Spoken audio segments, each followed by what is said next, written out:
Hello, friends. How are we all doing today? Turn this down a touch. We ready for ya. We're here. We're doing so good. Hope everyone else is doing good. Pulsh, how you have waited for this day, my man. 50,000 channel points. Smart man as well. Let's just say that. You ever want to see me cook something? That's how you get me to do it. Titan, good to see you. Dust, you needed a Kate stream today. Well, I'm glad you could make it. We missed you yesterday. Hey, chips for dinner. Cookie, Peaches. Hey, Trey. Trey, you're here early. You're not just like rolling in at the end. Love it. You can actually see me do some stuff today. Did everyone have a good night last night? Cheers. This is how we're starting. I'm still caffeinating. I wonder where I chopped the carrot yesterday. Well, all right there.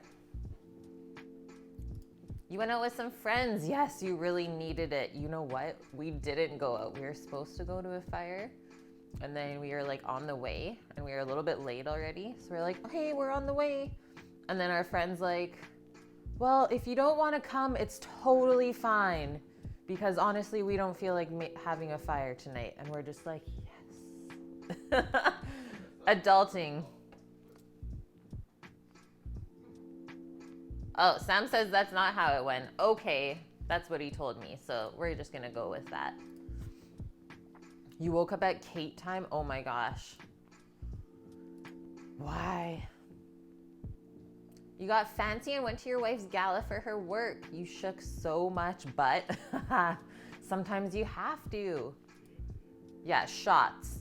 Are they a bad choice? Are they a good choice? Nice, Polish, practicing guitar. I remember when my brother taught me the Simpsons theme song. That's about as far as my guitar skills went. Yeah, shots for me, bad choice. Don't even get started with that. Oh, puppy sitting Marley girl, the cutest little, is that the German Shepherd, right? You can play the Simpsons on guitar. Let's just say not anymore, Dust. Many years ago, I could.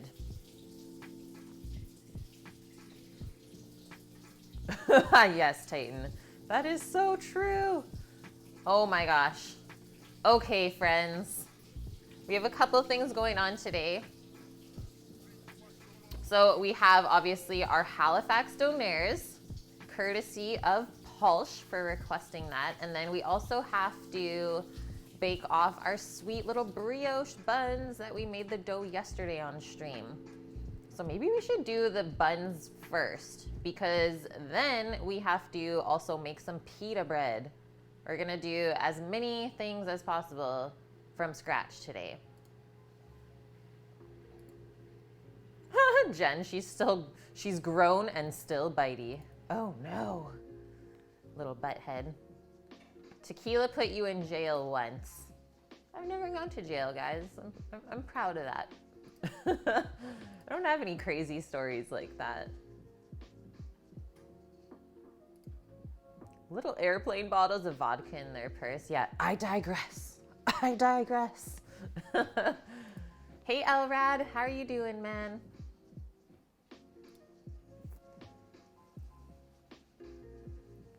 Caesar, hello. You love Milan, or you live in Milan. Hey, I've been there before. That's awesome. Thank you for the follow.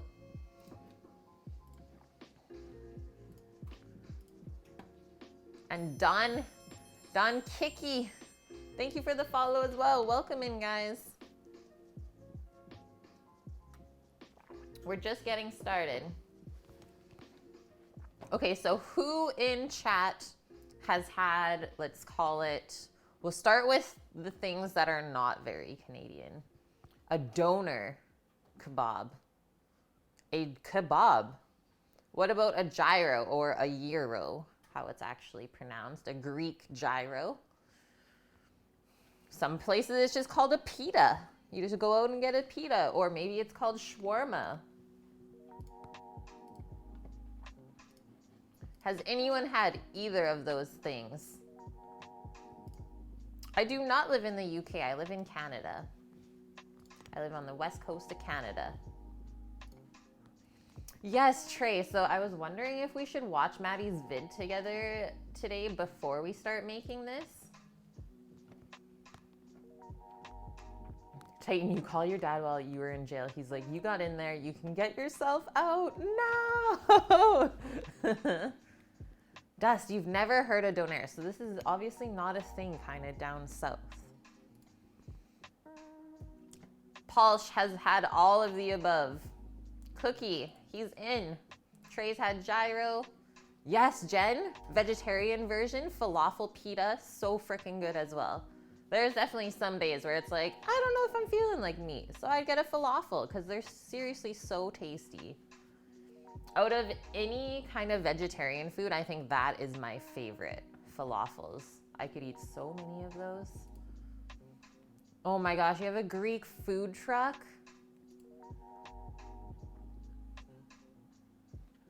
You think so? Yeah, it's only like a 15-minute video, but usually we don't really do that stuff on stream, so I'm not sure if you guys want it. Just gonna shut my oven off. I'm seasoning my cast iron pans as we speak. F&A, Donairs, bud. Hey, Bran, how's it going? Guys, let's welcome in my real life blood brother, the Rando Crom. We've had many a Donair together. Very good Donair memories. Okay, so Halifax version, a little bit different than the other versions that you may have had. And that's why it's also so special. Yeah, welcome in, brother. You've only heard of Donair because of YouTube, but you've never tried it. Okay, I'm really excited for you guys then. Yeah, Canada, beautiful Niagara Falls. It is very nice. You are correct. Hi, White Dove. How are you? I know, right? Right, Jen? So we're gonna do like kind of a little homage to that place. I forget what it's called. Bran, what's the place beside Dairy Queen? We need to know. I forget what it was called, but that's where we always went to. They load it up. They load it. Simply Donair, there it is. Boom, guys. This is awesome. Okay, so the delicious history of the Halifax Donair. Let's get into it. It is still so fire. Oh, thank God. Thank gosh, as I'm like knocking pots and pans off the counter.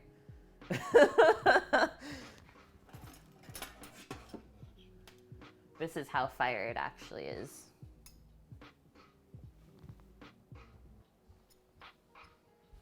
Fire Donair. Hoju, how are you? You love me more now than Sammy. Yes. Yeah, don't tell him. I mean, what? Who said that? So Donair and pita are kind of the same thing. Kind of. Let's get into it. Titan.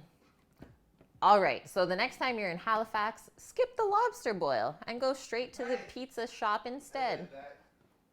After all, that's where you'll find the city's official snack. This is official, the Halifax Donair. Unless you're a native blue noser, you may have never tasted this popular late night snack and experienced the unavoidable drip of garlicky Donair sauce down your chin. The sloppy sandwich is a pita filled with spit roasted shaved beef, served with tomatoes and onions slathered in a signature Donair sauce.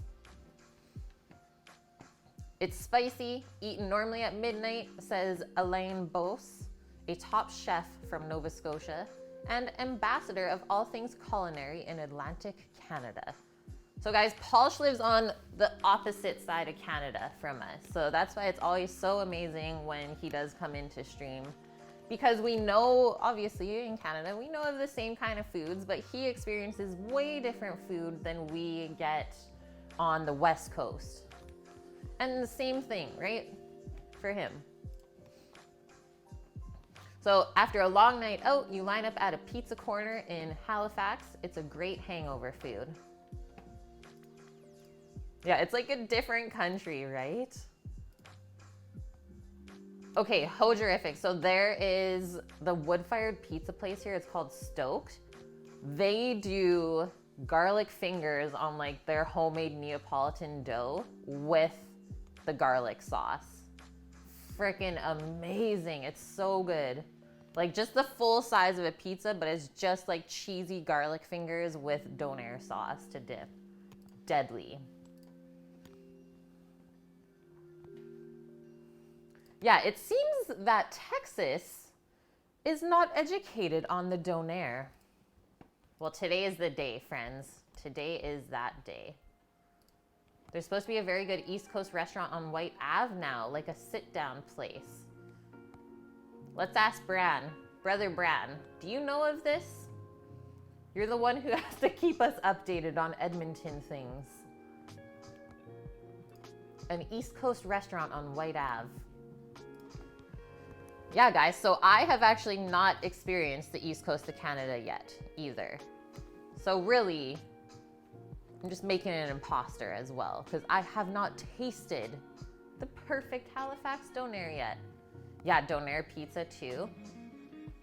So freaking good. He's heard good things about it. All right. As the story goes, the Halifax Donair was first invented in the 1970s by Peter Gamoulakos. Originally from Greece, he started selling Greek gyros, a pita stuffed with grilled lamb and tzatziki, from his restaurant located off the Bedford Highway. But the sandwich just didn't jive with the East Coast meat and potatoes palate. Swapping lamb for beef, the brothers whipped up a sweet Donair sauce and tried again. This time, however, a feeding frenzy erupted and Halifax's signature dish was born. The late-night favorite has become so popular that in 2015, Halifax City Council voted to make it the city's official food. Hoju, there's a cougar-like grandma at work. I think she caught me checking her out. I think, and she didn't mind. No, she didn't. Let her, she's living her best life, man.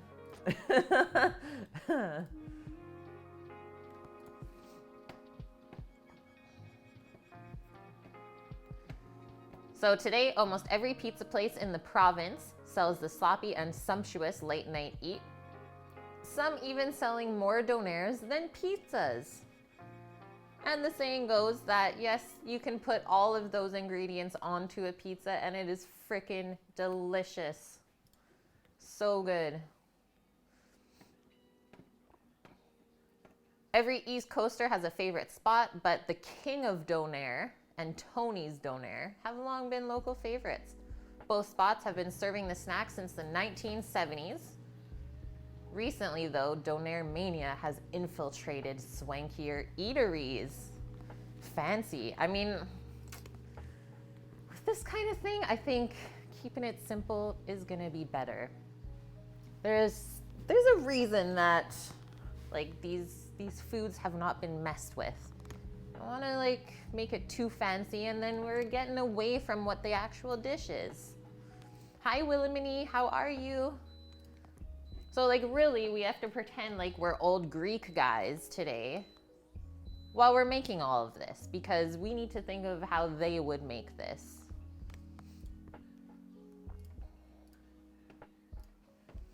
Yeah, there is nothing where we live that is like this.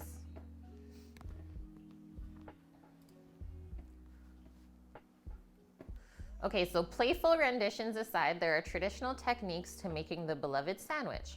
First, spiced ground beef is molded into an elongated log that's roasted on a spit. So sadly, we're not gonna be able to do this today just because I don't have the spit that they typically use for the meat. I mean, we have the rotisserie. Sorry, my nose is running, guys. I don't know why. We have the rotisserie, but that is horizontal. So I think that if we try and put the meat on the rotisserie, it'd just fall off, right? Thanks, gravity. Thanks a lot. So today instead, we're going to obviously make our own meat, and we're just gonna bake it in a pan. And it is that easy. It turns out just as good, I think.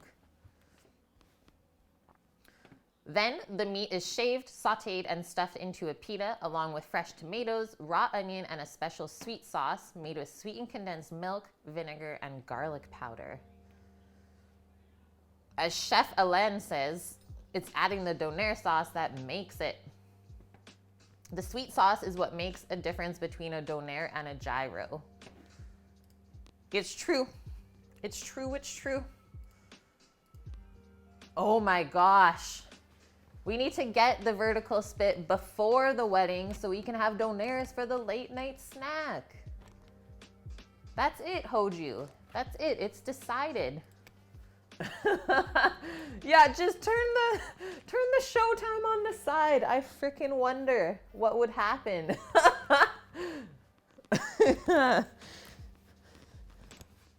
I mean, it does have a flat side. Don't freaking tempt me here. I just looked. Sam's coming to check it out. They said just turn the Ronco on its side and rotisserie the meat. Yeah, we'll do that as a final send-off when it starts really like slowing down. We'll do one last Donair. Yeah, punk ass gravity. But it needs to be vertical. Yeah, there's one for the egg. There's a vertical spit that you can get for the big green egg.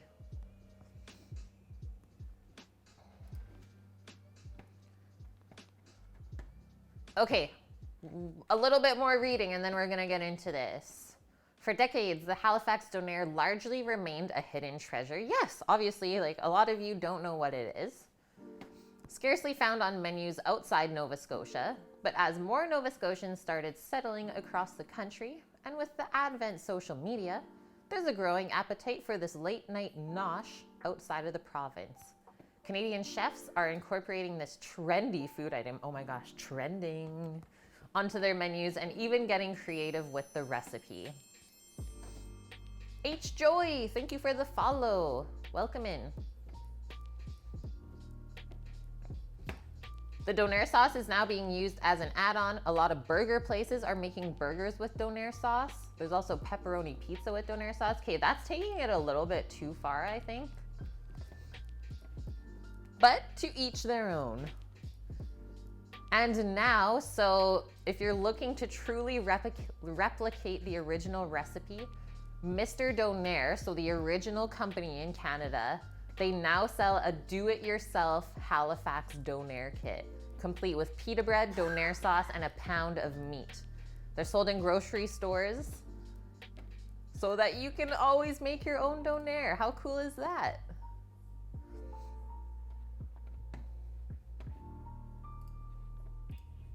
What's in the Donair sauce? It is sweetened condensed milk, white vinegar, a little bit of sugar, and garlic powder. So weird, but it's seriously good.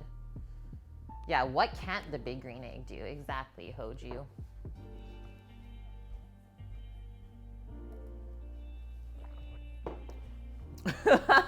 Yeah, it actually can't pay child support.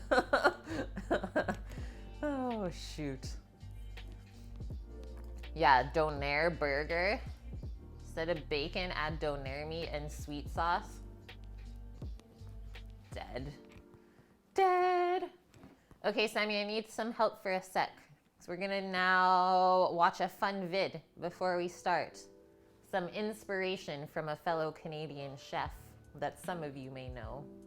We have cooked some of his food on the live stream. The one and only Maddie Matheson has recently made this dish. And well, I feel like I align with his views. Sam can agree. So let's watch this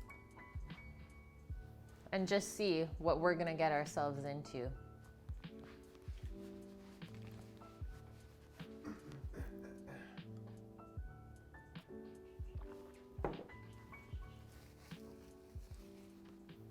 Oh.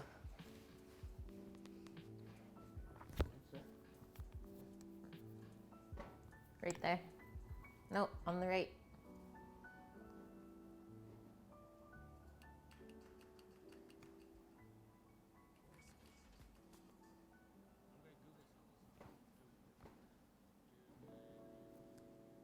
Oh, we gotta pause the other music.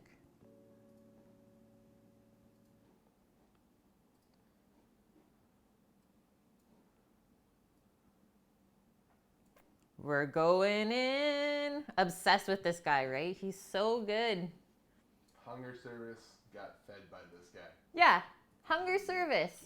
Got hand fed from Maddie. The biggest facts on this whole fact Let us sheet know of Donair how 2015. the sound is, guys. Halifax City I have Council chat up on my phone voted while we're watching. to make it the city's official food. Whoa. So Donairs, see this? Donairs are the official. Almost double? Okay. Okay, calm down. Trash. Stop.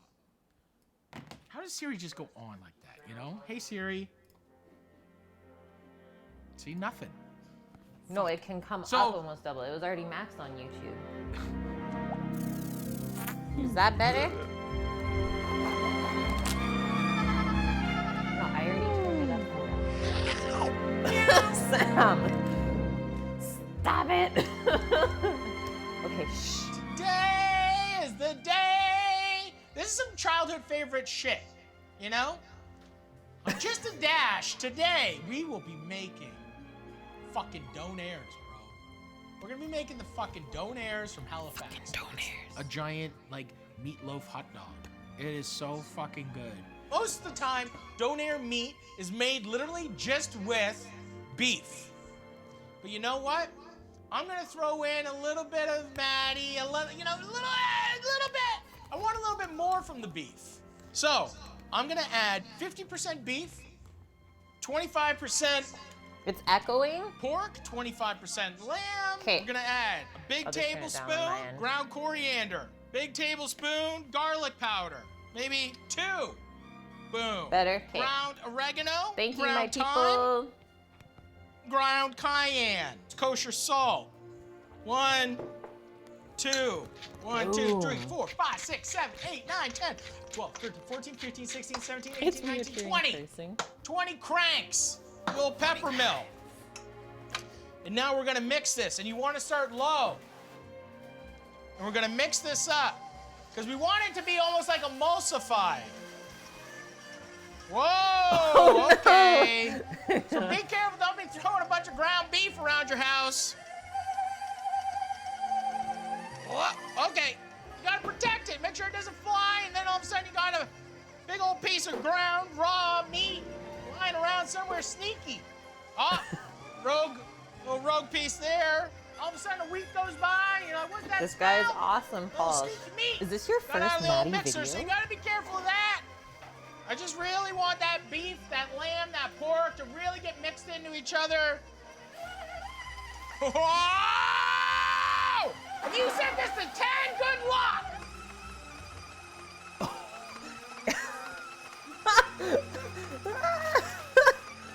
Okay, let's slow it down. Okay. So you want it to look like sausage meat, like really beat up sausage meat. Get a non-stick meatloaf pan. What we gotta do is form our meatloaf. And this parchment is just so we can get it off the bottom. Just in case, that's our safety net. I'm disappointed in my And you fellow just wanna make sure Canadians. there's no air This is bubbles. your first Maddie video. Just beat the meat. You know, you gotta beat the meat or the meat's gonna beat you. I'm just kinda using my knuckles here. I'm sure you could use a spatula, but I like using my hands.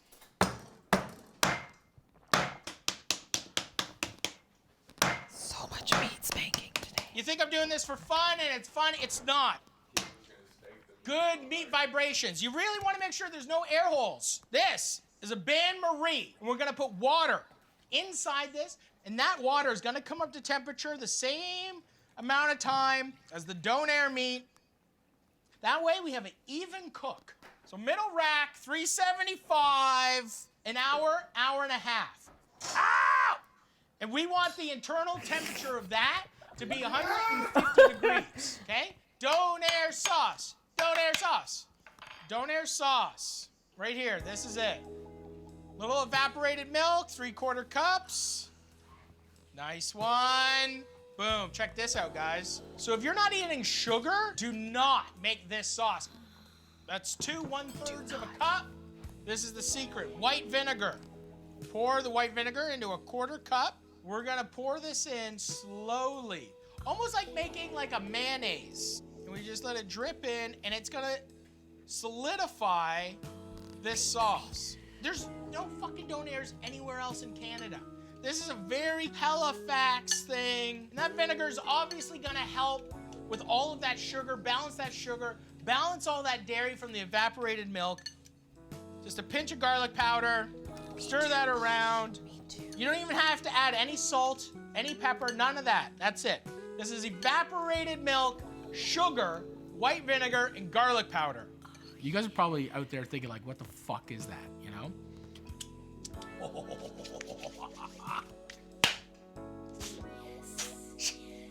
So you're gonna see that the consistency is a little bit watery, okay? And some people say cummy, like a loose cummy, like you've been drinking like a lot of water, but maybe you've eaten a lot of protein. We're gonna put that into the fridge. Cum sauce. Sweet, sweet cum sauce. Do you have sweet cum? My cum smells like an old puddle.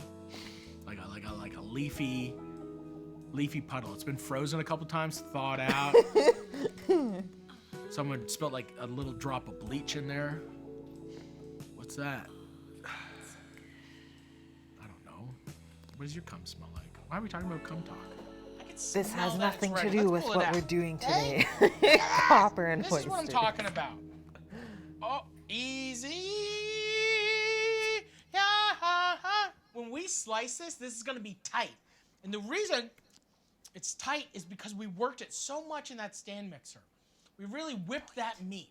And if you don't have that, just really at home, just knead it, push it, use a fucking, get your fist, punch it into the fucking bowl. Do whatever you gotta do, but you gotta really, really work it. Okay. After you spank it a bunch of times. And we're gonna get this out. You didn't do it right. Make sure you get a fish spatula to take out your Donair. Oh my god. Oh my god. Look at the steam. Oh my god. Oh my god. This is not the right container for this. This is the thing about Just a Dash. We're real. This is hot. Fuck. Okay. We're realer. Don't grab stuff with your hands, because I'm a professional. You're a professional. We gotta make sure, okay? So here we go. The thing is, if I was to cut into this right fucking now, it would piss everything out. All that flavor, all that juice, all that fucking love. So what we're gonna have to do is like, let this sit here for a second, okay? You fucking take your fucking beak. You fucking tuck right in. You find that fucking worm in the ground. That's it right here. This is it. Me and you fucking together forever. Fucking Just a Dash. Maddie Matheson. I'm here for you. Teaching you about fucking Donairs. This is the greatest day of your life, okay? This is what we're doing. You fucking have a kid. You fucking have a kid. You're not gonna feel the way you feel right now. You're not. You can't. This right here, right now. This meatloaf, this Donair meat loaf is greater than anything I've ever, well, I shouldn't say that, okay? Take back on everything. I fucked up. I love my kids. I'm gonna slice off a little bit, okay, guys? I'm talking to you guys, no! Everyone at home screaming, no, Maddie! Patience! Oh my God. Ben, bring it in. I think ours That is looks gonna like a be fucking better. emulsified sausage. Shut the front door. This is the greatest. This is what Donair meat sounds like when you eat it. Sound guy. Can you hear the Donair meat? And that's how you know when you got good Donair meat. I'm not gonna lie, this got me pumped up! Pumped up! Because this is a success. One take wonder over here. I'm a one fucking man, fucking goddamn show, pony. Slice and dice the onion, okay? He's not. He's actually been sober for, I think, over 10 years now. For almost 10 years. Excuse me. Tomatoes. Once upon One a of the time, best though, you did things a lot of ever. drugs. A Halifax national dish. And then he had a Maybe heart a national attack, dish and if then it's he just from cleaned like a up city. his I'm just gonna steam my pita. Oh We're not my gonna fry it. We're gosh, not gonna do right? anything. We just want this to be soft and chewy. What is Steaming that? my pita. Steamed pita? Okay, we've let it rest. And now we're just gonna slice it as thin as possible. Look at this. Oh my. Okay. Rules. Look at that. Soft, steamy pita. Here we go. We're just gonna layer this up. Little Donair meat, yeah? A little onion. A little tomato. So you take your Donair sauce out of the fridge. Donair sauce. Hey Best sauce Todd, in the how world. are you? So this is kind of a little bit thicker now. But it's coming. You saw it. Yeah. It's coming. Like, I don't, or maybe your cum doesn't look, I don't know. It doesn't look like my cum. It's not cummy. I just came full circle. Sauce isn't cummy, okay? It's not cummy. Oh my God. Unless if your cum was like that, I could eat a lot of it.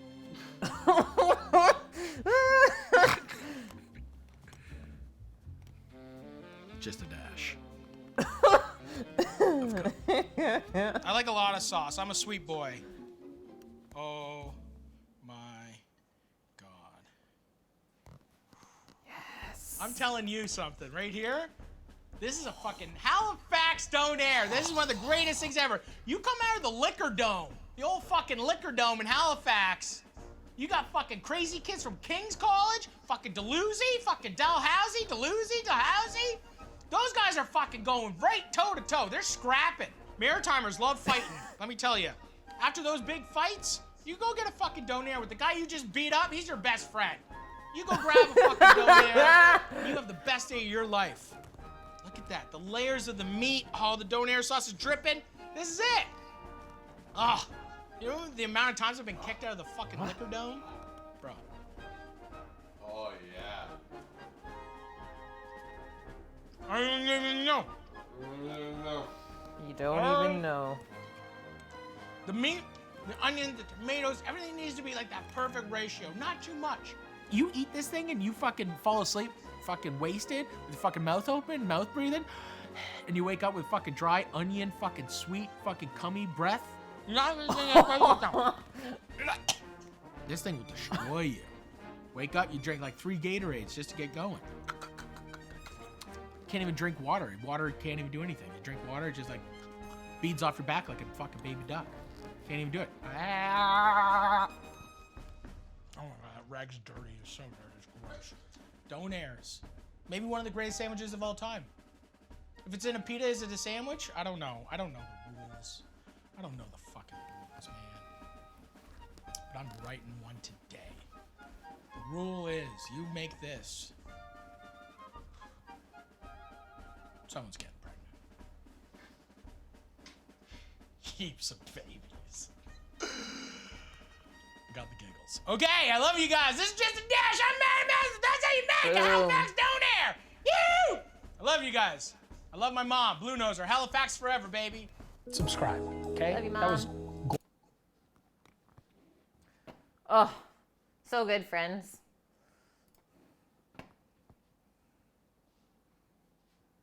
Boom.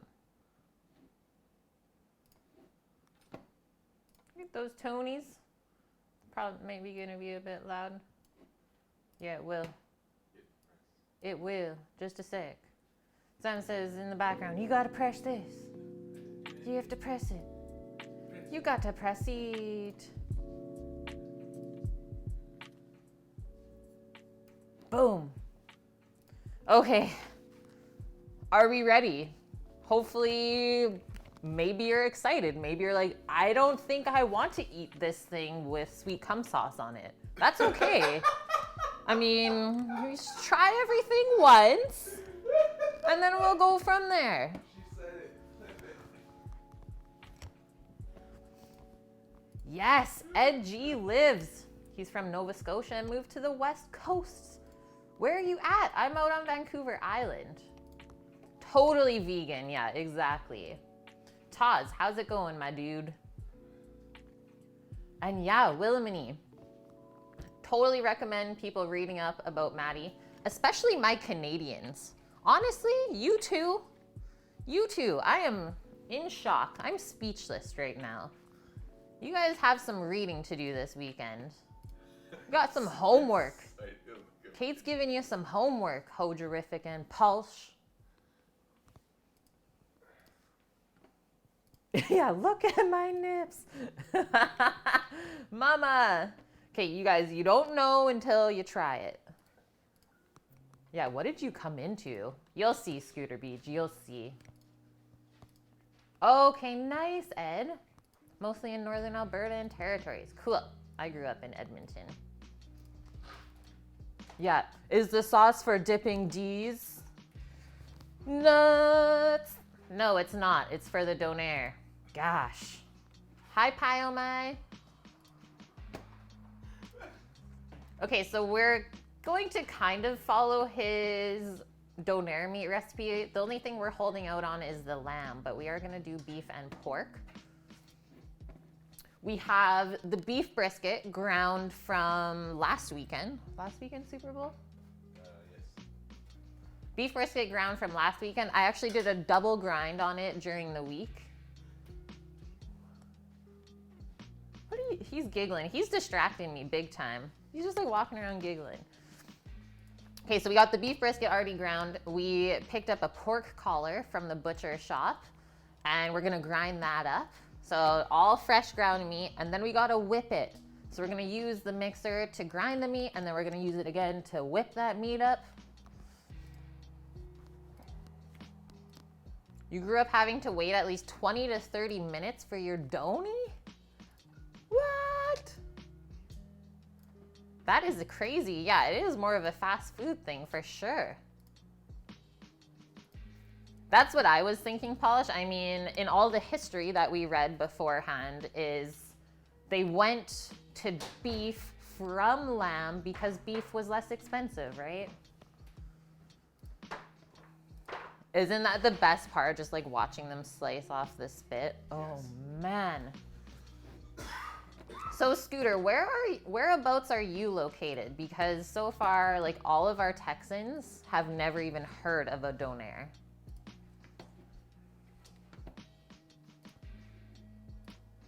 Wyoming, okay.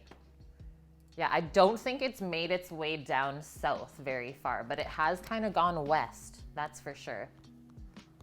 The electric shaver, yes. Oh man.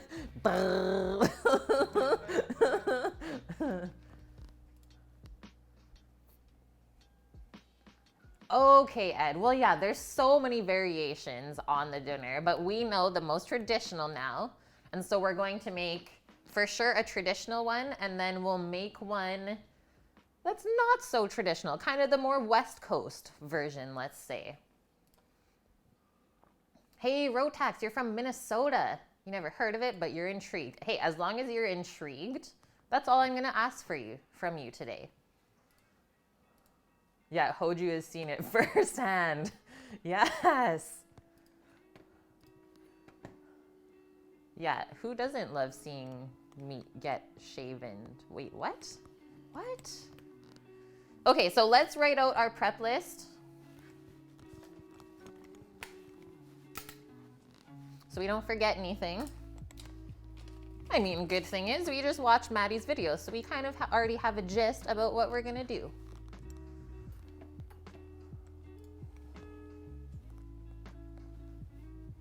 If it fills out the 2-liter Pepsi bottle, is that what they use to measure the meat? Yeah, seriously, you guys, when you get a Donair, you're gonna be like, didn't know it was possible to like have this much meat wrapped in a pita without it falling apart. The stream is dirty today. Yeah, we've been pretty clean lately. It's true. Gotta spice things up. Yeah, no, exactly. The super Donair. Yeah, it's like here, cradle the baby. If you're like not eating it there, you like have to hold it like this.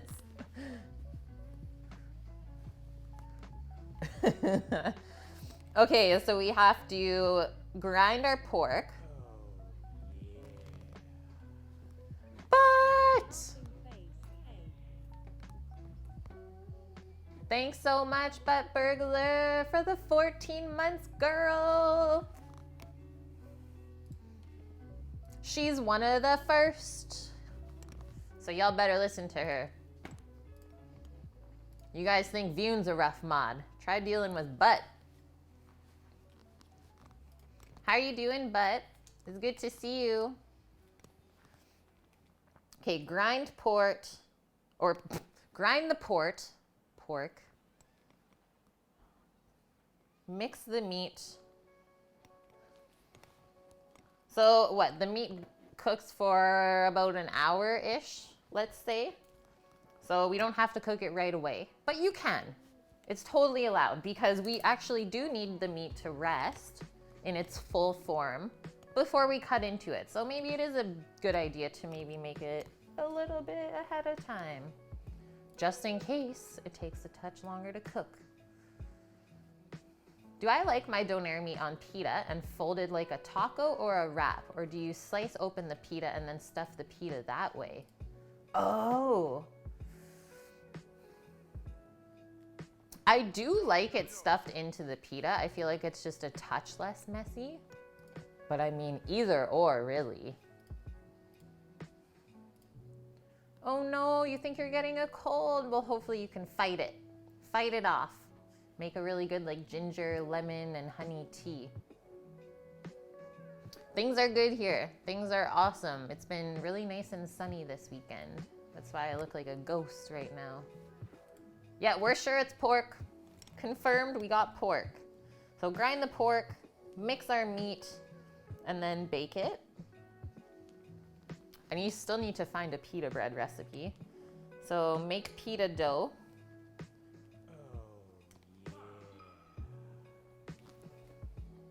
No time off. Thank you for the 14 months as well. You too. Thanks guys so much. Over a year already. Yeah, 14-month party.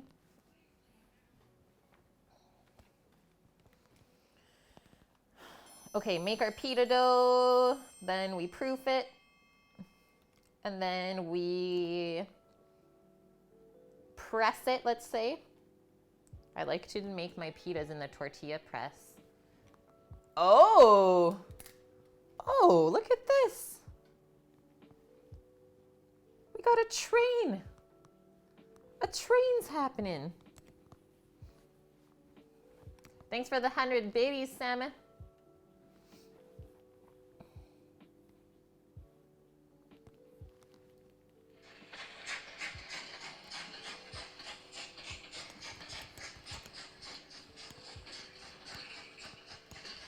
We're going.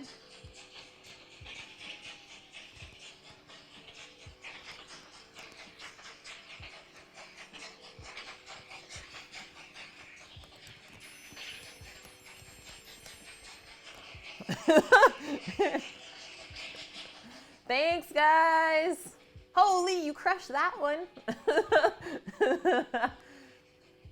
Chef Tommy Gun, welcome in. Level 1, complete. Thanks for the emote, Cookie. Oh, Doggo just came back from her adventures with Mom's boyfriend. Tana was out. She was out and about this morning. Let's get it going. Two long walks, amazing. Okay, make pita dough, proof it, press it, and then it actually doesn't get baked. So this is the really fun part about making pitas at home, is that you can do it all on the stovetop. You just do it in like a cast iron pan or a skillet. So I'll just put cook it. Okay, other things we need. So our donair sauce, tomato, onion, lettuce. Some of my other variations that I have had include cheese. Obviously that's not traditional though, so keep that in mind. I also like putting in like pickled banana peppers. I really like the heat. Cucumbers are always a good option too. The crunch. I think that's it, friends. Yeah, we'll still load up on cheese. If there's an option for cheese, I always take it. Always. Are we gonna melt the cheese on top? Heck yeah, we are. Heck yeah.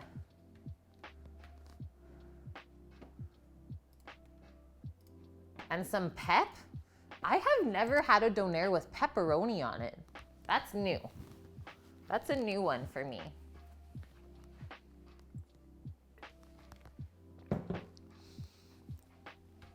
Okay, quickly, before we start on our donair adventure, I'm just gonna take a look at our brioche au sucre recipe, our sweet brioche for dessert today. So we made the dough yesterday on stream, and it's been proofing in the fridge ever since. I'm gonna go grab that quickly, and then we'll see what our next step is.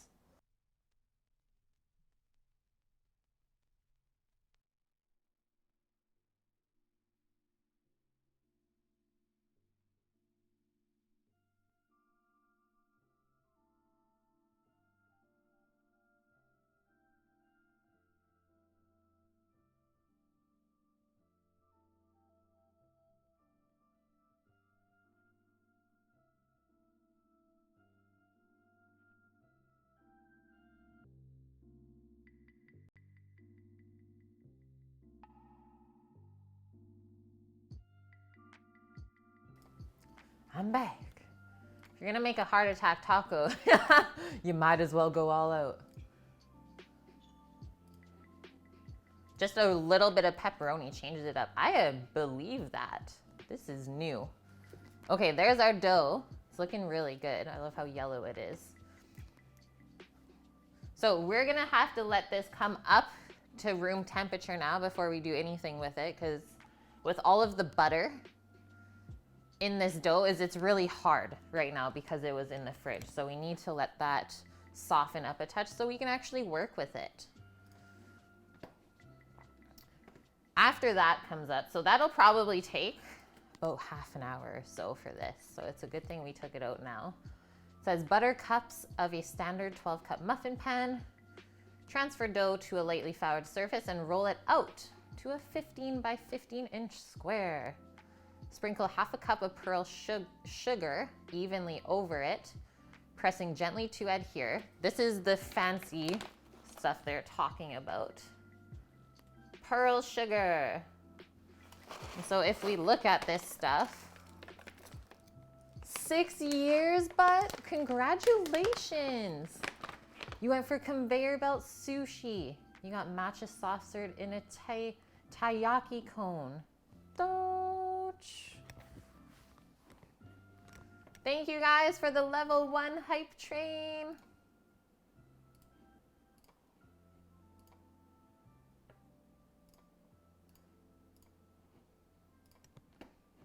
Yeah, breaking my heart. Emotes are being delivered. Okay, so this is pearl sugar. This is how big it is. So that's what we're gonna be putting into the buns. It's amazing because it doesn't really melt into the bread when you bake it. So you get this like nice crunch of sugar, and then whatever's on the outside kind of caramelizes. So good. Hey Jay. Cheers, my dude. I just finished my coffee, so I'll be drinking water for the next bit. Every plate was like $2.50 on the conveyor. That's amazing. 23 plates. I love you guys. Okay, after we press our sugar into the dough, we are going to roll it into a log, brushing the excess flour from the underside as we go. Press or roll log to an even thickness. Cut dough into 12 pieces and cut each piece into thirds. Lightly press 3 pieces into a prepared cup, arranging side by side in the 12, 8, and 4 o'clock positions. What?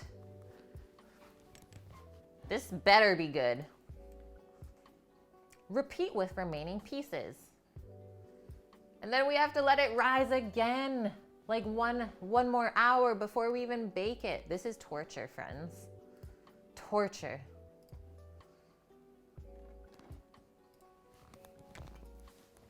We'll just be putting this aside for now. And we're gonna start by grinding up some meat. So prepping up our pork collar to mix in with our beef brisket. Pork collar butt.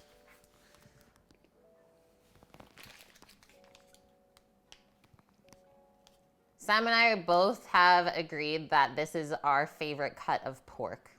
Pork collar butt. So it's like the very inside of the pork shoulder, so it has like the best marbling and flavor. Yeah, butts are the best. Thank you. That's why you burgle all of them, right? Okay, and then, so we did meat grinding yesterday on stream. You guys should know the drill by now. So we have our grinder all cleaned up and ready to go. So we need all of the metal parts. And I'm thinking for this, we're gonna go with a medium die. So a little bit smaller than the coarsest one. Just because I think it'll whip and emulsify it together better with the smaller die. Better keep an eye on that meat. Hey Craze, how's it going? Yeah, you might burgle it. Okay, give me 30 seconds, guys, and then we're gonna get started here.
I am here.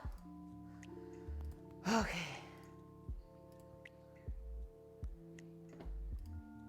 Yeah, Dust, you gave yourself the emote. Okay, let's get all of this into the freezer so it can start chilling ASAP. And that way we have the best grind of meat.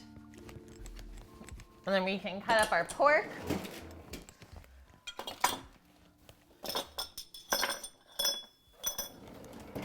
And honestly, since we are like whipping this up after, I'm not super concerned with everything being like crazy chilled today because we're gonna be messing up the meat.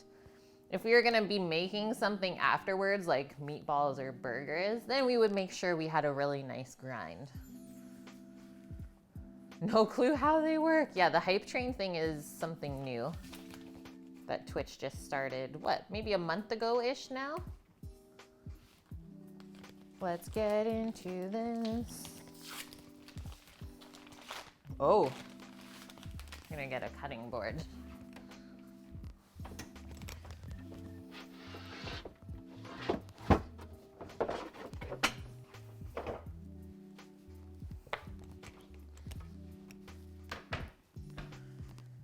Drank. Drank, girl, drank.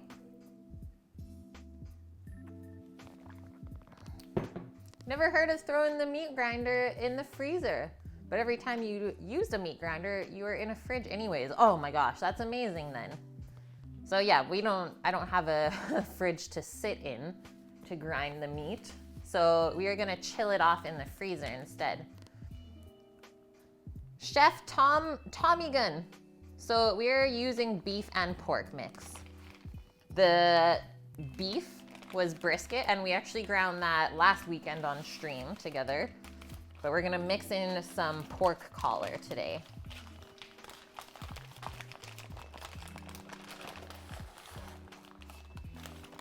You can see how nice the marbling is on that.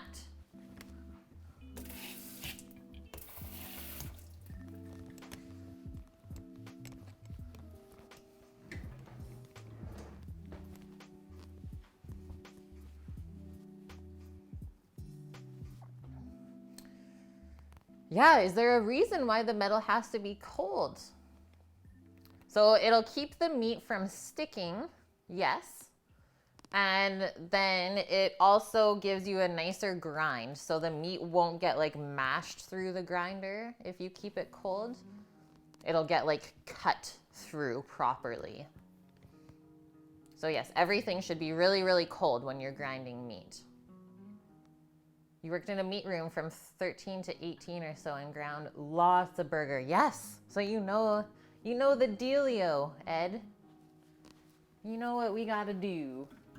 Okay, so we're gonna cut this into 1-inch strips, and just be aware of anything that we might have to clean off, like silver skin or any cartilage that we find. Yeah, that does make sense, right, Pauls? Hey, Scoos. How are you doing? Things are great, man. You having a good weekend? Yeah, not that you would be the kid that did that. Luckily, I never attempted that. Just seeing what this is here. I think I might clean that off. We're just gonna start right there. So we don't want anything in our grind that's not gonna break down, right? Because just because you put something through the grinder doesn't mean it's gonna be like perfect afterwards. So we really wanna make sure that everything we're putting through is nice and clean. Don't put anything through the grinder that you wouldn't wanna eat. Yeah, things have been so good, Scoos. Been so nice and sunny this weekend.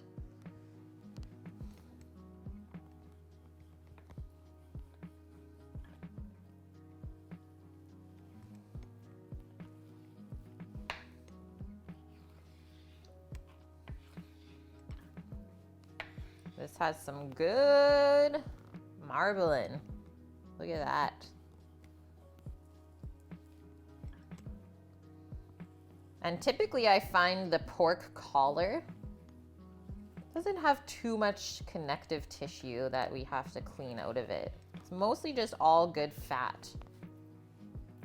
It's a really nice cut to use. Like, what did that cost?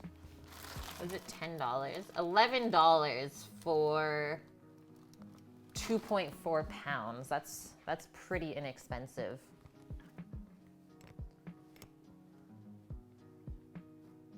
Yeah, also the gristle, if we leave it in, it can jam up the grinder. And I mean, once you start grinding the meat, you don't really want to take it apart and start over.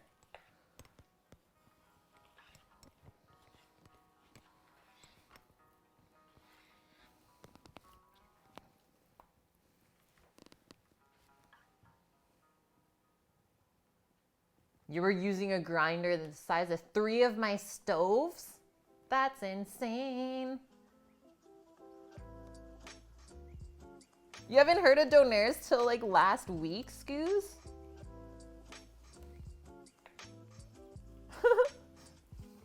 Everyone's so intrigued right now.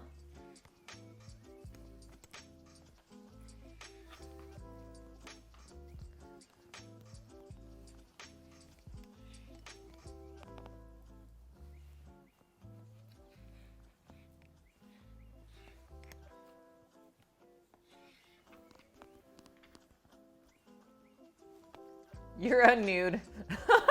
Noob. Yeah. Don't worry, guys. He is clothed. Have no fear. Yeah, this almost looks like pork belly, right, Soul Trim? This is why we always get the pork collar from the butcher shop. It's seriously amazing. Okay, we're good. This is all we had to clean out, just this little piece. How awesome is that? I have never had any issues with this butcher shop, which is why we always use it. You came in with 30 seconds left of the Maddie video, so you didn't see his recipe. So if you do want to see his recipe, it is linked underneath his YouTube video. There we go. So it's the second one there, the YouTube link. So just click show more, and that is the recipe I will be using for the meat minus the lamb part. Oh, yes. Oh. I might have to change into my Canadian tuxedo for the very end of the stream. I think we could make this happen, guys. And for those of you who don't know what that is, well, you'll just have to wait and see.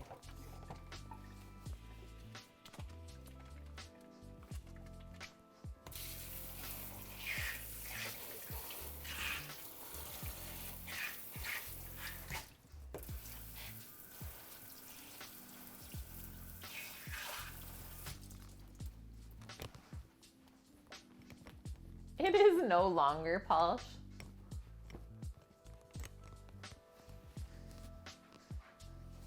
Okay, let's get our mixer set up.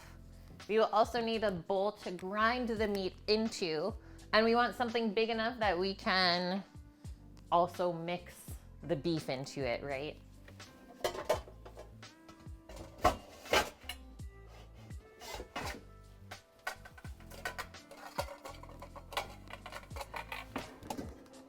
I think we might be doing this by hand today. We might be beating the meat ourselves.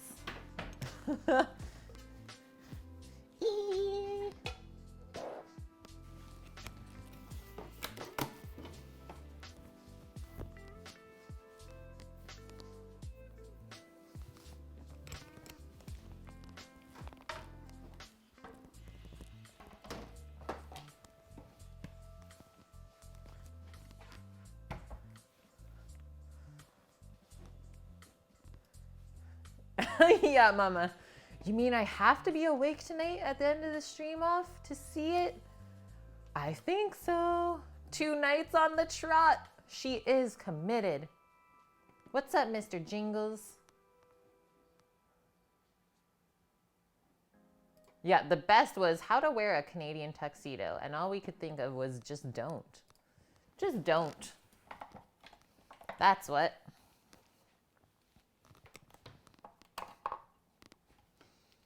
Oh, okay, we'll plug that in, but we won't actually plug it in yet. Okay, we're just gonna get right to it, I think, friends.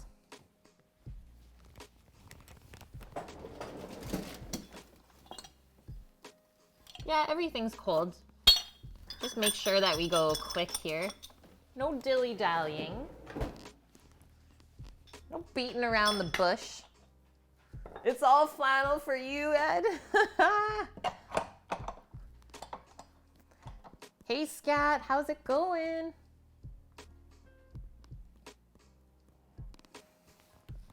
Okay, drop our auger in.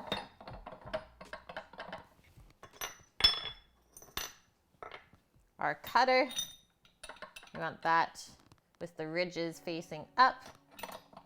Our medium die. Tighten it all on. Turn it on its side.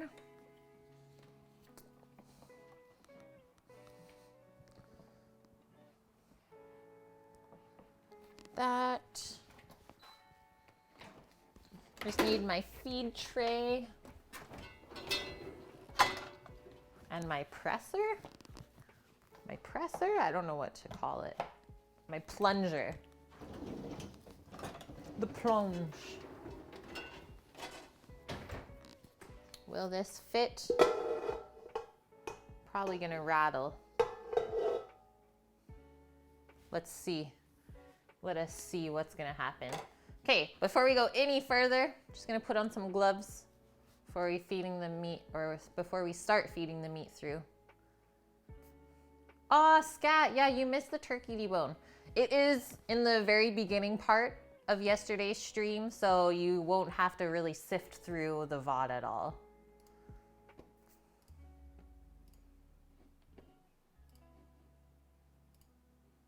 You used to get cut taking the blade out all the time. You had to feel for it because it was all jammed up with burger. That's crazy, Ed. Dangerous. Luckily, I don't have to do that.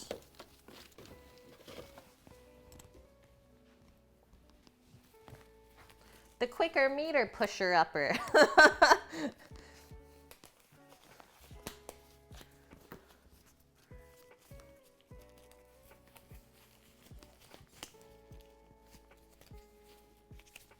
Okay, one quick little turn on to make sure we built everything properly. Oh. It always helps when you turn on your stuff. Yes, it does.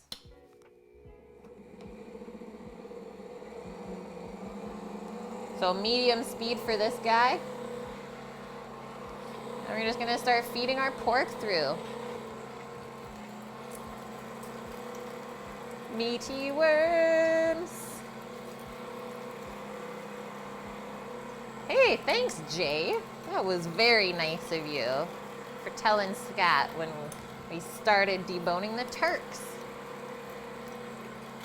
This seems really intimidating. It is honestly like one of my favorite devices to use in the kitchen. Very nice grind.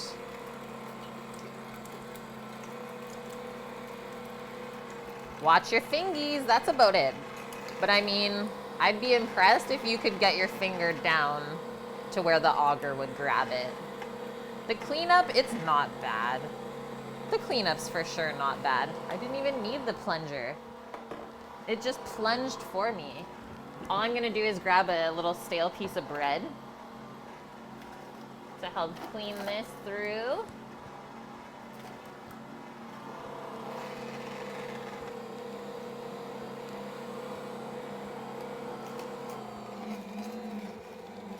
Just watch until you see the bread come out and then we'll turn it off. And that cleans out all the excess meat that might be stuck down there, without gunking up the grinder.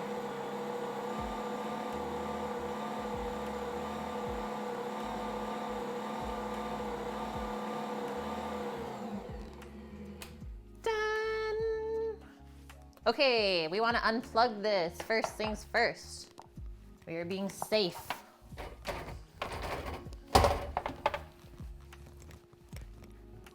That's the scary part, if you don't unplug the grinder when you go to take it apart. That could be scary. You never know.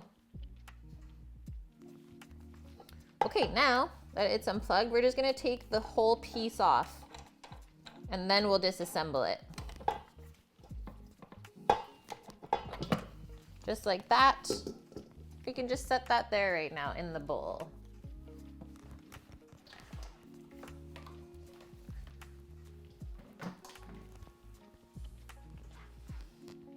Hey Claire, how's it going? I didn't put the meat in the freezer for this grind because I knew we were gonna be like whipping it up afterwards, so I wasn't super concerned about it being a touch like soft going through. But typically I would. If you were gonna do like a grind for burgers or meatballs or something, you would wanna chill everything really well. You'll just get the best result. Yeah, that's the thing, Ed, is using the stale bread to clean the grinder is, well, obviously there's a lot of allergies with gluten in this day and age, so you can't always do that. But at home, I know that we don't have any allergies, so that's what I do. So see, it's pretty clean in there. It would be cleaner if we did really like chill the meat down. And then all of our like kind of crummy bits and kind of any sinew that was in the meat always gets built up around the blade. So it's really handy. The blade kind of stops anything that you don't want in your grind. It's great.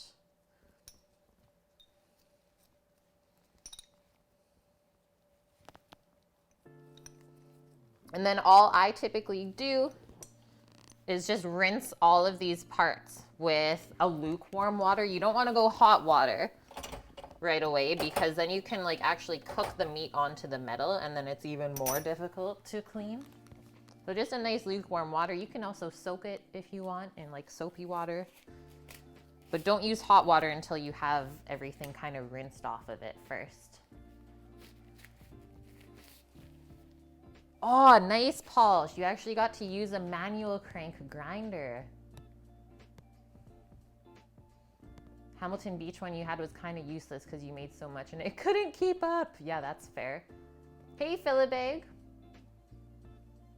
Yeah, I do have the sausage attachment, but we don't need that for what we're making today. That is something that we are going to be doing coming up though on stream, as Sam and I have talked about making andouille sausage with you guys and stuffing the casings and everything together. So what we're using in this gaff egg is a ground beef brisket, and we ground it on stream last weekend. The auger you used to use was like 3 to 4 feet long. Holy!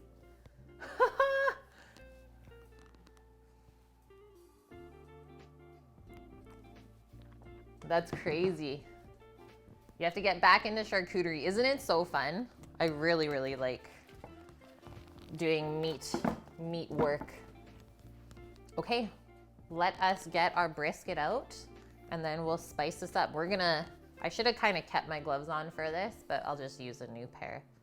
And then we'll get everything mixed up, get it formed into the pan. I'll be good to go.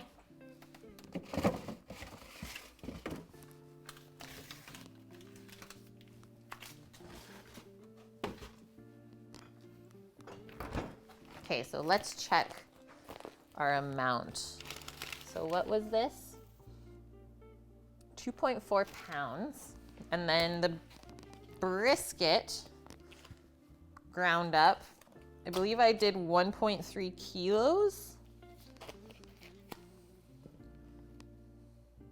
It's almost like equal though, it looks. We'll see.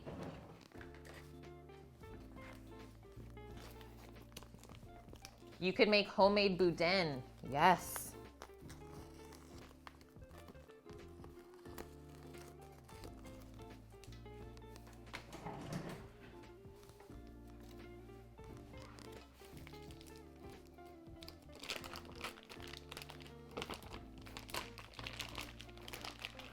This brisket is such a nice, like, fatty grind.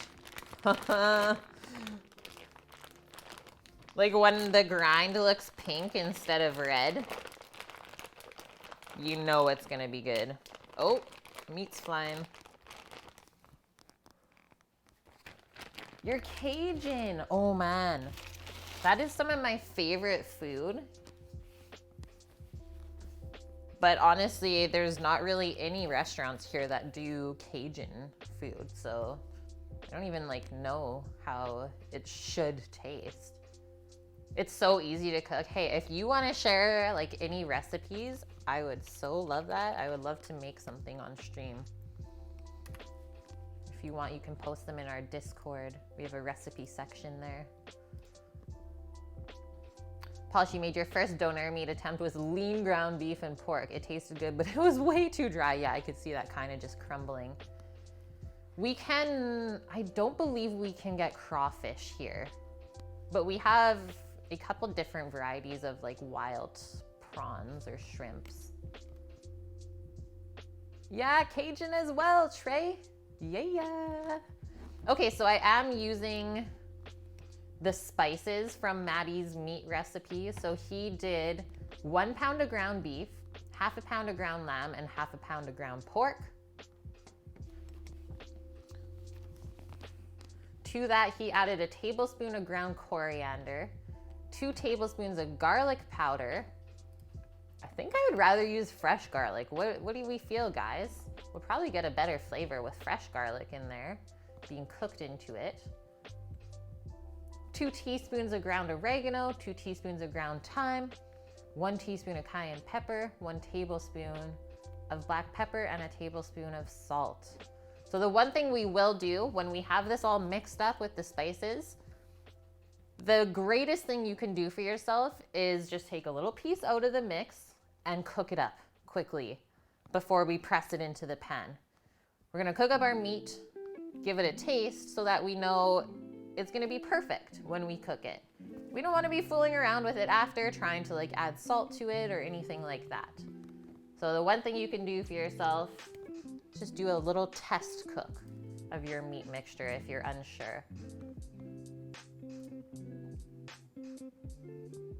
Check the grocer. Usually you can get tails and fat. You'll post an etouffee. Oh, from your 94-year-old mom. I so appreciate that. The tails and fat will be frozen. I will look.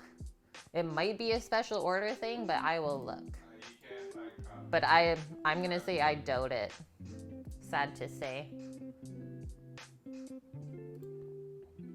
Find it holds up better as the solid lump of meat with garlic powder. Oh, you'd go really fine for fresh garlic. You know what? Then we'll just follow it. There's a reason it's done that way. Hey, Polsh. Yeah, you could throw an egg or 2 in if you need it for binding.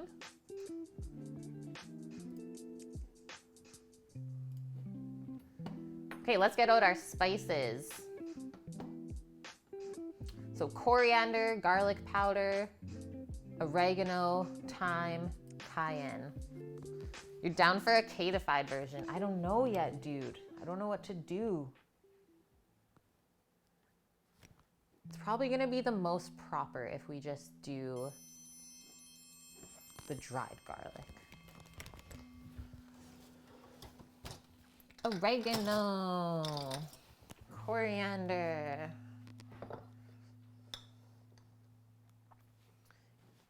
Gaffeg, thank you for the follow. Welcome in.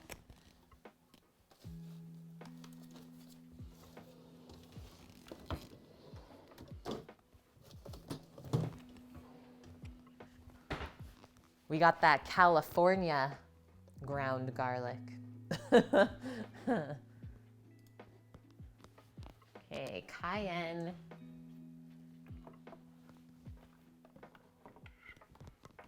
Spice it up. I have also seen recipes that add like an Italian blend of seasoning in there as well. Hells yes, Bonkman. How's it going, Bonkman? Do you have a good weekend? I think I just got to fill the old pepper mill and then grab my own dried thyme from the garden. I'm so happy I did that this year.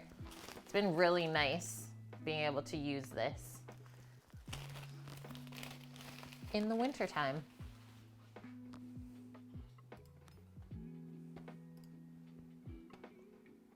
Gaffeg, you want to start doing a cooking stream eventually? All of Mom's recipes? That's brilliant.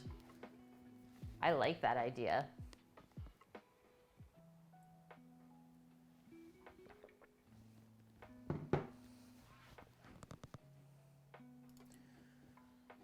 Okay, tablespoon of ground coriander. Where's my tablespoon at? That's quite a bit.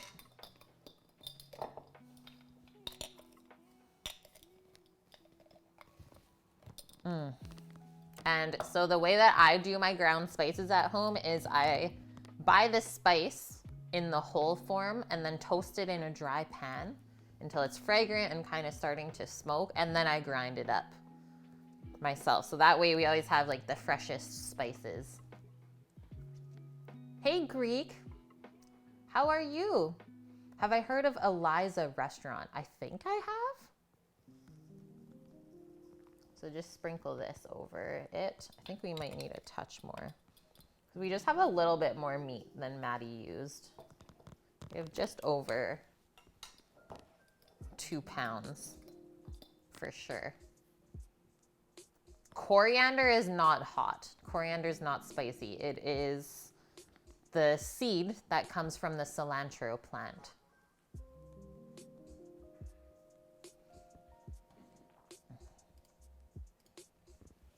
Yeah, you can add as much spice as you want. It's kind of citrusy, yeah, kind of like limey, I guess. Okay, our oregano. Oregano is quite strong dried, so we don't want to go overboard here with that.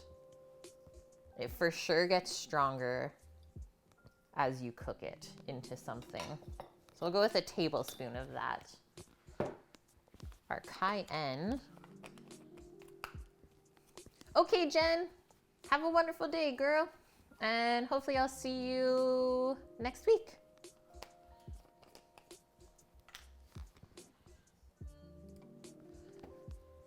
Teaspoon of cayenne pepper.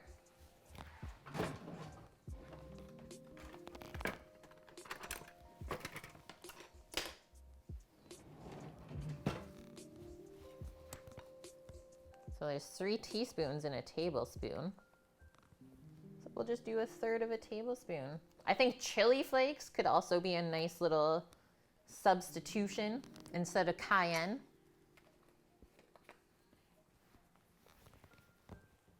Okay, we got 3 of our spices. Garlic. So whenever you're drying spices, they're about double the power or strength of the fresh version of it. So you kind of have to use half of the amount that you typically would. So 2 teaspoons of garlic powder. And then we'll also be having some garlic in our sweet sauce later. So once again, don't go overboard with the garlic here.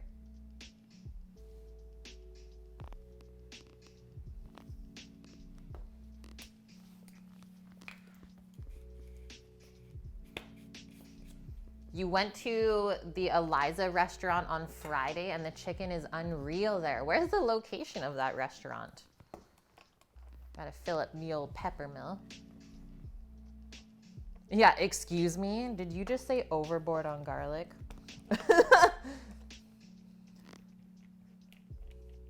Unfollowed.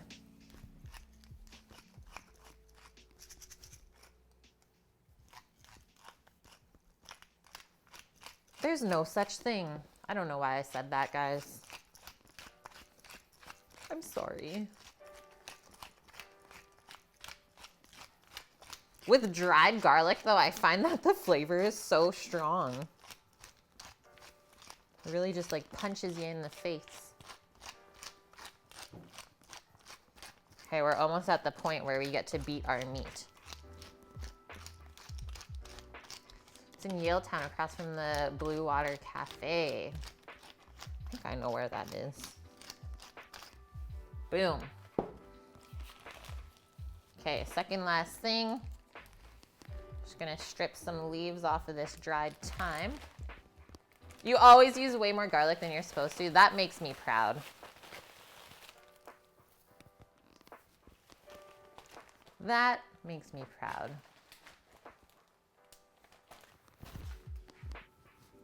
Garlic butter. Yeah, quarantine yourself. Even brushing your teeth can't get rid of it.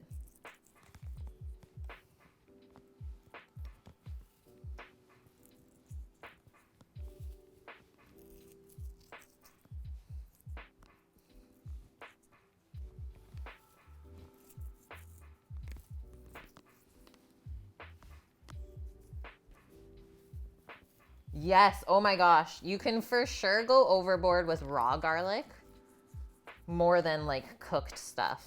Because raw garlic, it has such a sharp flavor that it like kind of burns your mouth, right?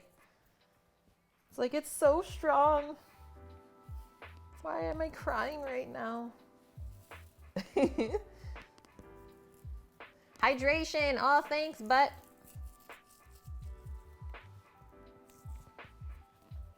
you got me. Northern Ire, welcome back, man. You would eat this before it's cooked? I wouldn't recommend that, but I mean, to each their own.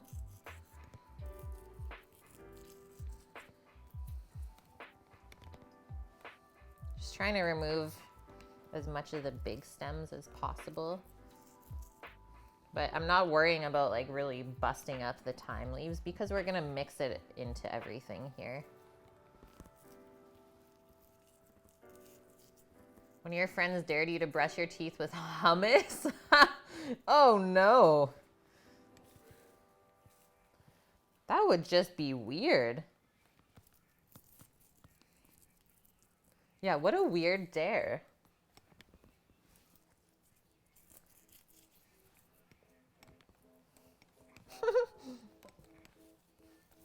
Just wait till we start mixing this up. It's gonna look even better. And then the smell when it's cooking, not even fair. It's just not fair, guys.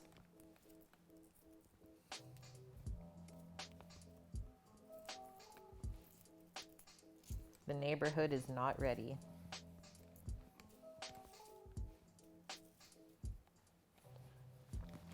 Okay, I think that's enough time.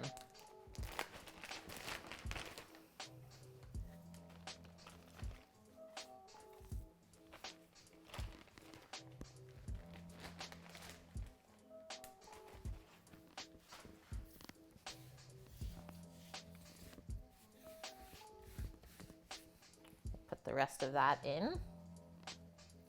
You were watching You Don't Mess with the Zohan, and she was like, I can see you doing that. You should do that. And you're like, I should. Yes. Yes, I should. And then afterwards, you're like, I shouldn't have done that.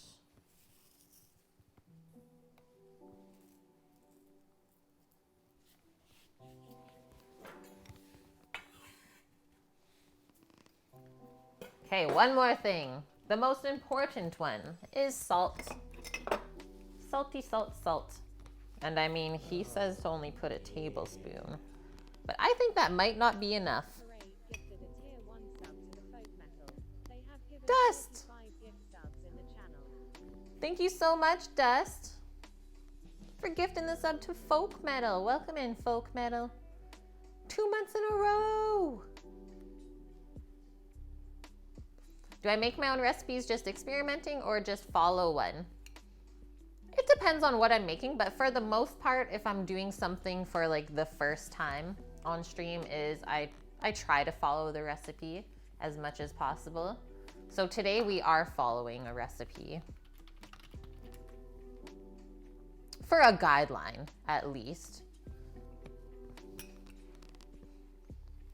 Yeah, gifted sub hype.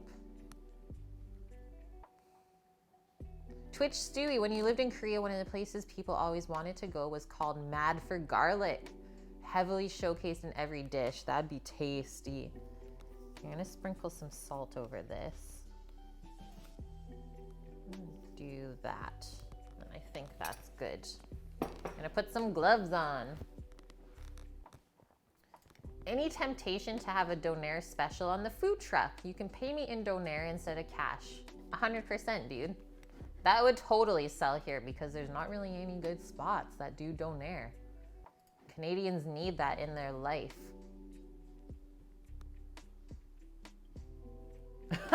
Your old man told you a story when he was super drunk in the 80s. He ate 3 super Donairs. How did his stomach not explode? The next 405 days, all he could taste was Donair sauce. We're gonna mix it by hand, Dust. This is the workout today. Oh, I just noticed that I didn't spray my grinder off in the sink either, so I'm gonna do that first before we go any further. I don't want the meat stuck to it.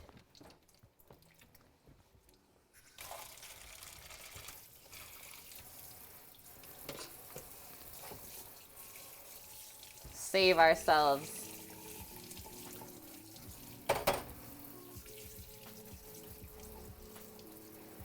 Because that's the real hassle. The hassle of meat grinding, if you don't spray off everything right afterwards. And then you're like, oh gosh, it's all stuck on. It's not good.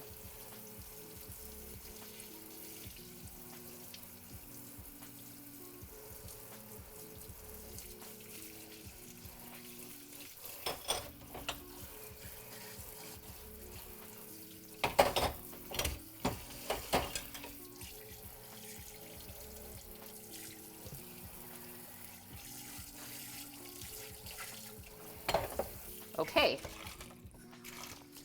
Now we are good.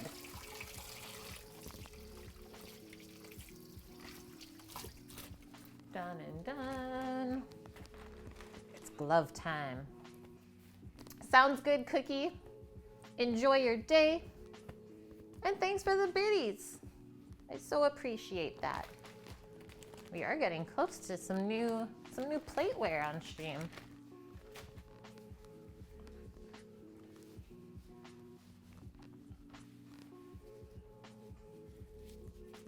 Much Spanx, yeah.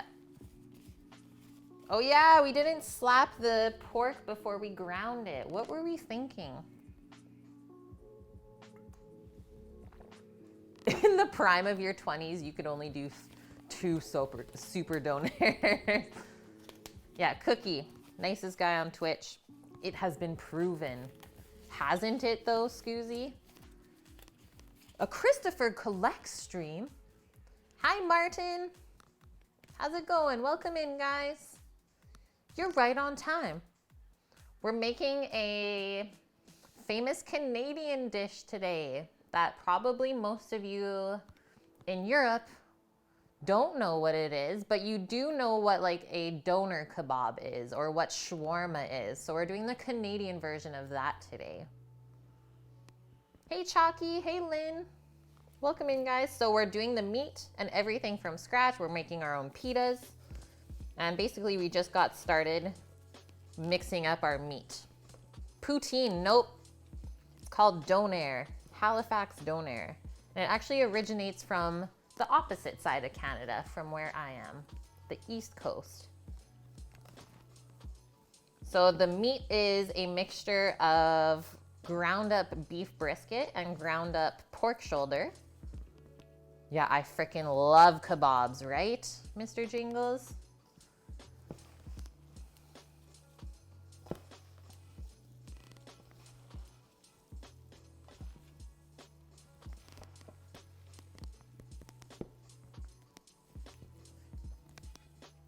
Watching me has made you want to try and make chicken thighs. Any must-have ingredients to mix in with them? I mean, I always like going down the Asian route when I make chicken thighs. Nice marinade of like soy sauce and garlic and ginger. And then that helps like crisp up the skin too. Isn't all this meat expensive, or do we have insane amounts of leftovers? There are certain things that I will meal prep, like the chili from yesterday is a really good one for us to use for lunches during the week. And then I thought this donair meat, I mean, since we have to go through the hassle of grinding it all, we might as well make a little bit more than we're gonna use today, so that we do have a little bit of leftovers. Because it's a touch time consuming. And so, okay, the pork cost $11 in here. And then the beef, I mean, my estimate, probably around the same amount, about $11 worth. So $20 worth of meat. And we'll for sure get, I mean, you should kind of get like 8 portions from this. So really it's not that expensive if you cost it that way. Yes, that's exactly it, Martin, is the Canadian, so Halifax Donair. Typically something that is eaten on the way home from the pub, from the liquor dome. And now we gotta beat this up. We're basically gonna over mix this. You can do it in a mixer if you want, but I think it's more fun if we do it with our hands today. You had to make the turkey chili yesterday, folk. It looked too good. The pickled jalapenos were so nice. I'm excited to maybe put a couple of those into our donair today as well. Pickled jalapenos with the banana peppers. Yeah, you couldn't find ripe avos, sad. It was so good with the avo in it. Hello there, Nike. From taking a break at Workland. How's it going so far, man? Oh my gosh, donair poutine polish. This will eventually be in strips, is we're gonna form it into a rectangle and bake it that way. And then we cool it off and slice it into thin strips and then fry it. Now we're gonna go to the next step. Punch it.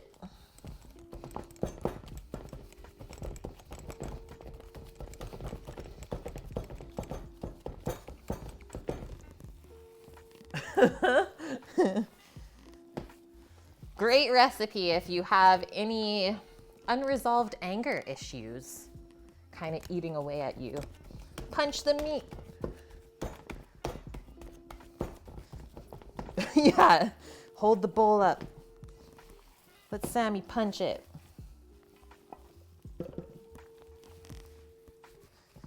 Beat it. Here, I'll get it nice and smooth and then we'll maybe give it a spank too.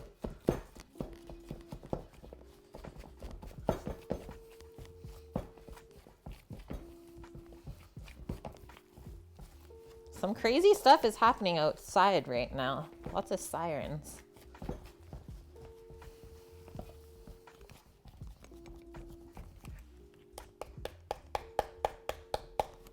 That's an almost nice meat. We're almost there. We should be able to tell by the sound of the spank.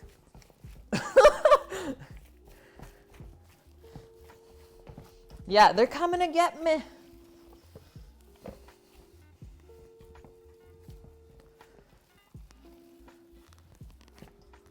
Who said cooking isn't a form of stress relief? Yes.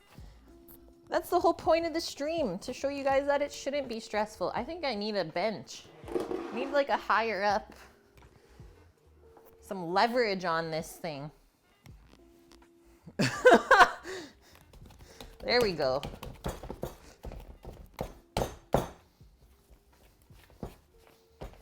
We're almost there anyways.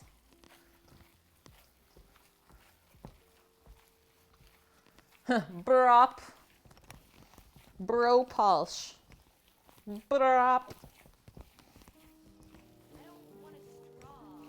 Okay, let's stop there. I mean, one quick little test should like really hold together.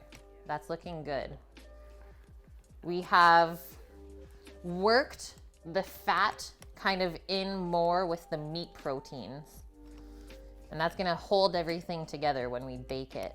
The only thing we gotta do now is just do our little test cook, our test little fry up of a piece of meat to make sure our seasoning is on point. And then we can form it up and bake it. Yeah, Poshy, I think she is gone for a walk right now. Poshy's gone for a walk, because otherwise she probably would be here.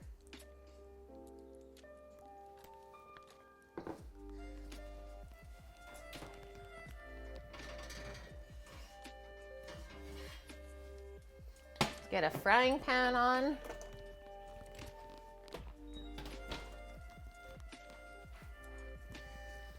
Now we'll take a little chunk, form it into a little ball, and then we'll just press it flat in the pan so it cooks really quick. But that's looking good. Chipotle's hot sauce. You're eating a keto bowl from Chipotle. Yum. Which one, Nike? Don't they have more than one hot sauce?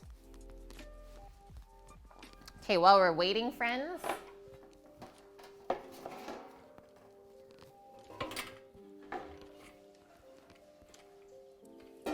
we'll get our pan ready.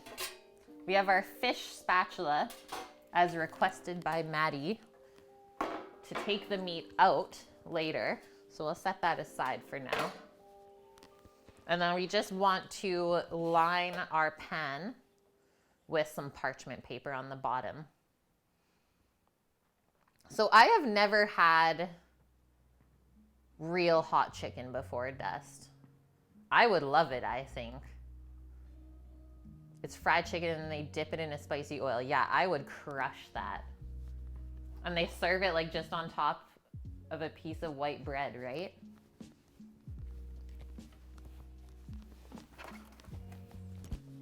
I would probably get the hiccups, but it would be worth it.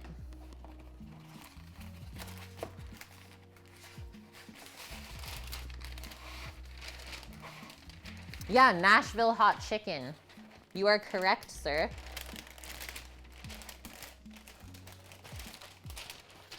Why can't I get any parchment paper?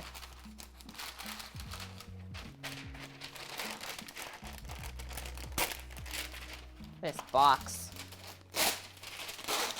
It's seen better days.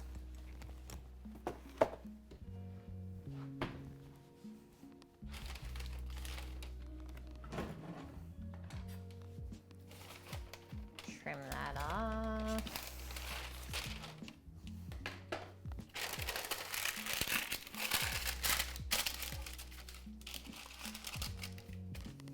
Fix up our corners. Me too, Nike. Happy you keep catching us, even if it's for just a little bit, right?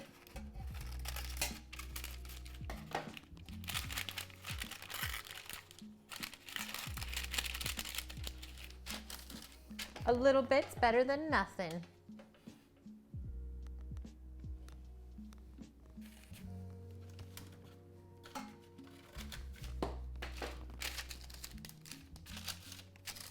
There we go.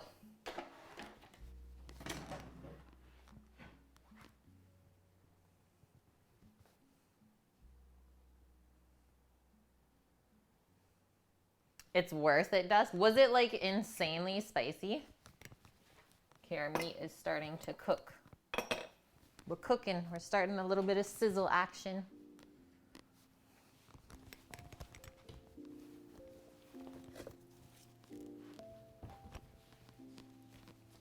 I'm hoping that it's perfect, that we don't have to add anything else to it. And then what does he bake at? So 375 Fahrenheit.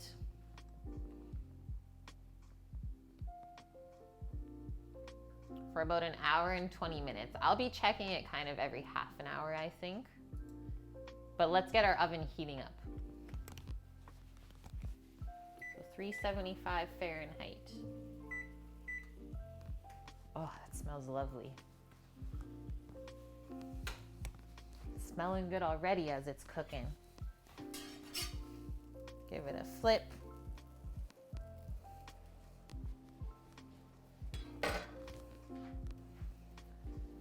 You got the level 3, but you went up to a level 6 in heat. 3 was plenty for you. You got a little bit sweaty. Yeah, nowhere here, I think, does hot chicken either. It's not a thing. It's one of those things I have to eat when we come to the States, right?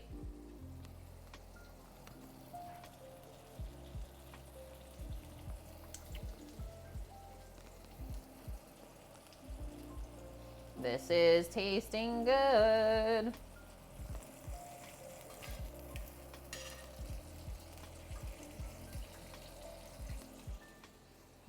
Let it cook for 20 more seconds. Apparently some places do hot fish.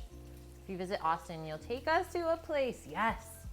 I wonder what kind of fish they would use. I could see that with like catfish maybe. It would be so good. Hear those meat sizzles, my friends? There's our little patty.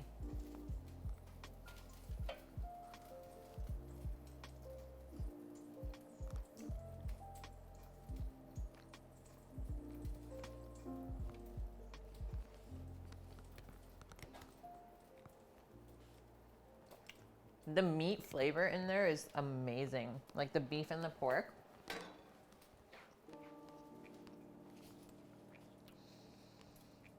I think we just need a touch more salt in there.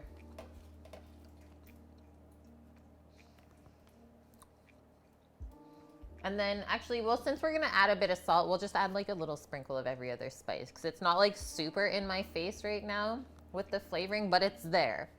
And well, the salt being added first to it will bring everything else out anyways.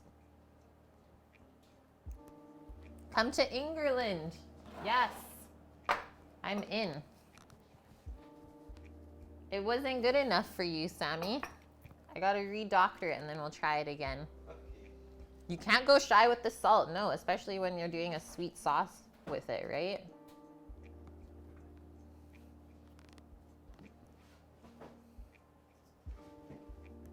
One more little sprinkle. We'll do a touch more coriander because I didn't really taste that.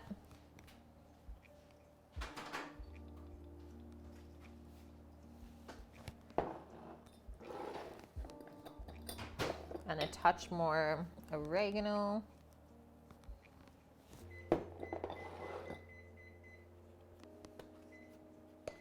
And some cayenne. Yeah, we got a Sama punch. There was no spice in this at all.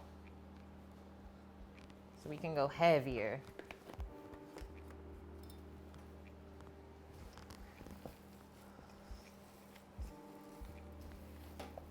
I would love to go to a chippy shop. You ate it in 10 minutes, Nike.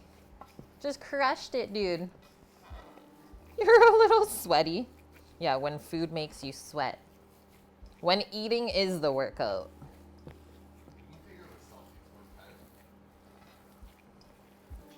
Yep. Yeah, we have a couple of fish and chip places here. A British place called Salties.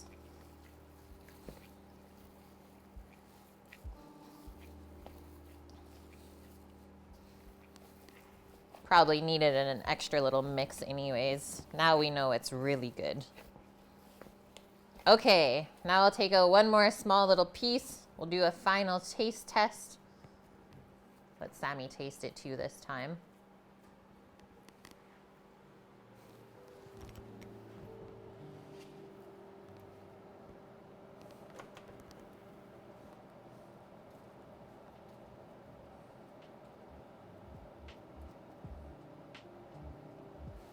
Our pan's still hot, so that shouldn't take too long. And then I think we will take a quick little break from Donairs while the meat's cooking, and we'll head into our desserty thing for today. So our sugary sweet brioche. And then I'm also gonna find our pita bread recipe.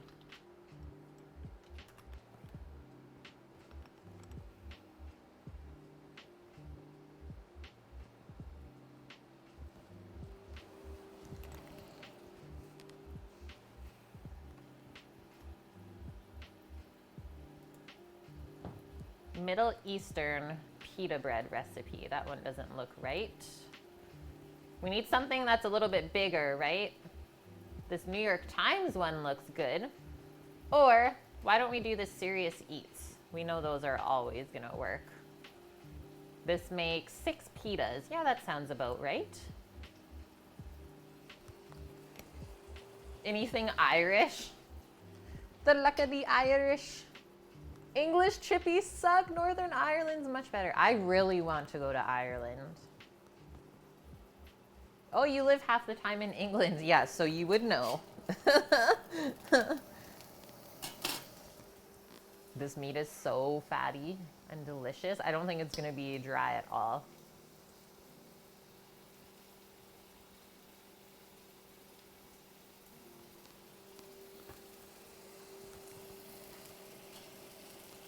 Hellfire hot sauce, so good. We actually had one of Zach's friends come over last weekend, and he saw that we had zombie snot, and he's like, what? You have that? I've been looking for it everywhere. So we had an extra bottle, and he bought it off of us.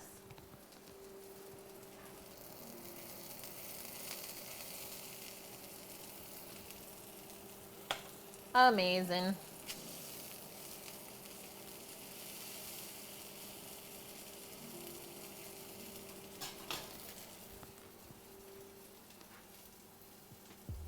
They're using Professor Fard Pounder's colon cleaner. Oh my gosh. Yeah, what a name. Homemade peaches and scream sauce. I'm in. Was it like habanero? A peach habanero sauce? Okay, there's our second pate. Salmon! Where are you at?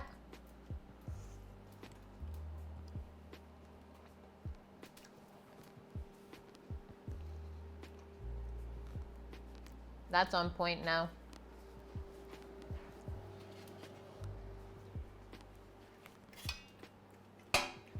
On point now? He says yes. That's gonna be good. Brisket and pork collar donair. Our oven says it's ready to accept the meat.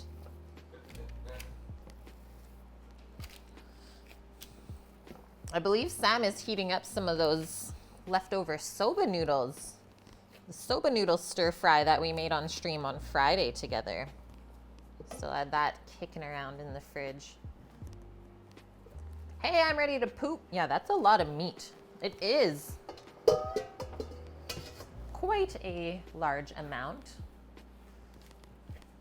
Bye, Nike. Have a great day, dude. It was so nice to see you for the little bit.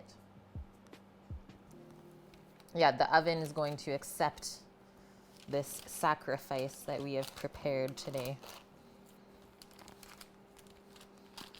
So now we don't want any air pockets, so kind of press it down in layers.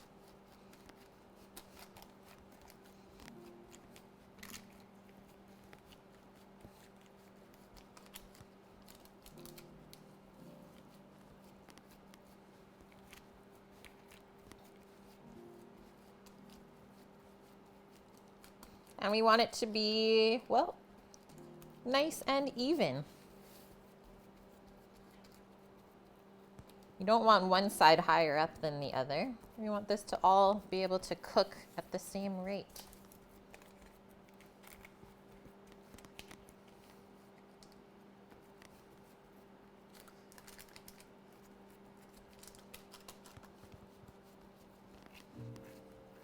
Now we'll give it a loving press. We're done with the punching into submission. Now you can see how it's getting a little bit more sticky after we've worked it. That's what we want.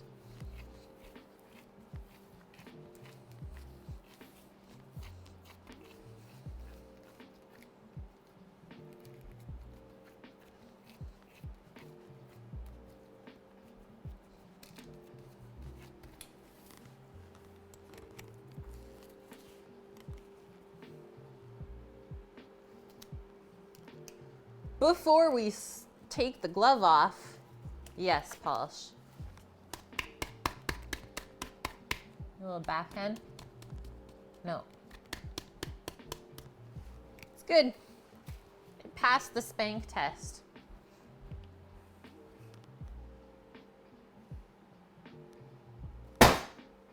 And the drop. Got all the air out.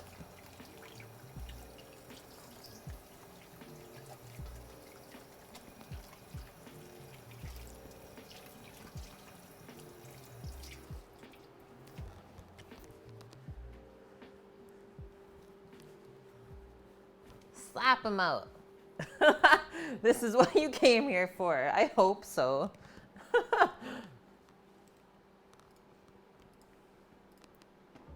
A goldfish? What? Where? Okay, we're baking this uncovered, right? Bake on the middle rack of the oven until internal temperature reaches 150 F. Oh, and he does it in a water bath. But I don't think that's gonna happen today. Oh, this is an immersion circulator. So this little device on top circulates the water and keeps it at a consistent temperature. So it's like the ultimate slow cooker. All right, guys, this is going into the oven. Donair meat complete. Also kebab meat, shawarma meat, etc. This is how you make it. Except the sad thing is we don't get to cook it on the spit today that rotates. So I'm gonna set half an hour timer, half an hour increments to check it throughout the baking process.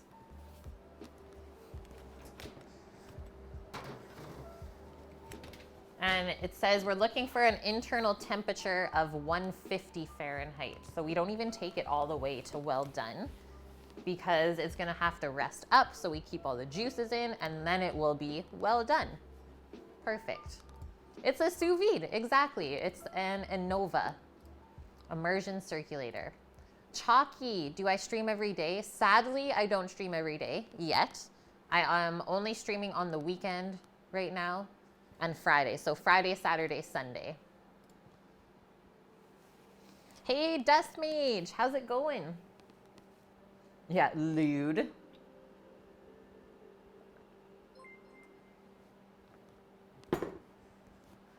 Leafroy Jenkins, thanks for the host. Thank you. All right, 30-minute timer on the clock. And I believe we have to get a muffin tin out for our brioche. Yes, Palsh. Palsh is gonna take my place so we can stream full time. This one, Philibeg, I have never had any issues with. I've also used one in professional restaurant and had no issues with it either. I do like the Innova because you can use it with Bluetooth and Wi-Fi. And they have a really good app as well. So you can control everything from the app if you don't want to keep getting up. And another interesting thing, Philibeg, is that I'm hoping to do a sort of partnership with them coming up as I got the contact for someone from the company. So if you have anything that you do want to see the circulator make, let me know. We can make something happen. Nice, Dust Mage. Pulled adobo chicken in the Instant Pot. That's gonna be yummy. Oh, nice. There we go, Stewie. You got an Innova and it's been good. You almost had the Kuradori one from Home Hardware. I have seen those commercials. I don't know if I would go with that one, Palsh. I know it's inexpensive, but I don't know if that's the one you want to go with. Laughing Wolf, thanks for the host. Okay, brioche au sucre. What we need to do, so we need to butter our muffin pan. And then we're gonna roll out this dough into a 15 by 15 square, sprinkle our half cup of sugar over it, and then we roll it up. This is so interesting to me. So interesting.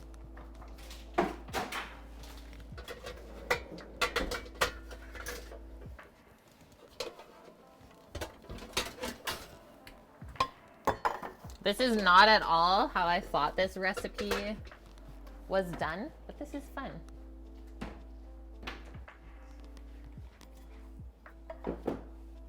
You would love a kitchen like mine with the knives.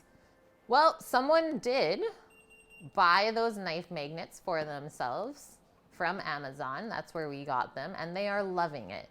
So they're like a really inexpensive purchase, and it's super handy always having accessibility to your knives and seeing which one is which. Hi, Stoner Rich. How's your day going? You have their website up. Which one do you have? So ours is actually like one of the first generations. This thing is like 4 years old now. And it's just the Bluetooth one. Nope. Or it's Wi-Fi as well? Yeah. It's Wi-Fi Bluetooth.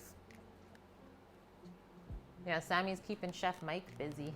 There's the Nano, which is smaller than this one, and this is powerful.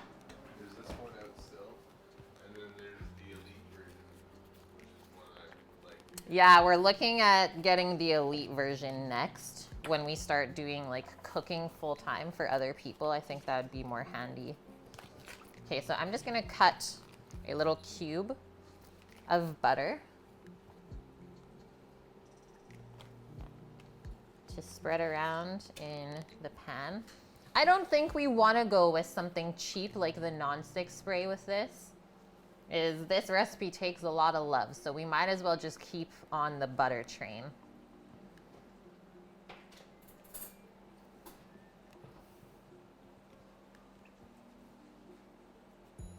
And I'm not super concerned about these buns even sticking into here because there is so much butter in the recipe already.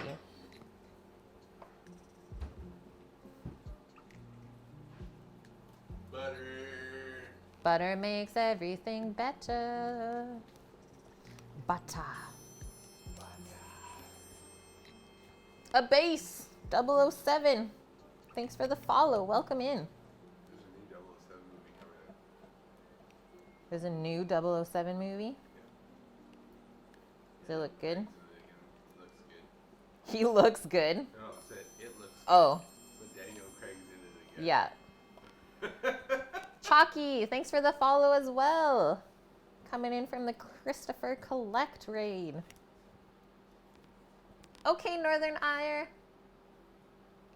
Nice beard you have walking around. Yes, that's my fiance. If you see him in chat, it's Omdog. Have a wonderful day, Northern Ire. Attack.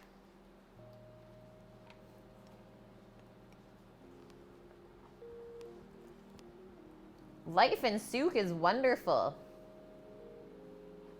I don't know if you've ever had the chance to come out here, but I quite enjoy it.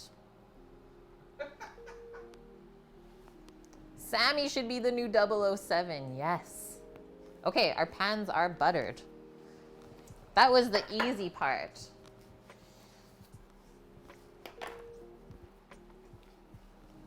Yes, it is very green. So basically we live in the rainforest of Canada.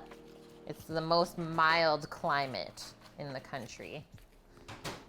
We don't really get winter unless Titan wishes snow for us.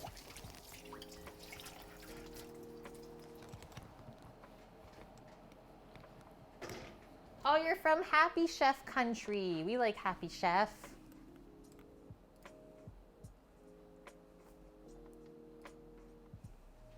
You're very welcome, Philibeg Chef. Oh no! Titan, yeah, I'm back from doing my snow dance. No! That looks tasty. I might have to get into a little bit of that. Okay, we need to lightly flour our board. I'm actually going to use this other board here so we don't mess up our wood because we still have some other things to cook today. Let's get our dough out of here.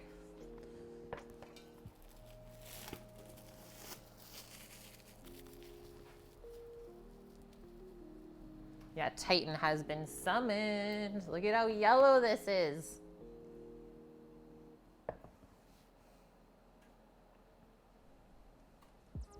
Yeah, Happy Chef country. Does that mean the Netherlands? Yes. Sammy got his pants from Walmart. The one and only. Hey, stepbrother. Things are so good. How are you doing? Oh, it's actually still pretty hard. We'll see if we can even roll this out yet. So much butter in it. But that's the good part, right?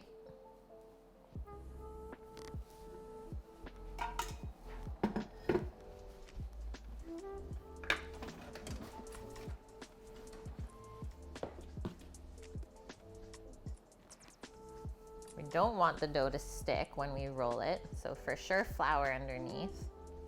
And then it says just to wipe off any excess flour when we roll it up.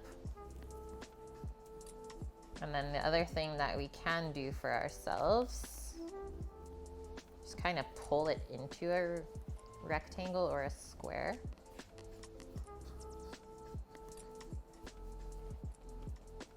Boom, that should form back together.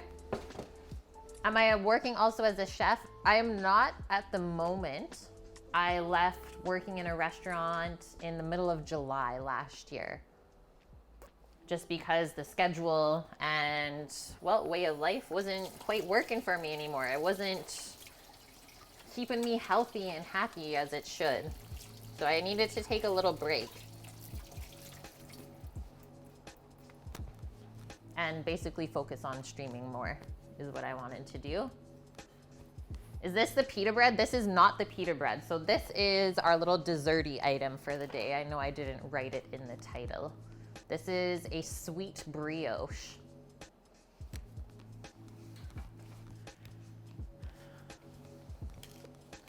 $15 by $15. This is what we're looking for.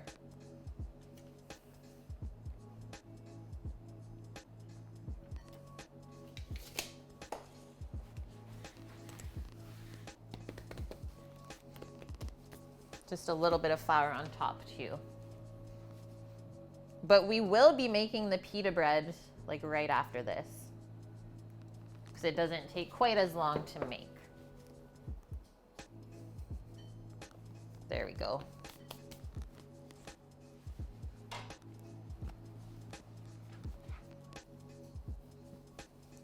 This is just lovely looking.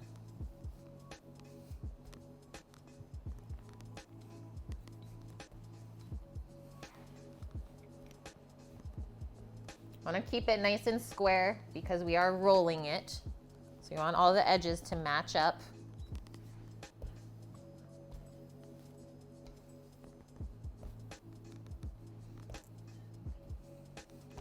And so this is a brioche that actually has some lemon and orange zest in it. I've never done that before.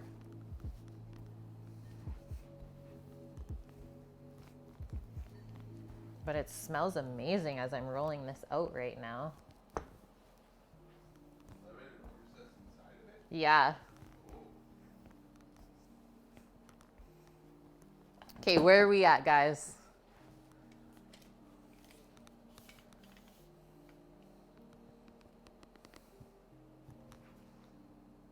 We are very close. One more roll this way, I think.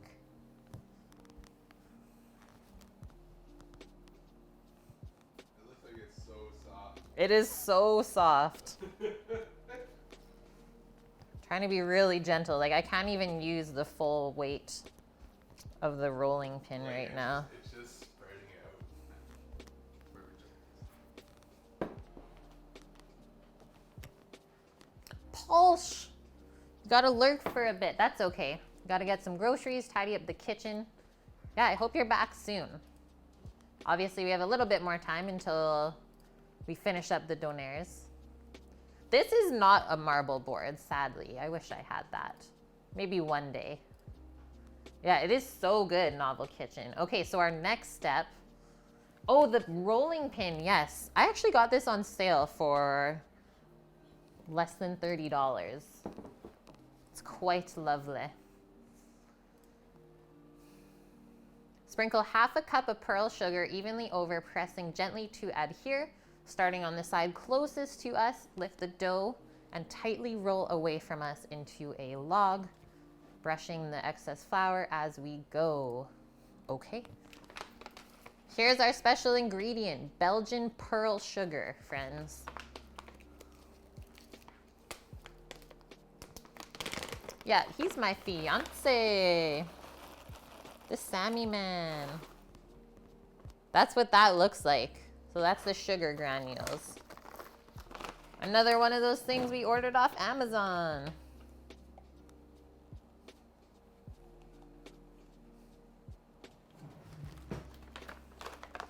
That's some thick sugar. Oh, amazing. The Belgian waffles with the sugar in it. Sam and I were saying we're for sure making the Liège waffles again in the summertime when all the berries are popping.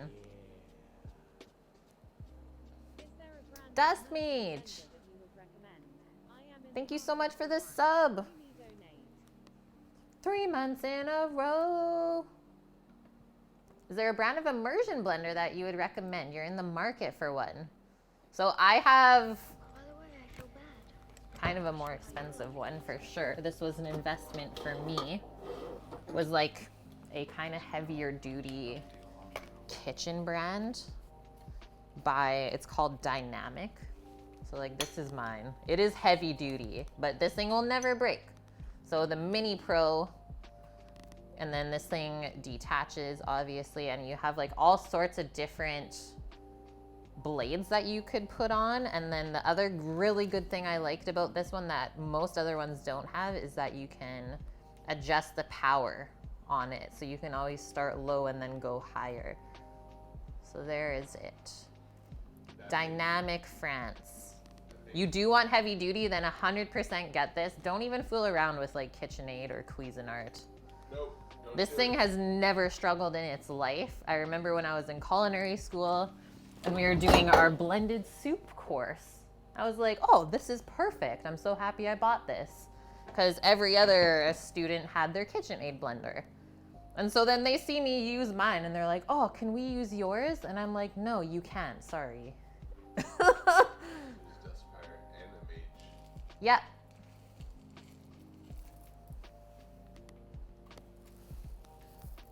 Sugar, sugar.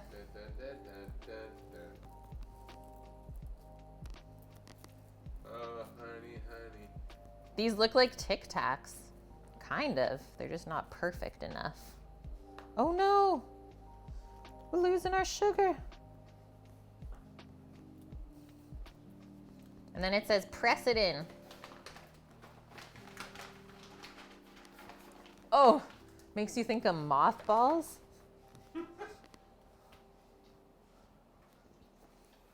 This is it, Dust.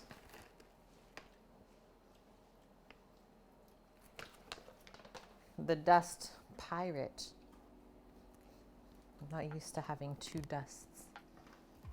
Sucrose balls. Sugar pearls. Diabetes. That's what we're adding. You know what these remind me of? Imperfect sugar cubes. Yeah, that's probably all it is, guys, is like the trim from the sugar cubes. Yep. You were thinking it. You should say it. You should say it. Ooh. Don't be scared. Make a like, bro. Yeah. Make a like. Okay, so now we gotta roll it. And it says to wipe off any extra flour So first he's got if you can. And you want to keep it nice and tight because we don't want any extra air bubbles in there.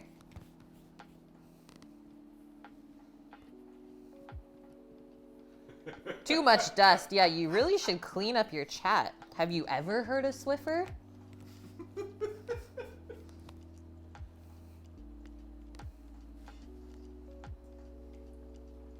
Sounds good, a base. I'm so glad that you found us today.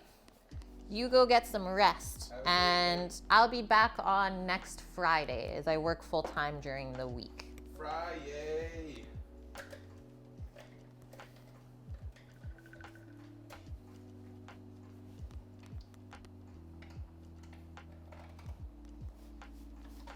This is rolling really nice, my friends. Brioche dough is one of my favorites to work with. Simply because of the high fat content in it, it never really sticks to your hands. So it's like a pretty clean dough if you want to do some baking at home. Okay, so obviously this end one just kind of form back together more, and it says you want it to be a nice like kind of even thickness. So if one side's more fat, kind of smooth it or press it out.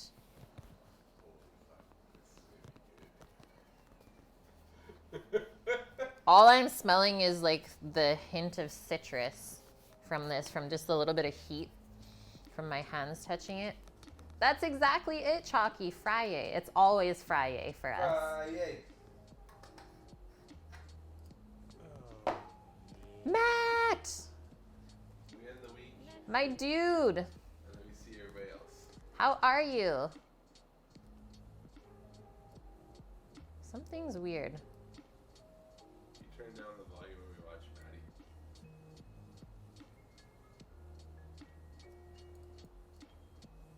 But I didn't. Thank you so much, dude, for the 20 months. The TV volume. Turn it down when we watch the video. Oh. Oh yeah, that's true, because there was echo. Yeah, so that should be fine. Okay, we're good. You're all right. You just got done installing some security cameras. Was it a needed measure or you're just doing it as a preventative measure?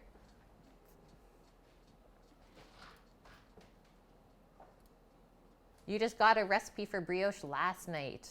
This one is so good. Dust Mage. Citrus is all you need to hear. Oh, you guys need it. Dang, dude. I'm sorry to hear that. That sucks. What? Matt's installing a security system because they need it. Oh, man. Come on, people. Yeah. Cut dough into 12 pieces. Then cut each piece into thirds. Lightly press 3 pieces into prepared cup. This sounds hard. What? I said, this sounds hard. Where did I put my little dough scraper? There we go. So I'm gonna do first, we'll cut it into 4. So we'll cut it in half and then cut those halves in half. Okay, your mom and dad's medicine has to be ordered by mail, so you don't want anyone stealing their meds. The fact that you have to do that, that's sad, dude.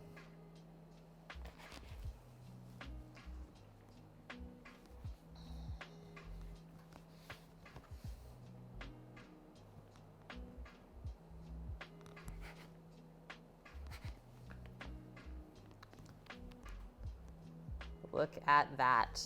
There are some happy layers in there.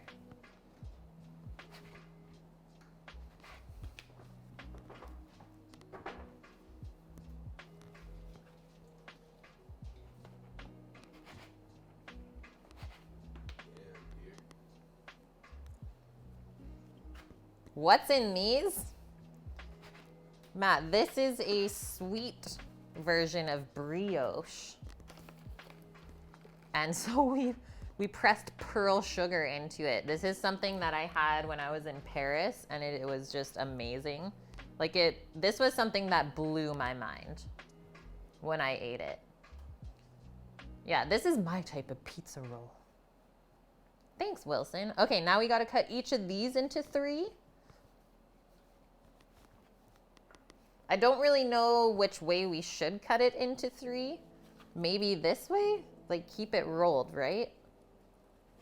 You're gonna have all these little pieces.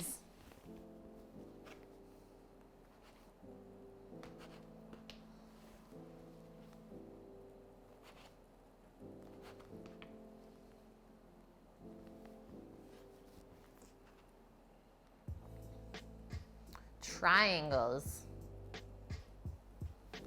I don't know, dude. Should we turn it that way? I feel like we'd mess with the layers though. But we can like press this back, right? Because I think that's how we'll be doing it, is like doing it like that in the muffin tin.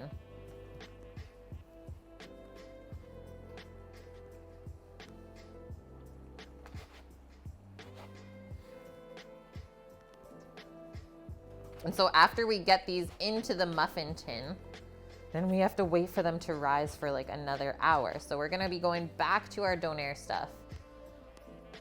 I'm gonna say we'll be eating lunch probably before these are done. Are those teeth? No, they are not. It's called pearl sugar. The fancy sugar from Europe.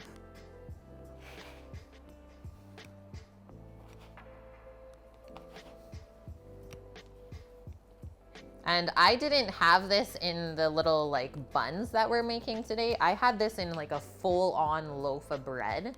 I just remember seeing it in the bakery and I didn't know what it was, but I knew I wanted to eat it. And I ended up eating the whole thing in one day. It was so good. I was like, I've never had this before.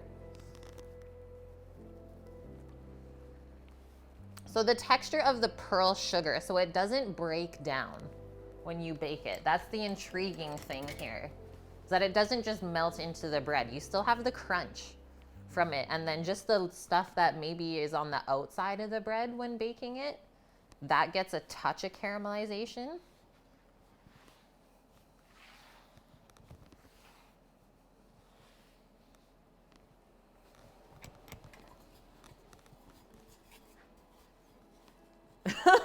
Yeah, they are teeth. The bag was actually never opened.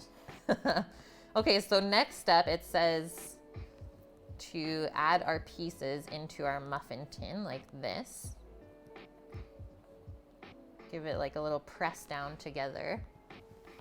And then obviously that's gonna proof up. It's gonna form back together. And we're gonna get these really adorable little buns.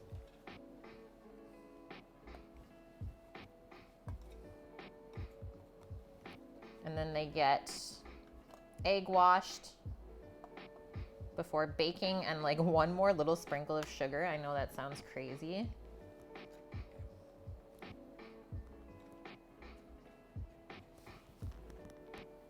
Yeah, and then we fill the center with meat. If only, Matt.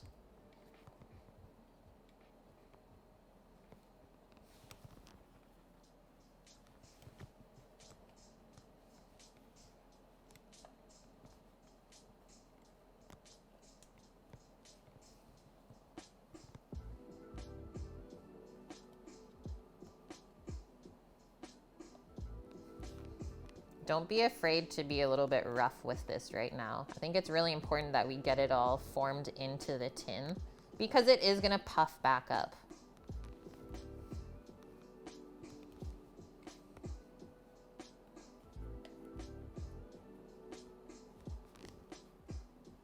Do y'all like venison? Heck yeah, dude.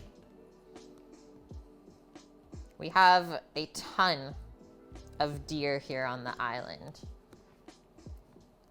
Mind you, it's blacktail, so they're pretty small, but they're still tasty. It is one of our good friends here. He goes hunting. And he actually only ended up getting one, I think, this season. That's it. That is all we're gonna do right now. So place muffin pan in a warm, draft-free area. Layer a sheet of plastic wrap, or I go with just like a nice tea towel over top, just to keep it from drying out too much. I think the plastic wrap, I don't want it to stick to the buns at all. So we're gonna do that in a nice warm area in the kitchen, so somewhere by the stove, preferably. And then we're gonna let it rise until doubled in size. So it should rise almost 3 inches above the muffin tin. So you can see right now they're not really poking up at all. So 3 inches higher than where it's at. We gotta be patient now. Yeah, smaller animals tend to be more tasty. That's it for our baking part. I'm gonna do a quick cleanup.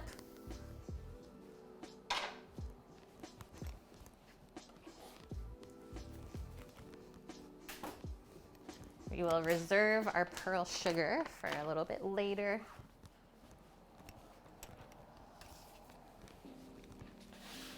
Scrape any excess flour off.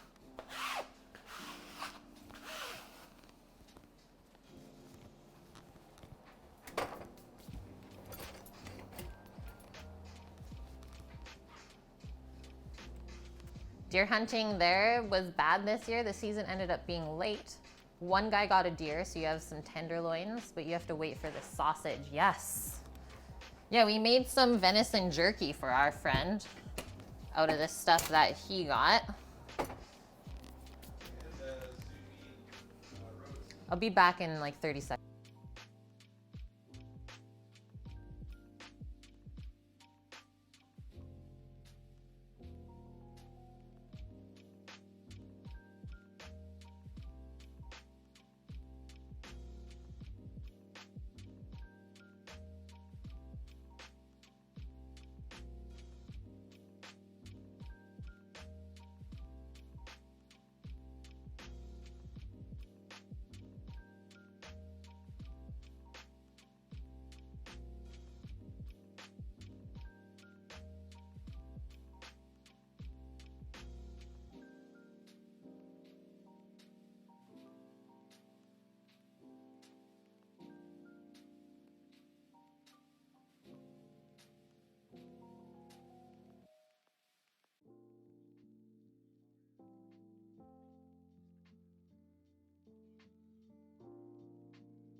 Okay, I'm here, friends. Going to the grocery. Sounds good, Wilson. Oh my gosh, Scooter Beach. You had to go grind up elk meat for your chili dogs dinner this week? That sounds lovely. That's freaking cool. When you make chili, you use at least 3 ground meats and go from there. Yeah. Well, I mean, we did turkey yesterday, and then International Chili Day is coming up on February 23rd. Maybe we'll have to do chili again.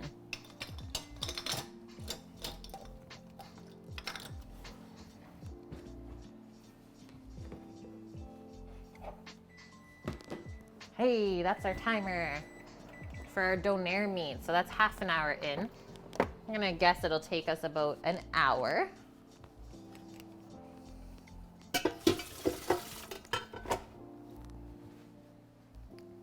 Let's check it out. Let's see how this is looking.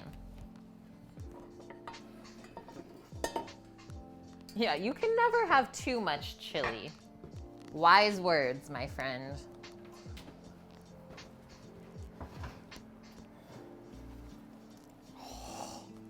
Yeah, there's some fat coming out of there. I might turn down the oven just a touch to give it like a gentler cook.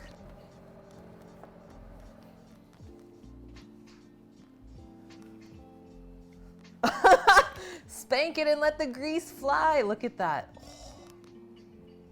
There's a touch of fat in there. What temperature are we at, guys? My guess, maybe around 70. Lick it. So tasty.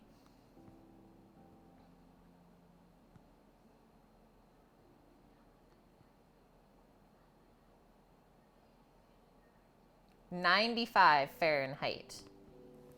We have a little ways to go still. Yeah.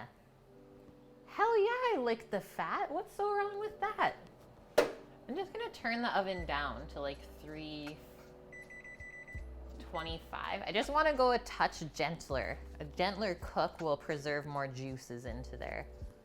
Matt, this is why you're here for this stream. This is our homemade Donair meat with fresh ground brisket and pork collar, and we spiced it up.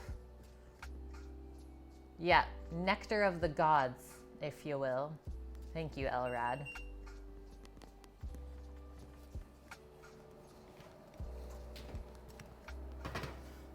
Okay, so we're at what, 96? That's the lowest temperature I got. Let us do, since we turned down the oven, 50 degrees.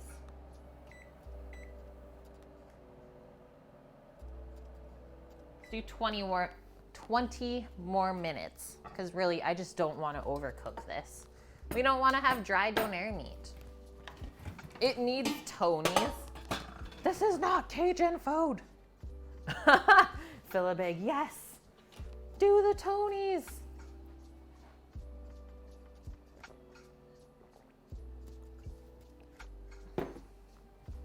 We're almost there, final lady, almost.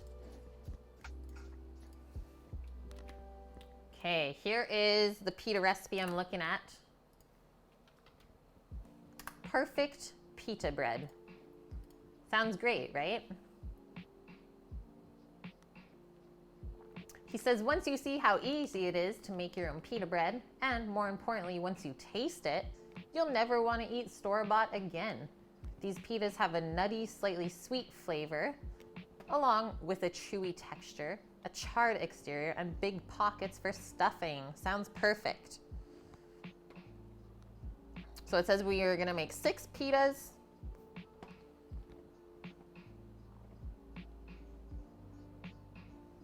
Oh, should we do this by hand as well?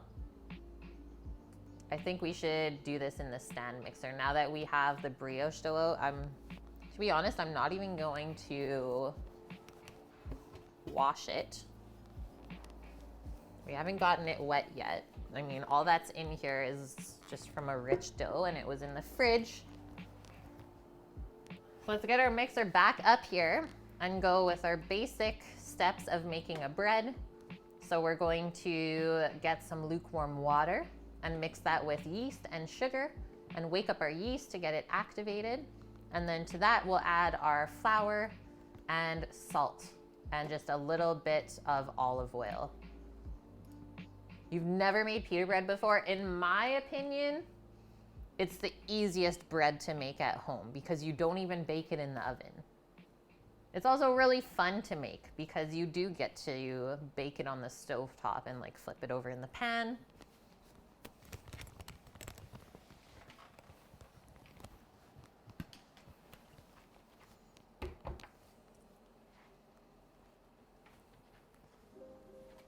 Throw in some Old Bay. That might be weird with the Donair meat today.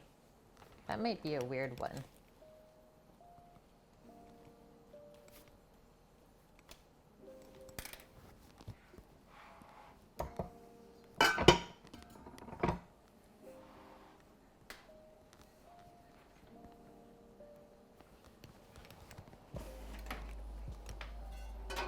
We have our dough hook.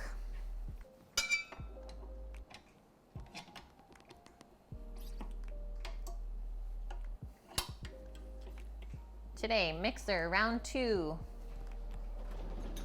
And our little spatula.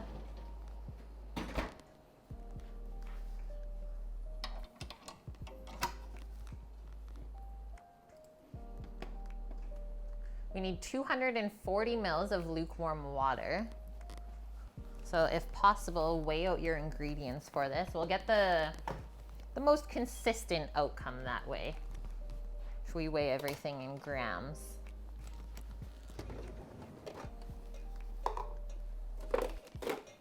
And well, 240 mil, that's just under 2 cups worth.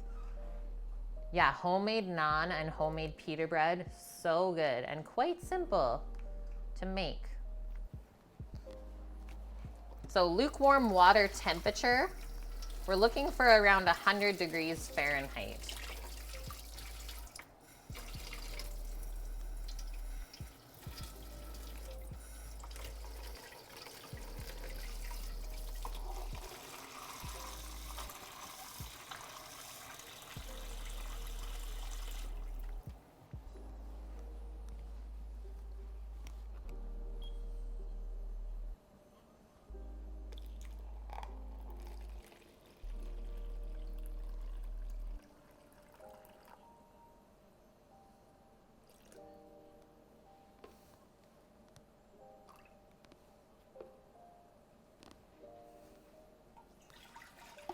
Boom. Okay, next up, 2 1/4 teaspoons of instant yeast.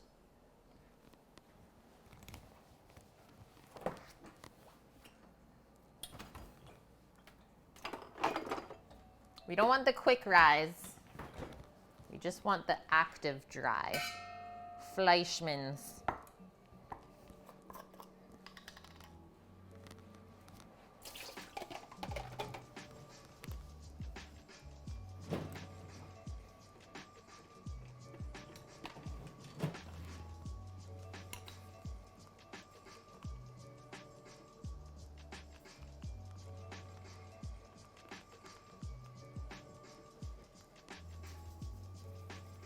I will start waking up the yeast. So the difference between naan and pita bread. So I'm gonna say naan bread is, well, like Indian cuisine, so East Indian cuisine. Whereas, I mean, pita bread is more Middle Eastern cuisine. Not really different ingredients. And then the other thing is that naan bread is made in a tandoor oven, whereas pita bread is not. So a tandoor is a special Indian type of oven that they use where they stick the dough onto the side of it. It's really cool if you've ever had the chance to watch them make that. All right, look at our yeast. It's already waking up. See if I can get a better focus in here. Maybe once it starts mixing.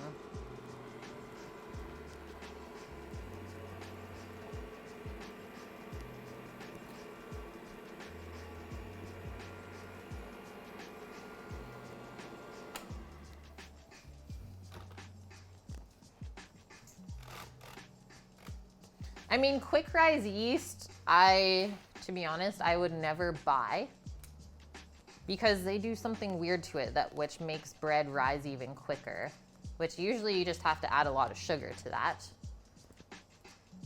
And honestly, it has been messing up my doughs that I've been making. So I don't use quick rise yeast. I don't know why you would use it. I always go for the active dry, or if you can get like the blocks of fresh yeast is really nice too. Yeah, right? We learned something, Dust Mage. I mean, we knew that we like to eat both of them, but we didn't really know the difference.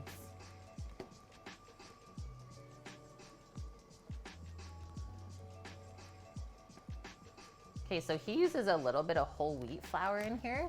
I think I have some spelt flour still ground up, or still from when we milled it ourselves. So we're gonna add that. You can see how the yeast has been dissolving already into here. Let us add 1 tablespoon of sugar to this. Give the yeast some food.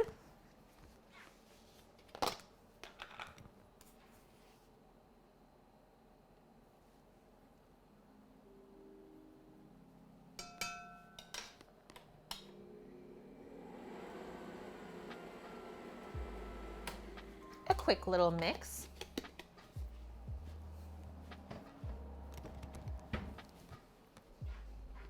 And then we can start weighing out our flour. So we need 280 grams of all-purpose flour and then 70 grams of the whole wheat. I like that mixture.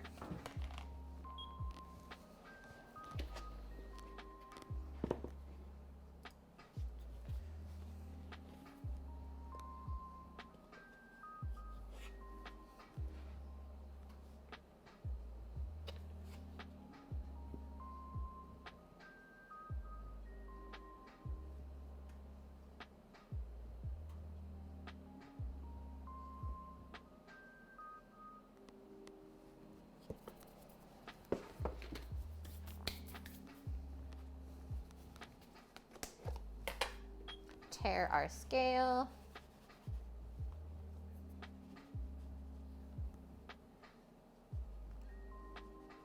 $70 grams of spelt. I don't think we're gonna get there, so I'll just bump the rest up with regular.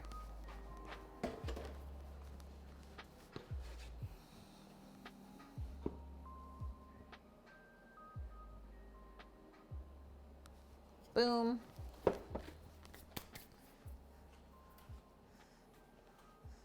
Hello, Nolly for you. I think that's how you say it. How are you doing today? Welcome in. Okay, let's add our flour, and then we'll add a tablespoon of olive oil and then a teaspoon of salt.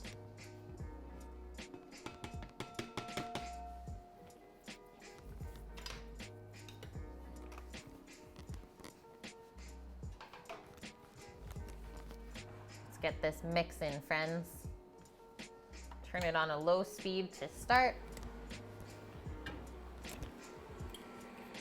The oil in this recipe is going to help the dough stay nice and soft and pliable.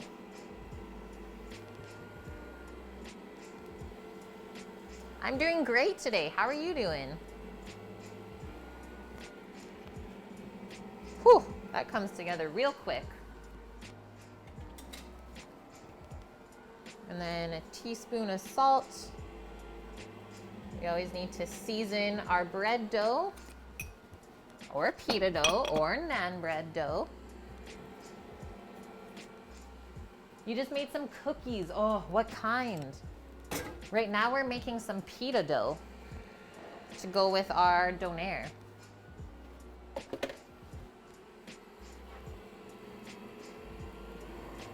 Once you see that mixing, I'm gonna turn it up a bit.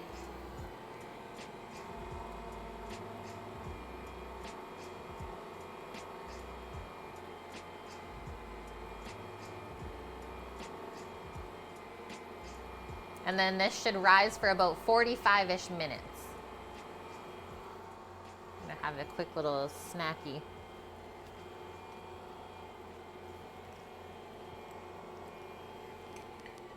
Protein cookies, nice and healthy.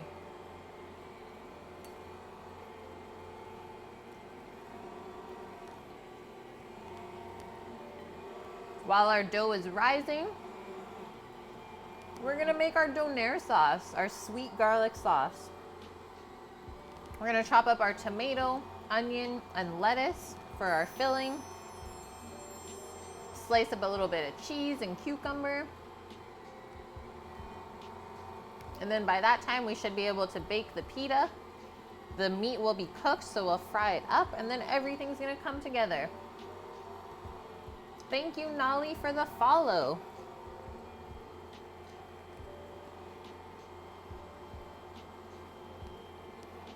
This is what I mentioned. Soba noodle stir fry. We made that Friday stream. A somewhat healthy dinner.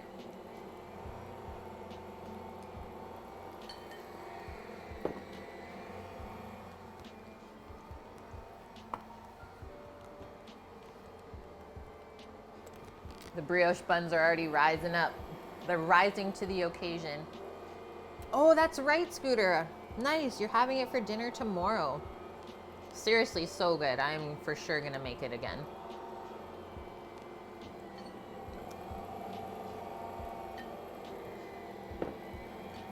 So we're gonna mix this dough until it looks really nice and smooth. And that's how we know we've developed enough gluten for everything to hold together.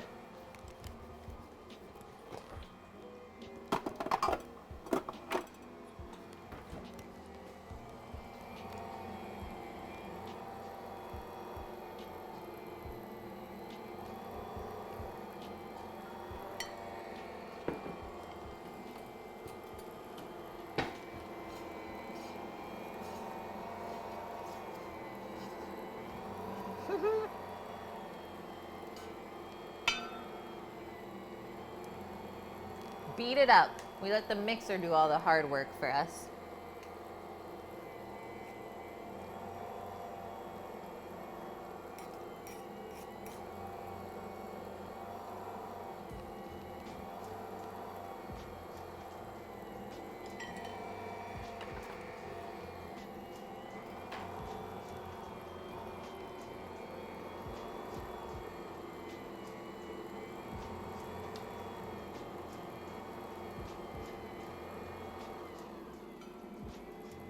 Almost there. Just a touch too soft still. Just got to build a little bit more structure. I think that's one of the biggest things for people making bread for the first time for themselves at home, is they just don't mix the dough quite long enough. We need to strengthen the gluten so that it can hold in all of the air that the yeast creates. So the yeast eats all the sugars in the flour and then literally farts out the gases, and that's what makes your bread rise. So we need our gluten to be strong enough to hold in all of those gases. Thank you, Yurilon, for the follow. Welcome. Look at that stretch.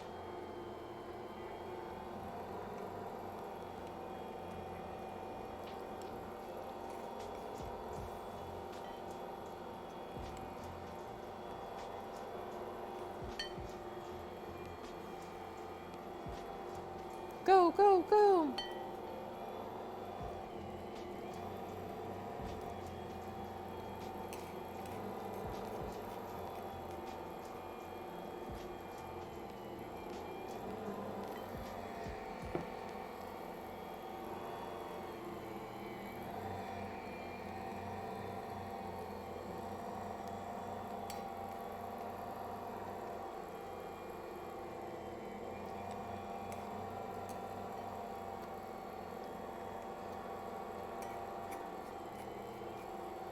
Trying to crush this bowl before this is done.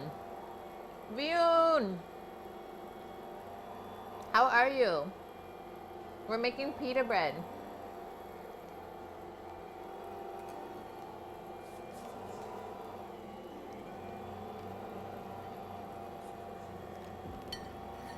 Yeah, we got a butt burglar.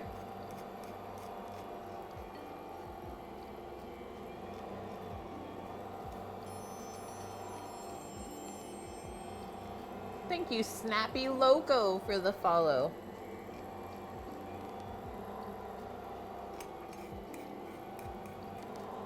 That's really cool, Vion. I'm doing great. Excited to eat these donairs. Had a good sleep. Feeling refreshed. Eating some nudes. I think our dough is done. When it doesn't really want to move anymore, that's a good sign. Which is perfect because I'm done my lunch. Yes. Oh, amazing. The mixer did all of the work for us. So unplug that. Now we get to let this proof for a little bit. Basically, we want this to double in size. And we will basically set it up right beside our brioche that is still proofing. Because the stovetop is nice and warm right now with us cooking the meat for the donairs.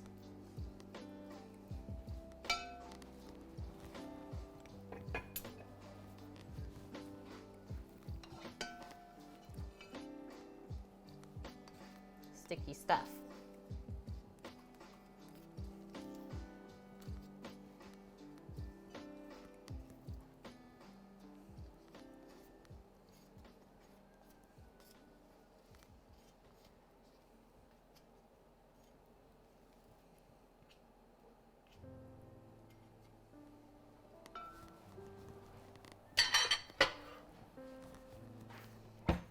It's almost time to check our meat again as well. So all we have to do with this dough is form it into a nice little ball. Obviously it's not sticking at all, which is great.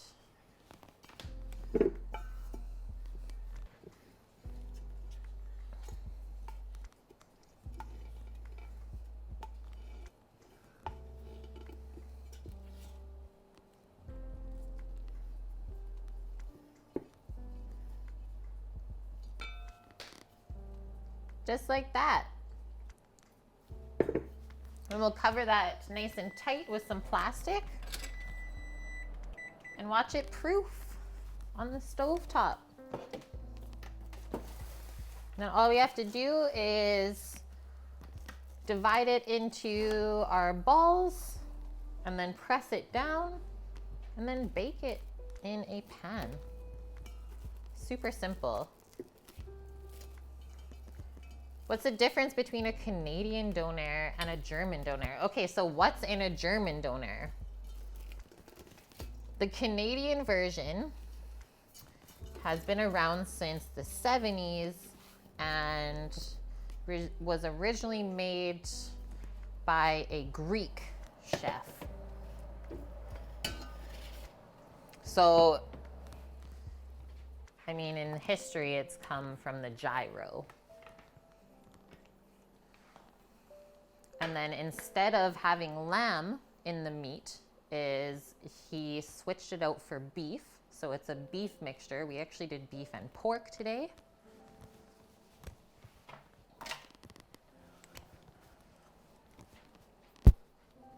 And then the only other things that go into the pita is lettuce, tomato, onion, and this sort of sweet garlic sauce. So that's a very different one, I think. You always thought it was a Lebanese Canadian. He's Greek. He is Greek. His name is Peter Gamoulakos. Peter Gamoulakos. So he started by serving a pita stuffed with grilled lamb and tzatziki, and no one really took to it back then, so then he changed it up a bit, and then people loved the new version that he made. I know the onion. I am not huge into the raw onion. There are some places, like the place that we used to go to where I grew up, where they like griddle the onion for you, so they kind of caramelize it a bit. That is good. But the raw onion I'm not super into, even though that is traditional. Pickled onion could be really nice.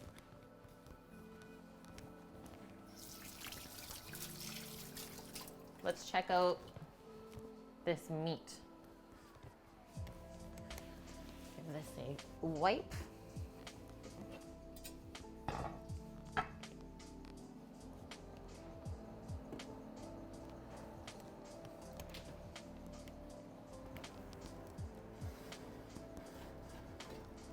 Oh my God, even more juices. I think I'll have to save this fat because there's just gonna be so much flavor in it. Look how much it shrunk though. I'm happy I turned down the heat. This is nuts. Juices. Yeah, time to get a straw.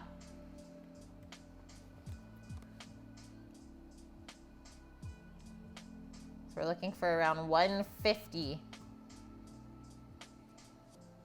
Fahrenheit. This is sitting at 125. We are very close. I think maybe 10-ish more minutes and we're there. And then you know what? That would be a perfect hour in the oven. Yeah, Ma, the meatloaf, only 25 more degrees. Look at. I hope you like grease. Such juices.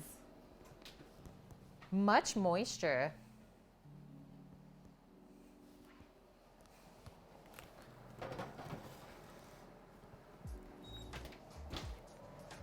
Ten more minutes. This fish, so this is a cast iron trivet that I actually found on the Facebook marketplace here, so like secondhand. Someone was selling it for, I think 10 bucks. And I was like, I'll come pick it up for 5 bucks. And so then that happened.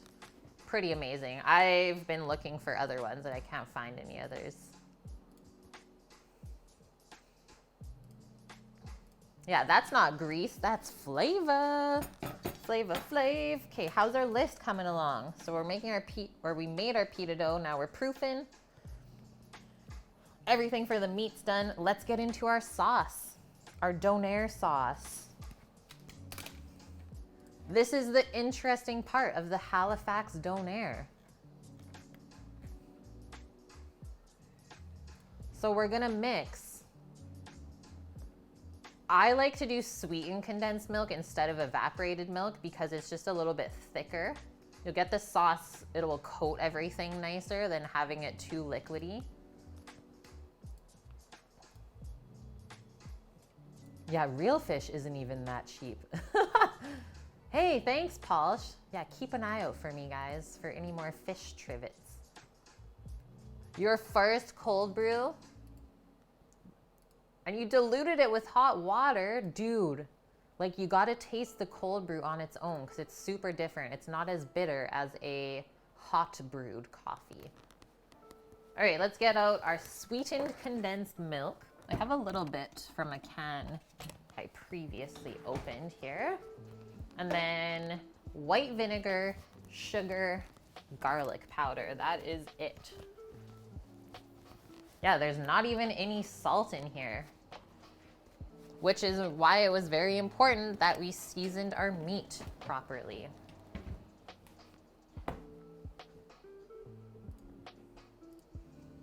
If you do the evaporated milk, you end up using cornstarch and heating it up. So it's more of a hassle. Yeah, let's not go down that road. Let's make it really easy for ourselves. So Maddie uses 3/4 of a cup. That's pretty much what we have here in the container. So I think we're just gonna mix everything into here. This is one of those things where I kind of doctor it to my taste. So yes, we know the base ingredients. You can make it more sweet or more vinegary, up to you. You can also add as much or a little garlic as you want. I like to keep stuff really balanced. I don't like it to be too sweet, obviously.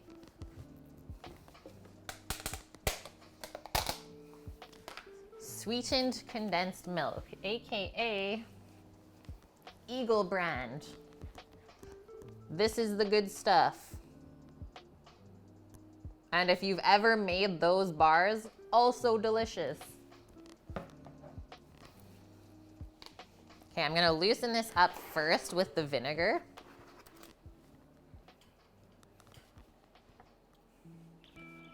I know, but that's what I made for Samana yesterday, was a Vietnamese coffee. You use 1 full can, about 1/3 cup of vinegar, and 1/2 teaspoon of garlic powder. No sugar? No sugar?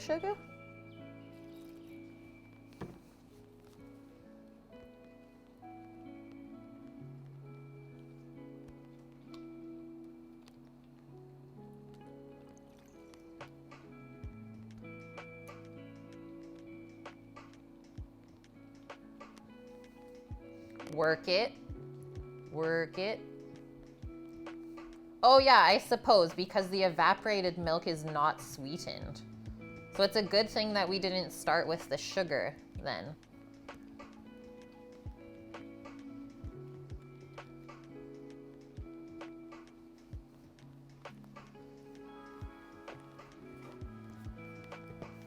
And we won't call this what Maddie called this.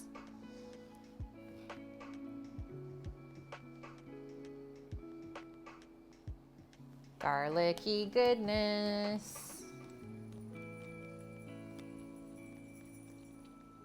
That's gonna be very nice and garlicky. Yeah, I do like the tangy sweet taste of it. We can go more vinegar.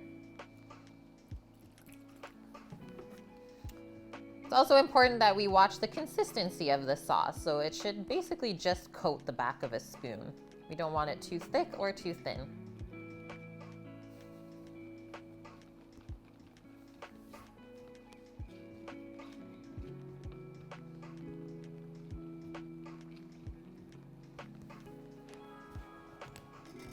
Taste as you go.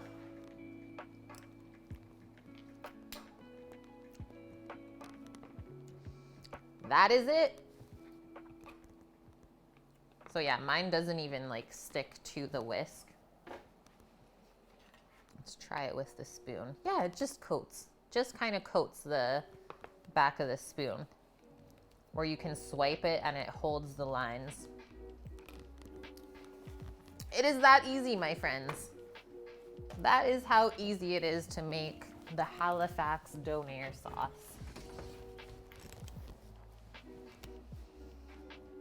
Okay, I'll put a couple things away, and then we're gonna start working into our vegetable chopping. A little bit of knife skills.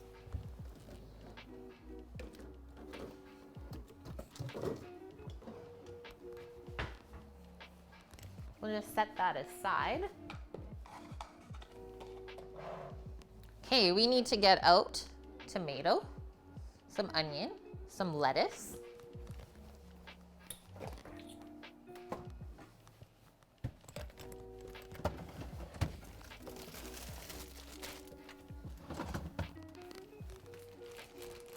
Going with romaine here for that nice crunch.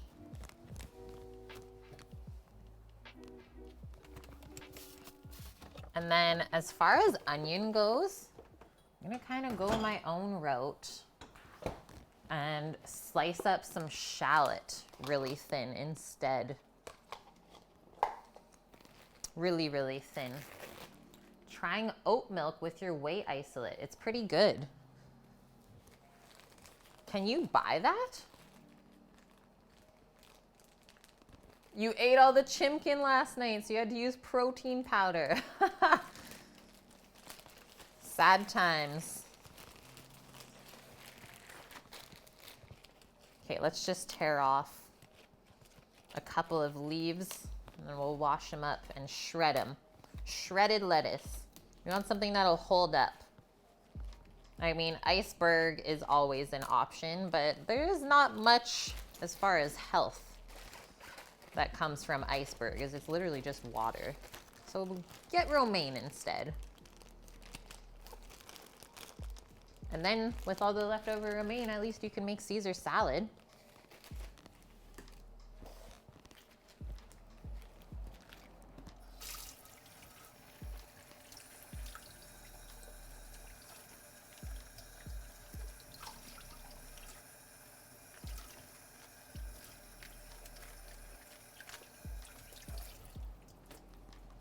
Oh, Paul, I suppose today we'll go interstellar. If you're using romaine, be careful with it. Oh, because of the recalls? I guess that's also an option. But we typically buy just organic stuff, so we shouldn't have to bother with the recalls. Bunch up our leaves here. Interstellar hype. We don't want our lettuce to be wet because then the sauce is gonna run right off. So Chalky, in the States, they've been having recalls with their romaine lettuce for some reason or another. We've not had it in Canada, but something's happening where they're producing the lettuce. That's just not good. From the Salinas Valley, okay.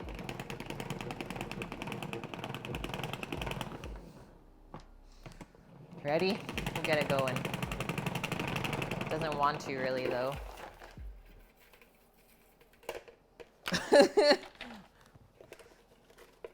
All dried off, ready to go. Cause look at that water that we would have had on there.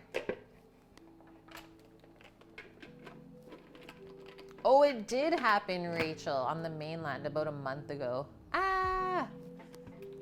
E. coli in the lettuce. Delicious. That's our meat timer.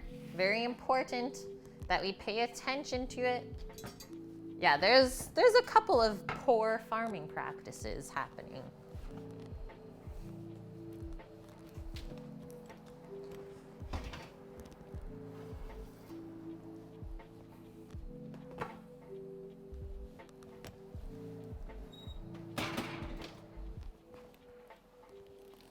Drop in the towel. Okay, one more temperature check. All of our breads that are proofing are looking really nice on the stove top.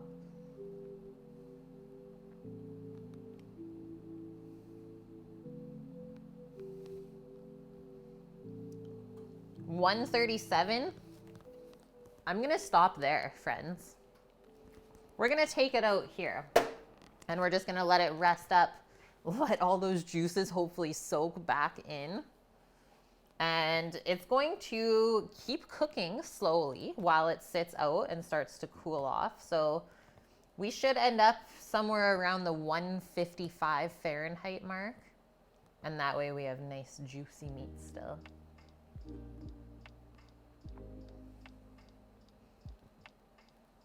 Groundwater is tainted with listeria and has been an issue for years with the romaine out of Utah. Became very mindful due to your MS. Wow. That's crazy, guys.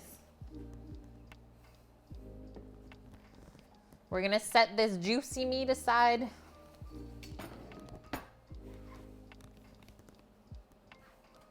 And maybe one close up. Let's get into the meat. Oh man. And, well, since the oven is now free, let's take a quick check on our dessert item. So our brioche au sucre, this is something that comes from France. Look at our buns. So it says it should be risen about 3 inches sticking up from the pan. We're almost there. And then let's check our next step. Okay, so we need the oven to 375 for our buns. Place muffin pan on a rimmed baking sheet. I feel like that's a very important step there. Beat 1 egg with 2 tablespoons of water in a small bowl. We gotta egg wash all of that. It says don't drip between the dough and the pan or the bread might stick to the pan. Honestly, this pan is like probably older than me. It was a hand-me-down, so I don't think anything's gonna stick to it anyways.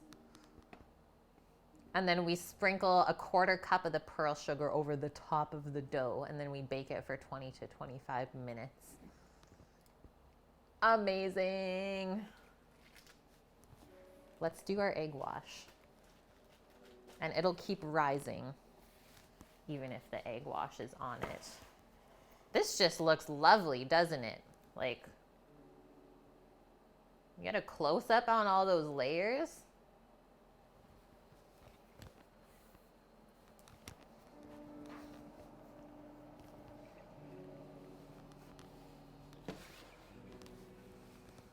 One egg.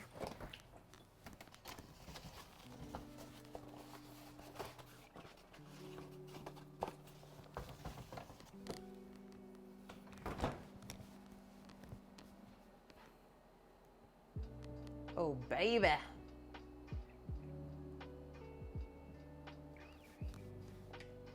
Stay.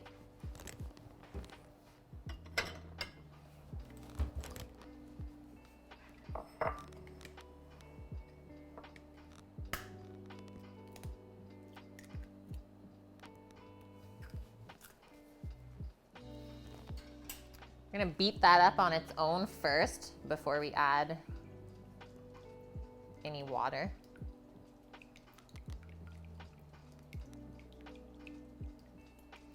And the egg wash is gonna create the really nice shiny outside to the bun. And it'll also help it brown really nicely. So it'll create sheen and caramelization. Let's add a bit of water, just loosen it up a bit.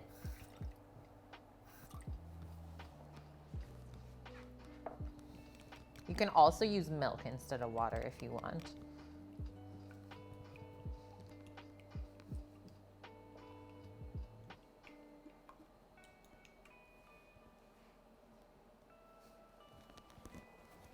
And then we just need to use a pastry brush. I think first we will put it on the sheet pan.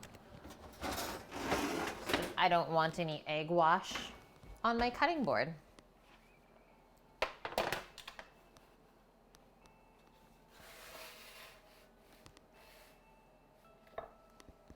Hey, Cookie! With the second request. Gnocchi bolognese. I am into it. Yeah, you're a beast. That sounds amazing, dude. We'll be making the gnocchi. We'll be making the bolognese. That means more meat grinding. I'm in. Let's do it. Palsh, your coffee is not very bitter, fairly strong, but yeah, you can see it being better cold. It is so nice cold. Gnocchi bolognese. Frick yeah, dude. This is some of the softest dough I've ever felt. It's so fluffy, I'm gonna die.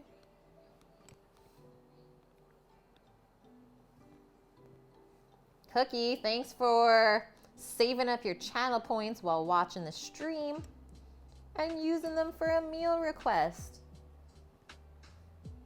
So that's exactly how Palsh got us to make the Halifax Donairs today. Same dealio.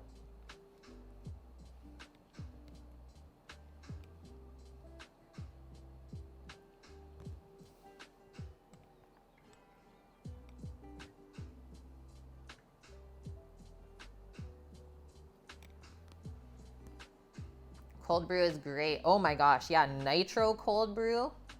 That's just something else, Bonkman. It just reminds me of a stout, like drinking a stout beer. Nitro cold brew.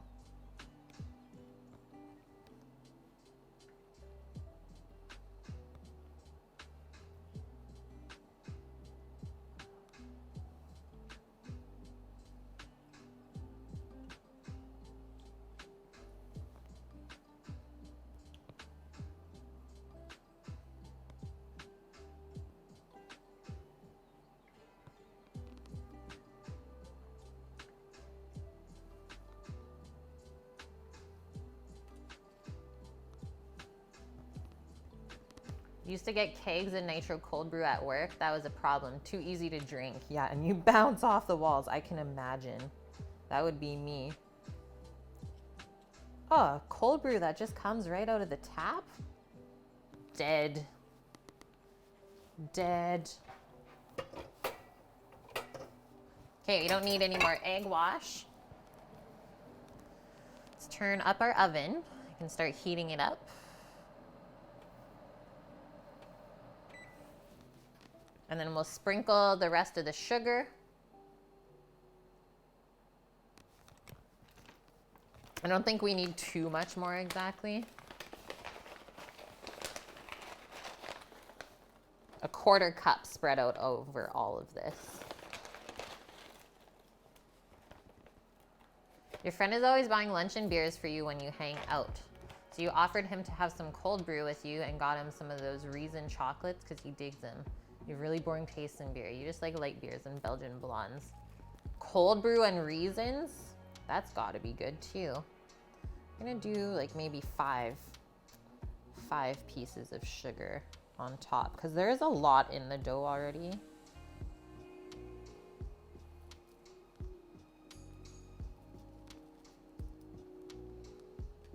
I like all sorts of beers. I mean, I got into drinking beer by drinking like sours and lambics and stuff. That's how I got into drinking craft beer. Because to me, that's more like desserty almost. You're really into Flanders red ales. Yeah, red ales are really nice. They have a lot of flavor in them.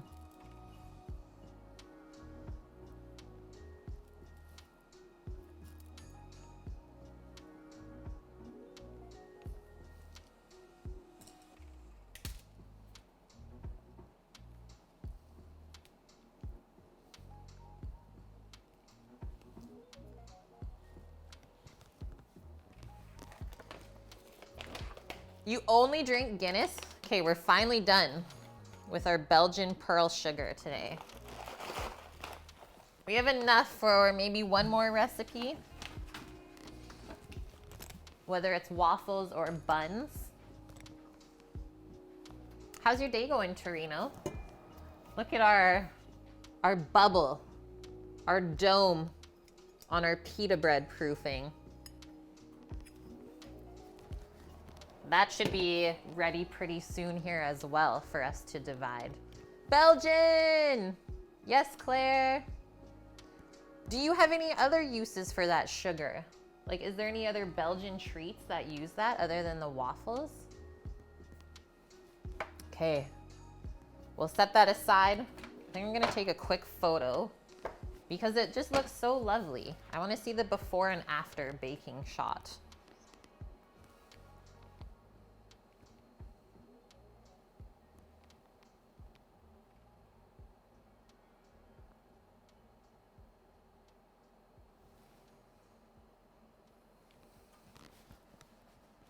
You guys just make sugary bread.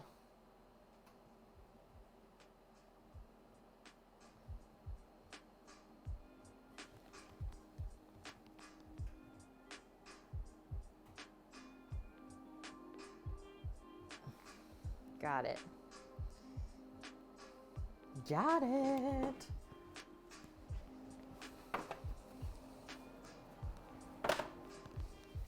Okay, sweet. Back to our lettuce. For our Donairs. The meat is cooling off.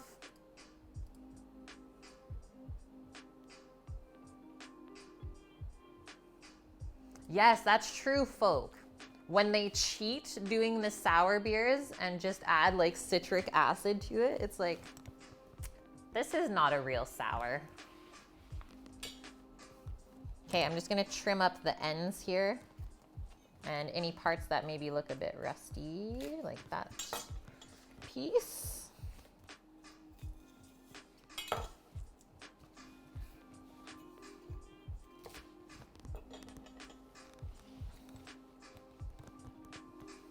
And we'll gather everything up and we're gonna shred it, so nice thin slices.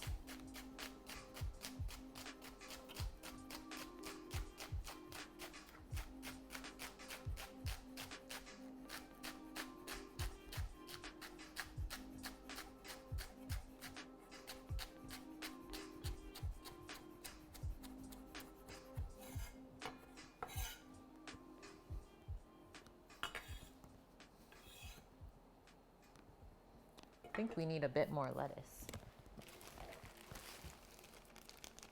Couple more leaves. The inner leaves for romaine I find don't get as dirty as the outer leaves.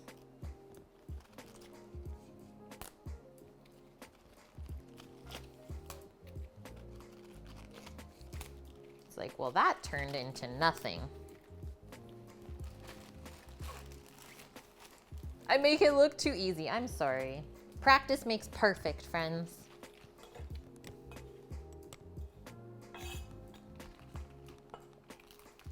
Okay, again. Again.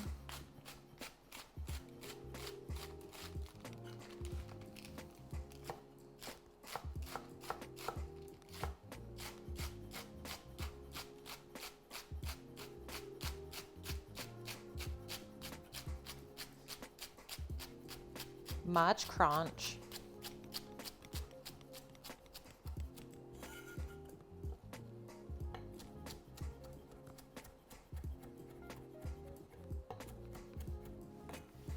There we go. It is a Starfrit one. I believe so. Or sorry, Cuisinart. Cuisinart is the salad spinner.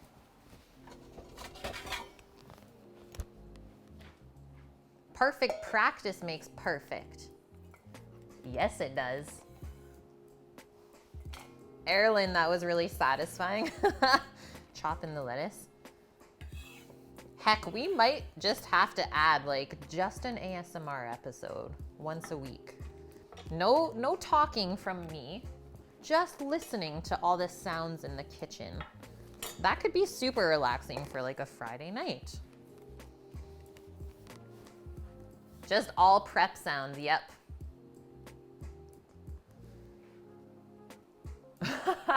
Yeah, Paul, you had to pick up a salad spinner after we went interstellar so many times. Yeah, emote only mode. Yeah, just literally no chatting, just emotes and sounds. Hi, Peter Matthews. How are you doing? Okay, our lettuce is ready.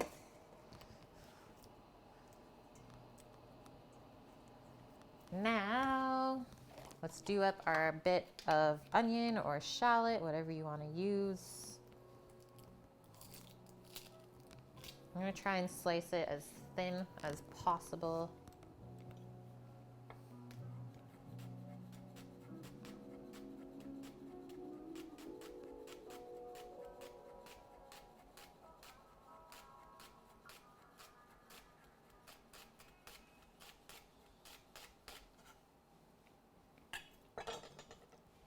Something like that. I know Sam won't have any, but I'll have just a bit.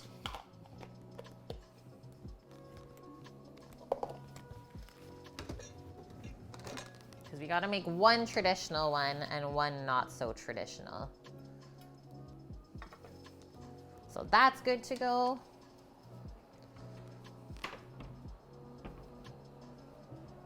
Okay guys, our buns, I'm gonna put into the oven. We're gonna put these babies into the oven. So 375 Fahrenheit. Bake brioche until it's a deep golden brown, 20 to 25 minutes. So we'll do our 20 minutes, air on the lower side, check them at that point and see if they need a little bit longer. 20-minute timer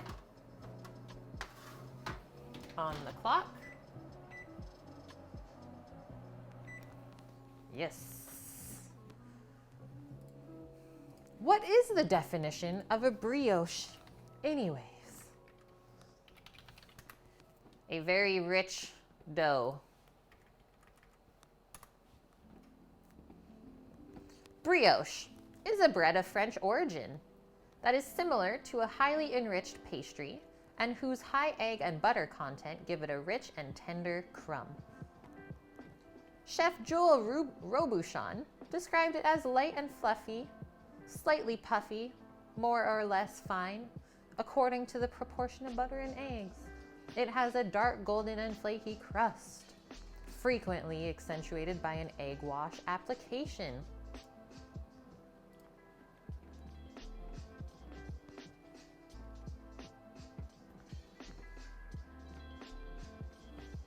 The first recorded use of the word in French dates to 1404.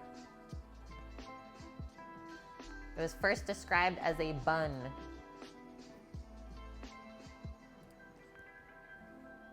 Yeah, it sounds as amazing as it tastes.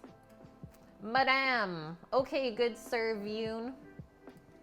Have a wonderful rest of your weekend. Take care of yourself, and we'll see you next week. Yeah, eggy bread with a nice sweetness. A big Wisconsin hug to the chat. Here's a nice Canadian hug from British Columbia. You've never had a brioche bun hamburger? Oh, heck yeah, I have. That is so popular.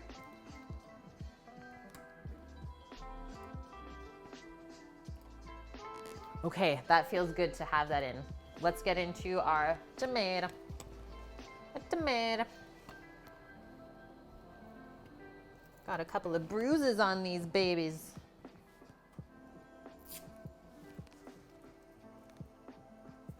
What's a pretzel bun? Literally a pretzel dough made into a bun. So it's like really dense bread dough compared to brioche is super light. And depending on the brioche that you have, if you're doing it with a burger, is sometimes your brioche can be too light and fluffy to hold up to the burger.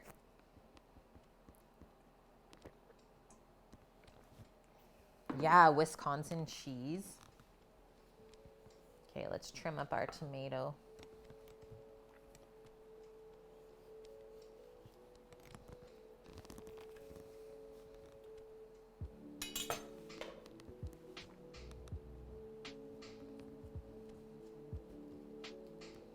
After we finish our veggies, we're making pita breads.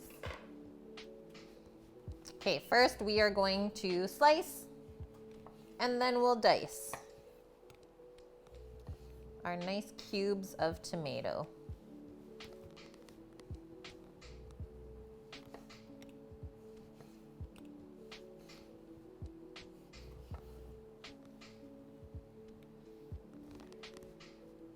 They're pretty perfect. That is one thing we do get out here, is like really nice tomatoes all the time. Is they're able to grow them in the greenhouse still on the mainland. They got the technology.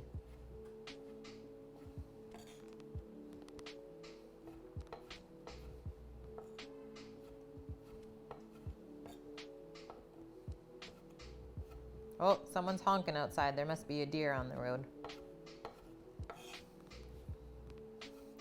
It's like people don't honk at each other here. They just honk at the wildlife. It's a long trip and you're scared, but we're here. We're here, Palsh. You don't have to be scared. You got all the support you need. I mean, the most important part is knowing that you're gonna get fed, and well, you already know that. You're invited over for dinner every night, man.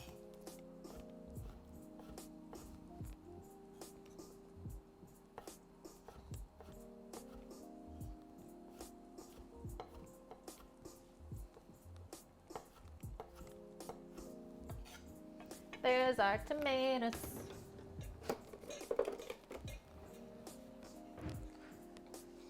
Yeah, going from one end of the country to the other by yourself is pretty intimidating. Sam's done it though. Yeah, if you ever need to talk about that, talk to Sam, because he's done it a couple times.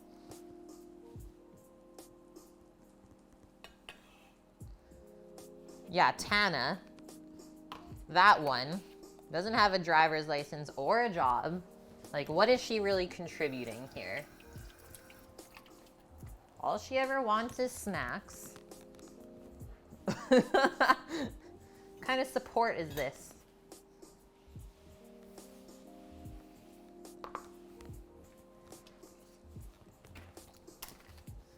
Hey, Donair sauce made, tomato done, onion done, lettuce done.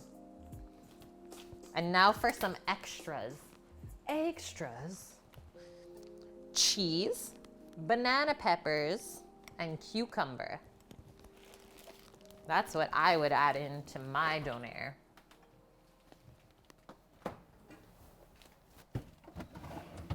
And the cheese is usually just the white, well, sub cheese. I don't know what else to call it. Mozzarella.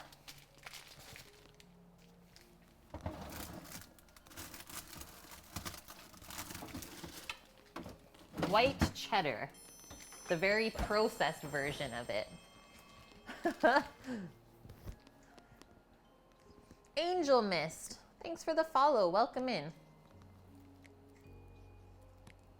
Aw, Tana. She's being a big baby. Yeah, we're gonna do one traditional Halifax version, Bonkman, and then we'll go with like the gyro kind of kebab shawarma feel for the other one. And so that we can tell the similarities and the couple of differences side by side. I thought that would be fun for us. Donair is a favorite treat, right? And well, they originated on the east coast of Canada. We don't have anything that really resembles it perfectly here on Vancouver Island, or we have yet to find it.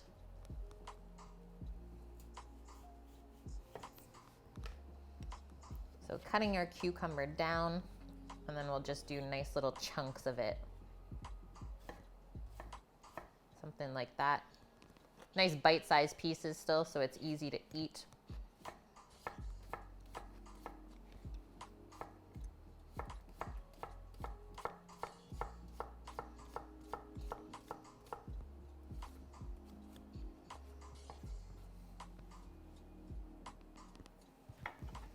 Yeah, another Eastern Canadian.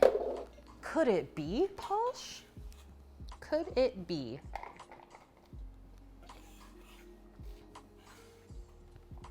I think doing all of this stuff over like rice would be super good too, instead of pita. Why not? The meat, all the sauces and the veggies, be good. Is Donair like donor? Yes, exactly. This is just the Canadian version. It is really cool, right? Every kind of area in the world has their own version.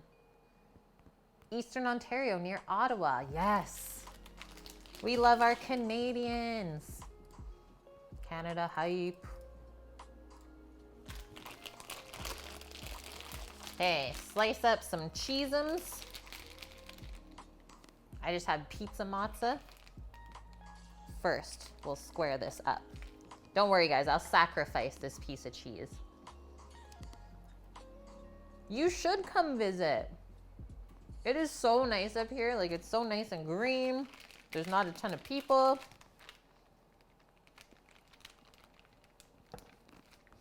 So we'll do nice thin slices of cheese to melt on top of the meat. You've been to Vancouver Airport. Yeah, if you haven't gone out of it, then it doesn't count. I know, it's funny how that happens, hey? It's like, well, I've been there, but I haven't really been there.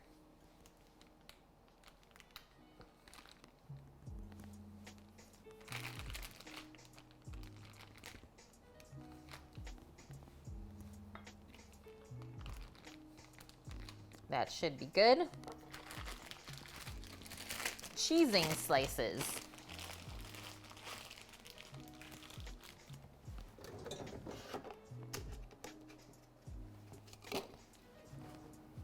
All right. Here's our spread, our goodies. Got that. Move this over. Lettuce, shallot, tomato, cucumber, cheese, Donair sauce. Hey, Speed. How are you doing, my man? Good to see you today.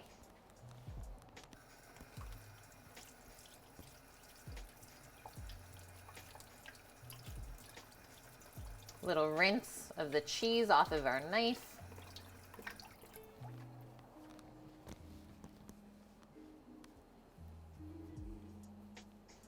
Bye, Angel Mist.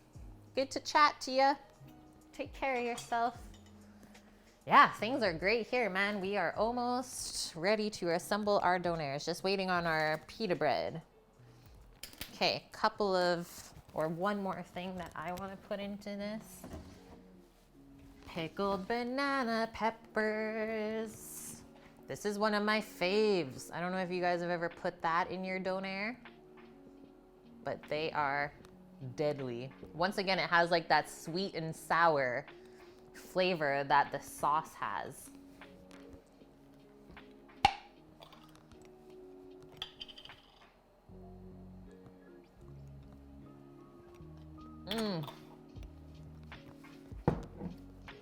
That's a must for sure. You put it on pizza and subs, yes. Sometimes I love putting it on pizza too. Okay, so we've crossed off basically everything on our list except for pressing down our pitas and cooking them. So let's get into it. I'm gonna put this stuff aside for now. Our meat is cooling off. We got some buns in the oven, which I haven't even peeked at yet. Look at this. Look at the bubble on here, the dome. It's like an eyeball.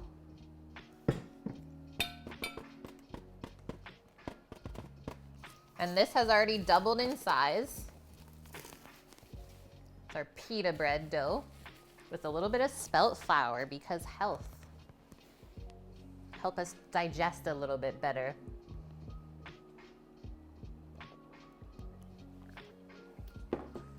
You've been putting banana peppers on your garlic fingers. You used to do that after the bars get fingers with hot peppers, always called them hotties. And the waitress started laughing every time. Love it, Polish. Okay, Speed, let's check this out. Oh, you did up some salmon last night on the egg? And some double baked potatoes. Hi, Iceberg. Yes, this is looking good. Look how sticky it is. Let's get some oil, I think, just on our hands. It's gonna get real sticky.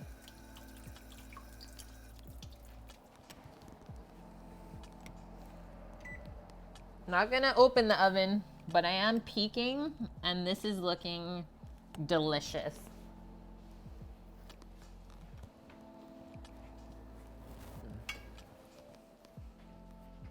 You're using this VOD for a recipe. Hell yeah, Daff. Here is the pita recipe, obviously. Serious Eats. Okay, we need to get this out of here. And then, so it said it makes 6 pitas, but I'm gonna guesstimate that they're gonna be quite small. So I wanna make the pitas bigger, so we're only gonna make 4 larger ones. Yeah, we got donairs happening today, Daff. Just gonna oil my hand up a touch. And also sprinkle anything extra just over top.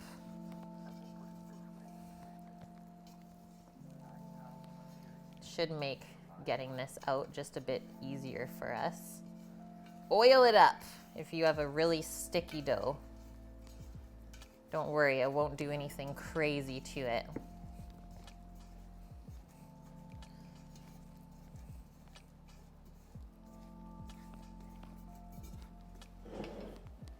And then let's get some flour down. This is our last step for today, so I'm not too worried about messing up my cutting board now that we have all the veggies done.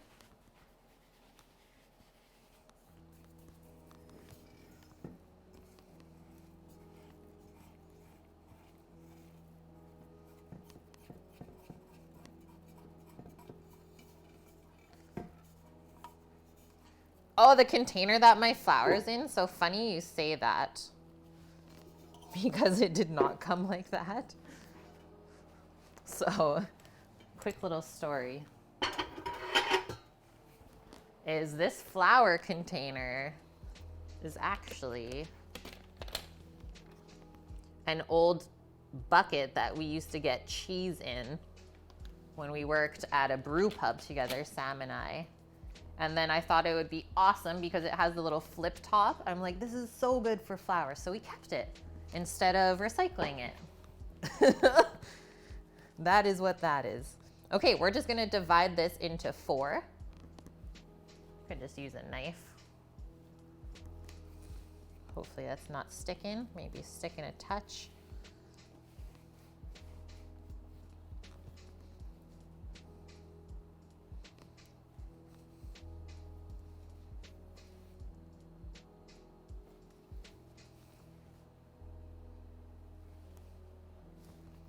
Making some big old pitas.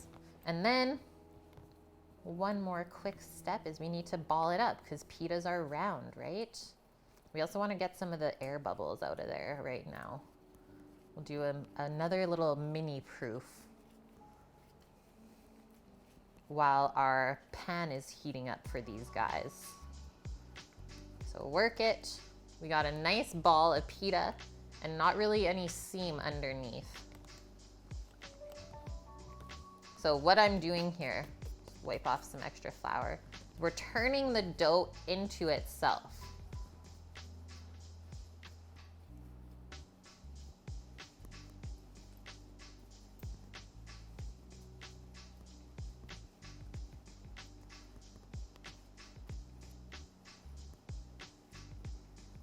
Always wondered how the pocket happened. It is just some sort of magic, Polsh. That's basically it, dude. Is the steam just makes it separate. It's weird, right? How it like perfectly separates in the middle, making the pocket. And then obviously in order to get that steam to happen is we just want to make sure our pan is really nice and hot. That's all. So the pitas get baked at a high heat.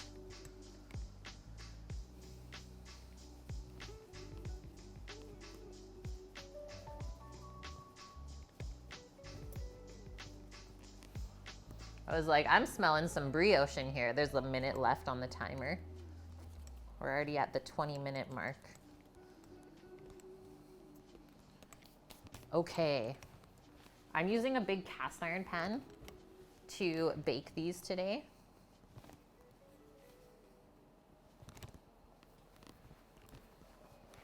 Gonna get that out of the oven. Good thing is it's already hot. And so we'll need the bigger pan for the pitas, and then the smaller pan to just fry up the meat, which we already have on the stove top.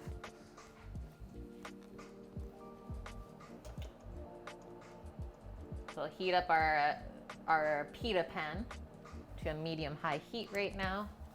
And then our timer is just about to go off for our brioche buns. I'm just gonna clean up the board. Put our pita balls to the side.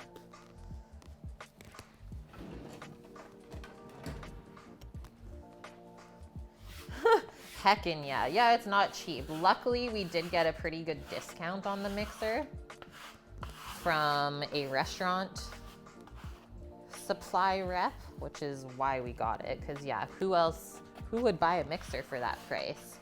But it's worth it. Of the couple of years that I've been using it, it is so worth it.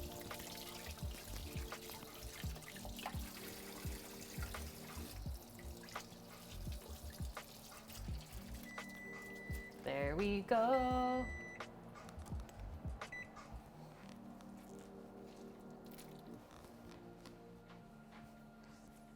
Yeah, it makes the KitchenAid mixer look bad, right? Hello, fellow comrade. How are you doing?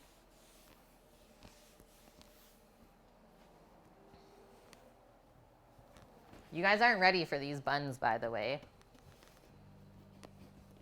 Like, you think you're ready, but I don't even know if I'm ready. So many citrusy smells.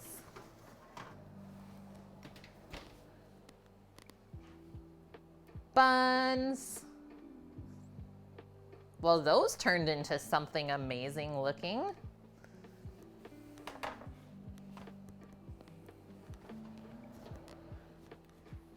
Yes. We need this. I'm just gonna take a quick temp of the center to make sure they're all the way cooked. Maybe not quite. Maybe a couple more minutes. 2 more minutes. Yes, now I want coffee again. And it's like 3 p.m. That's the cutoff point for me. There's no drinking coffee after 3 p.m. Yeah, thank you. I'll just have one.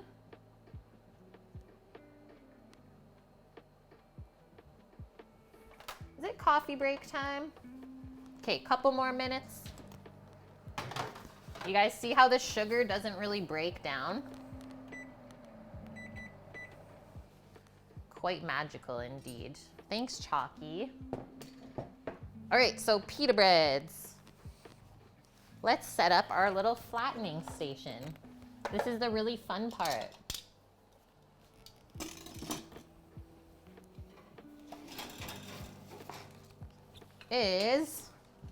I actually use a tortilla press. It's a touch floury at the moment. That's okay. It's put in some work, let's just say that. So Chalky, here's the recipe. It's the first link there. Brioche au sucre, and I'm baking them at 375 Fahrenheit.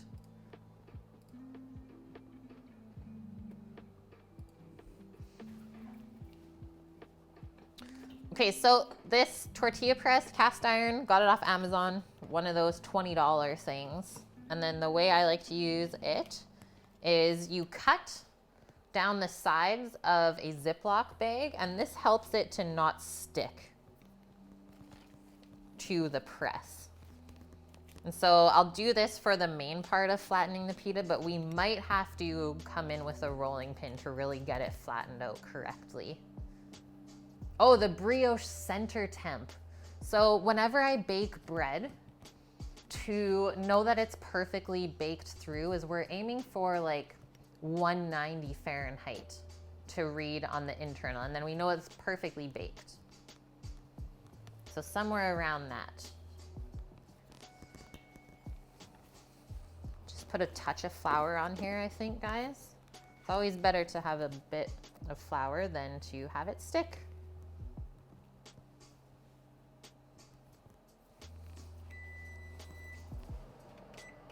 Okay, that was our last 2 minutes.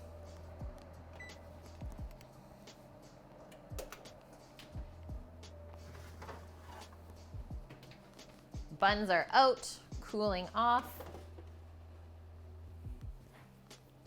Yeah, I have used a tortilla press, well, since I started making pitas at home, and it's worked so well every single time. So now we close up our plastic, let our top part drop. See if we can get this actually flat enough.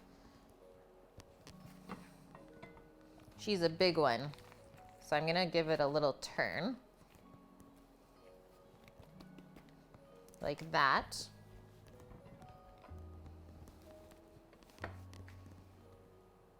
Same oven beep. Yeah, you always go running. You're like, what did I forget in the oven? Use your leverage. Boom. I'll do one more flip. Marissa, welcome in, guys. Thank you so much for the raid. How was your stream today? We are currently flattening out our pita bread for Halifax Donair. Canadian version of Donairs. Raid gang. Did you have a good stream today? Boom. And we're actually using a tortilla press to do this. Okay, now that we got most of it flattened, I think we'll switch to a rolling pin. That was like the really hard part. Just getting it somewhat flattened out. It was a fun stream. You're thinking about dinner and saw us cooking. Well, thanks for coming over. What is donair meat made from? Great question. Yeah, guys, don't hesitate on the questions. That's why we're here. Trying to teach you guys how to cook. So we used ground beef brisket and a ground pork shoulder. Today we ground the meat from scratch. And then to that you add a couple of different spices, dried oregano, dried thyme, coriander, cayenne pepper, and then salt and pepper and a little bit of garlic.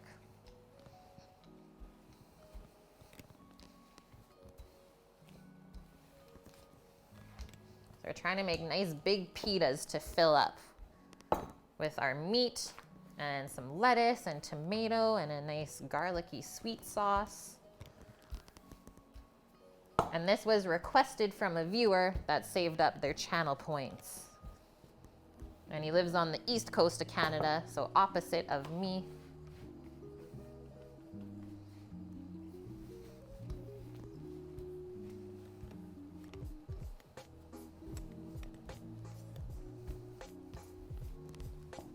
Okay, I think that looks good. Yeah, exactly. We have it made. We have already made this sauce. It's so easy. Doesn't really look like much there, but it's sweetened condensed milk, vinegar, and sugar and garlic powder. Thanks, Space Bun. Phil's food blog. Thank you for the follow. Okay, we're going over to the stove top. So our big pan here, we are cooking the pitas in that dry. We don't need any heat. And then we're saving our other frying pan. So we did a test little fry up of our donair meat before we cooked it. It was perfect.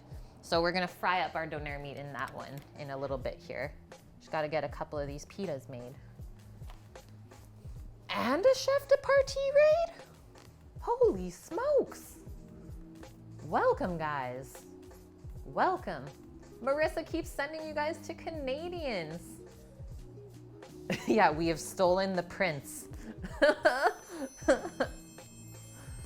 Chef, how was the stream today, dude? When your pita bread is maybe too big for the pan.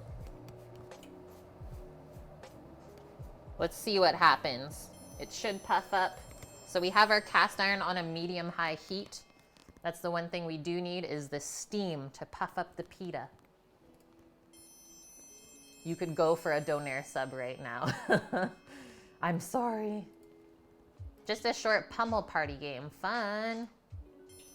Space Dude, thanks for the follow. Hulock as well, Dark Edge, and USS Firefly. Welcome, guys, welcome. Canadians are the best. Nice, dude. Well, enjoy the open house. Good luck with everything. Hope you find your dream spot. And you guys take care. Donair. So this is the Canadian version of a gyro, or a kebab, or a shawarma, whatever you want to call it. Look at this pita puffing up, by the way. Just want to check the bottom. What? This is amazing. Look at it puffing. It's puffing up. Yeah, or a gyro. Thank you, Adventure Owl, for the 100 biddies. So the Canadian version, this was brought over to Halifax on the East Coast from a Greek guy. So origin comes from the gyro. Yes, it is a Greek thing. So the first time he served it in Canada, he used the ground lamb meat and tzatziki sauce in the pita. Didn't really fly with the Canadians on the East Coast because they're like a meat and potato clan. So then he switched it up. He switched out the lamb for beef in the meat mixture, and then instead of the tzatziki sauce, he made this like sweet and sour garlic sauce instead. And that was a hit. Look at this pita, by the way, guys. It's so nice and soft. Love it. Okay, that's our first pita. Let's keep going. So now we have to come back over here, roll out the next one while this one cools off. You know your pita is good when it puffs up in the center and then kind of falls back down again. So we're just gonna set this aside for now. Just place that onto a plate. And then if you wanna keep it warm, all we gotta do, just cover it with a nice clean tea towel. And that'll keep it from drying out as well.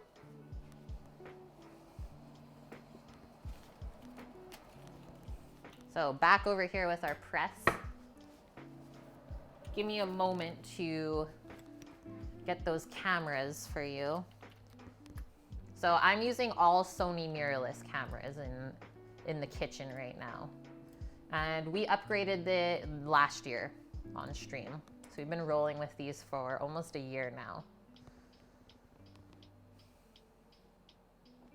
When you fish for your ingredients, do you plan on what fish you're gonna catch, or do you just wing it and decide, okay, we'll eat this then?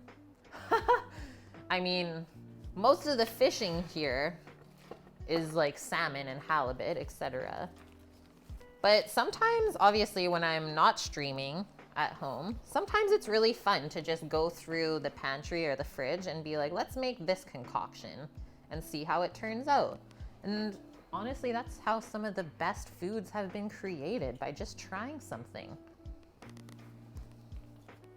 Okay, so let's flatten down our pita dough ball. Halibut tacos. Catch you a halibut and you'll send it. Yeah, you'd pay for it. Believe me, it's in the books for this year. I think we'll be going in the next little bit. Just our friend that has the boat, his grandpa's the fisherman, is the boat's getting fixed right now. So you gotta wait a little bit longer. Gotta do a full Italian spread. Yeah, Marissa, Italian food is like my favorite. I love eating it, I love cooking it, but my heritage is actually French and Ukrainian.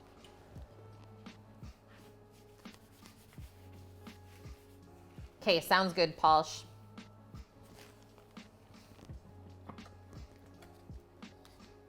Yeah, walleye is delicious. So I grew up in Alberta, in the prairies, and that's what we would fish for. It's like called perch or walleye. Super good lake fish. Really, really delicate.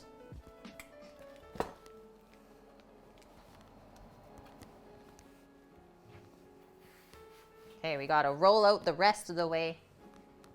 Or yeah, pickerel, walleye. What else is it called? Pike, maybe? Perch, jackfish. Keep going. Here's the recipe for the pita bread. It's from Serious Eats. Really good site for basically any recipe. That's usually my go-to. And I like this recipe because there's a bit of whole wheat flour in it, so it'll help you digest better. Believe me, healthy food does not have to be gross and boring. Just need a touch more flour. I don't want this to stick.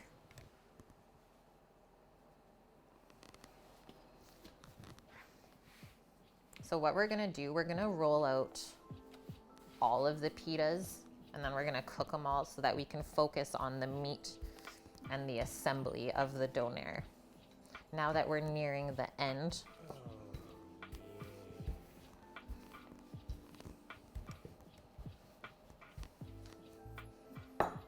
you don't have whole wheat, honestly, it's okay. And yes, you can sub for bread flour. You can sub for bread flour. It'll give your dough more strength, that's for sure. Novel Kitchen, thank you so much for the tier 1 sub. Welcome to the Onion Squad. Please enjoy your ad-free viewing, as well as special emotes and sub badges. So yes, guys, real quick before we carry on. I've been cooking professionally for over 9 years now. I did graduate from culinary school. I went to a 2-year program in Alberta. The school is called NATE. So it's a trade school of sorts. I graduated my program with honors and have been cooking ever since. So I cooked for let's say 8 years straight in the hospitality industry in 8 different restaurants. So I've learned a lot of stuff over the years. So please never feel like your question is stupid or anything like that. That's why I started streaming, is to help you guys cook better food for yourselves at home. I mean, in my 8 years of cooking is I kind of realized how little people cook for themselves at home. Obviously because it takes time and most of us don't have that. But I think it's important to know how the food should really be made and kind of the traditional processes. So for the most part, I try to do everything by scratch on the show. I'm gonna drop this into the pan while we start working on our other dough. So my hope now is I don't want to go back to working in a restaurant. My fiance and I, he's also a chef, is we want to start a food truck. And he's really good at smoking meats and doing like southern barbecue food. So we want to start like a food truck or just some kind of operation where we can work from home and still create like amazing food for people. Because honestly, the other part of like working in a restaurant is the chef is putting so much love into everything they make. And I mean, almost half of the time, it's just not really appreciated. So that was kind of sad for me. It's like you want to feel appreciated and you want the customer to really enjoy what they're eating. But there's a ton of dietary restrictions now with all the allergies, and it just wasn't as fun anymore. So I thought I would take a break. And that's when I started streaming on Twitch. So we started the stream January 2018. So we're just over 2 years streaming now. And last week I applied for partnerships. So we're waiting to hear back from that. Obviously, the more revenue I can create from Twitch, the more I'm gonna be able to stream with you guys as well.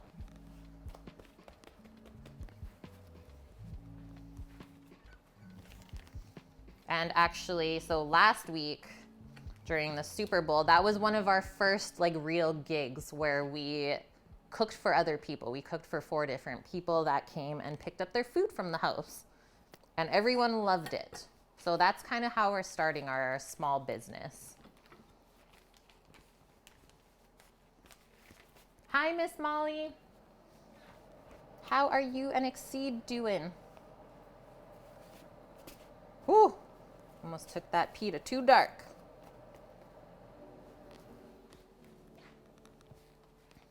We need a bit more flour.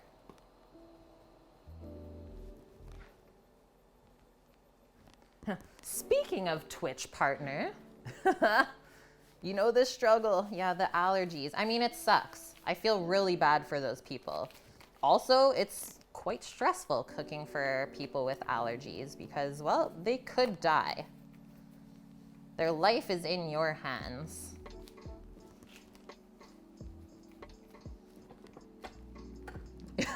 You're convinced 99% of people who claim to have allergies don't actually?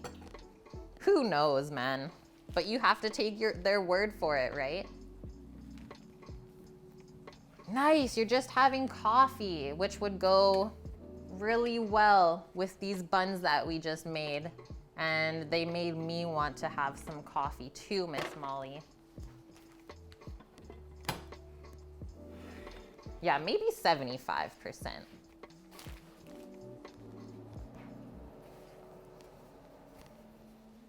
Next pita up.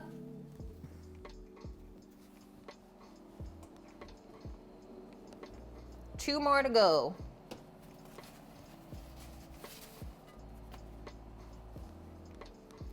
And then we're getting into the meat. A homemade pita, my friends, for our kebab. So we're just working on rolling out the dough.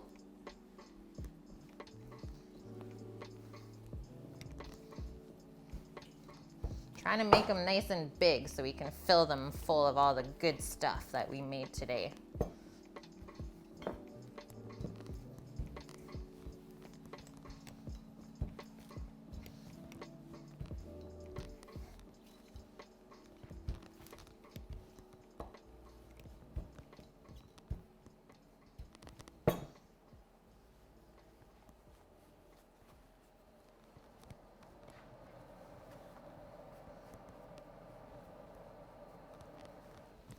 Last one, feels good.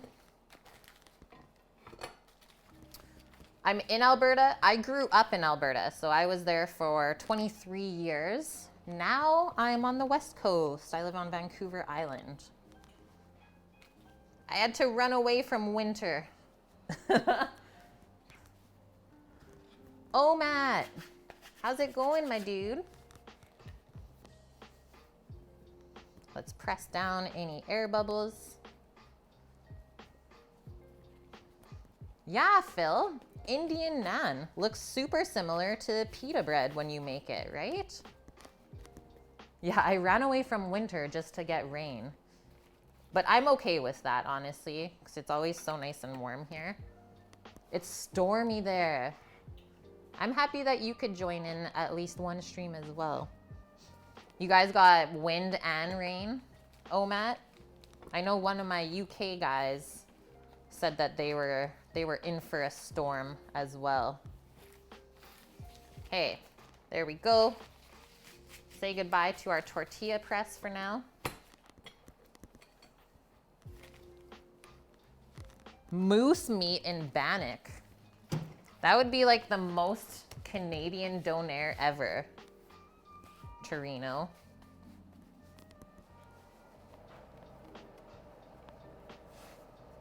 Slip in our other pita.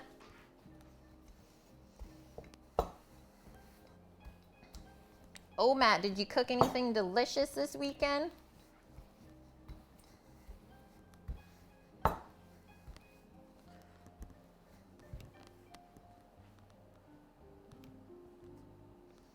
Tortilla press hype. Yeah, they're not even that expensive. They're so handy. Obviously, made for more than one thing. Not just for tortillas. Boom. Hey, switcheroo. This one is so nice and soft. I love all the little pockets. Mr. Noodles, are you serious? I mean, lots of places claim to be the one who made Donair. You were the head cook for Velo's Pizza. Okay, let's see.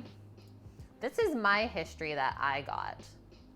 So the first person who made Donair in the 1970s, his restaurant was called King of Donair?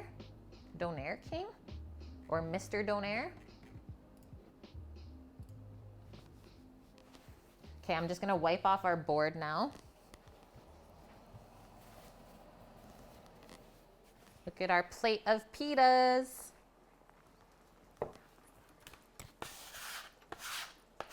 We're gonna get into slicing our meat, have a little fry up, and then we're stuffing all the stuff into there.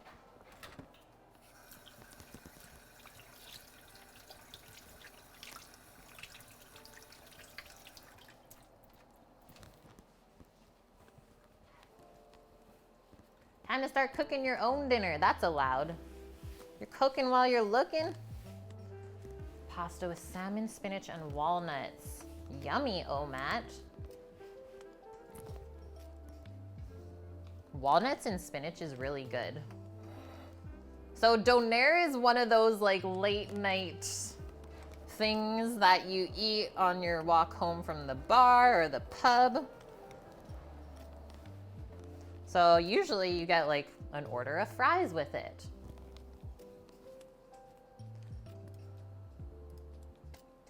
Oh, interesting, Mr. Noodles.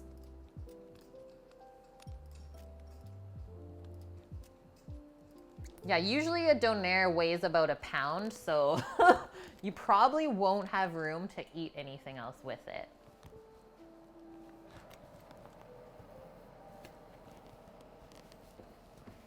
Okay, getting rid of a couple of cloths here.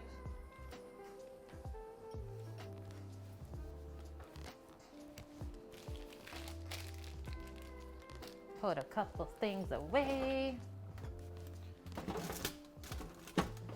Clear the area. We finally get to eat.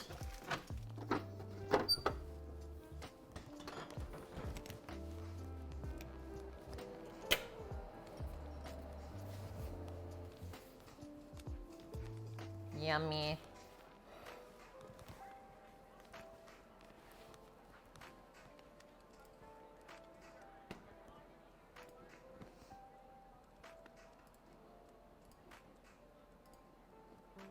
You've had it. Yeah, you have. Totally. Doesn't touch anything in Halifax. You tell him, guys. You tell him. I mean, I hope I can live up to the hype. Check out the meat that we made. There is so much fat. Like, we ground our own beef and pork for this and mixed it by hand. Just need to put it onto a cutting board so we can slice it.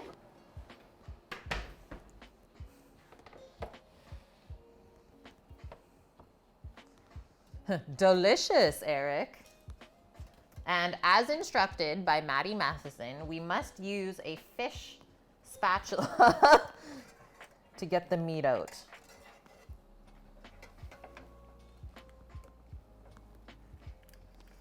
Come on, baby.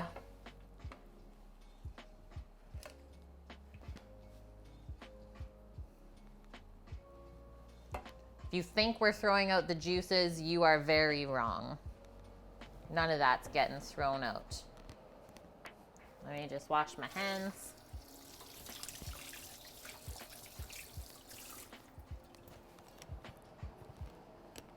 And then I think we're gonna cut this in half kind of lengthwise, and then we'll make our nice thin slices.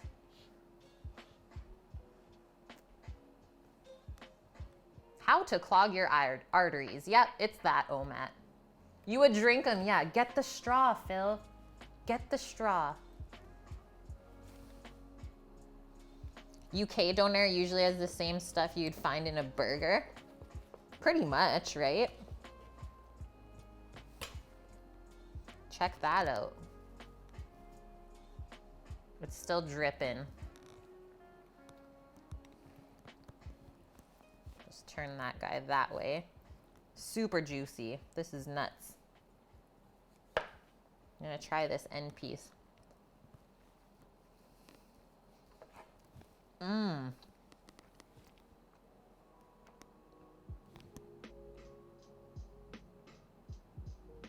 Why won't you focus? There we go. That's really nice and emulsified. Yeah, focus. So spices in here, Omat. We did ground coriander, dried thyme, garlic powder, cayenne pepper for a little bit of heat, and dried oregano.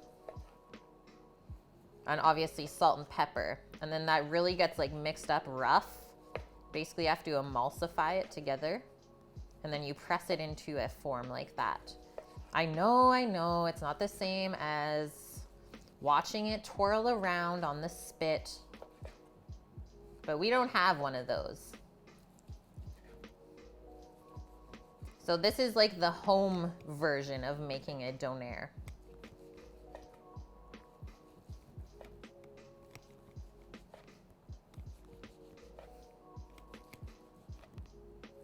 Or kebab, or shawarma.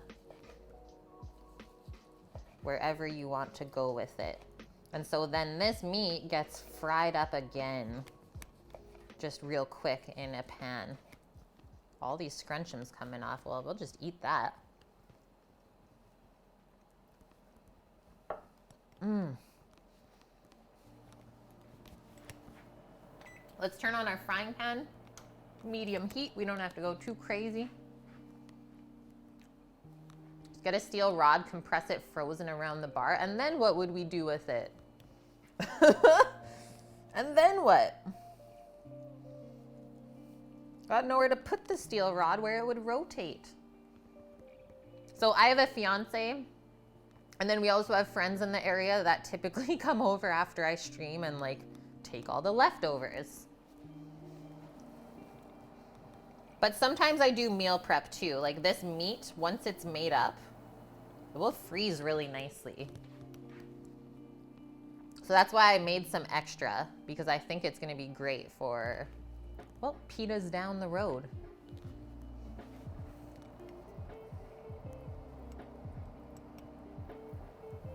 stuff's actually quite delicate. Quite delicate. But I think I'd rather have it more delicate than have it like too rubbery.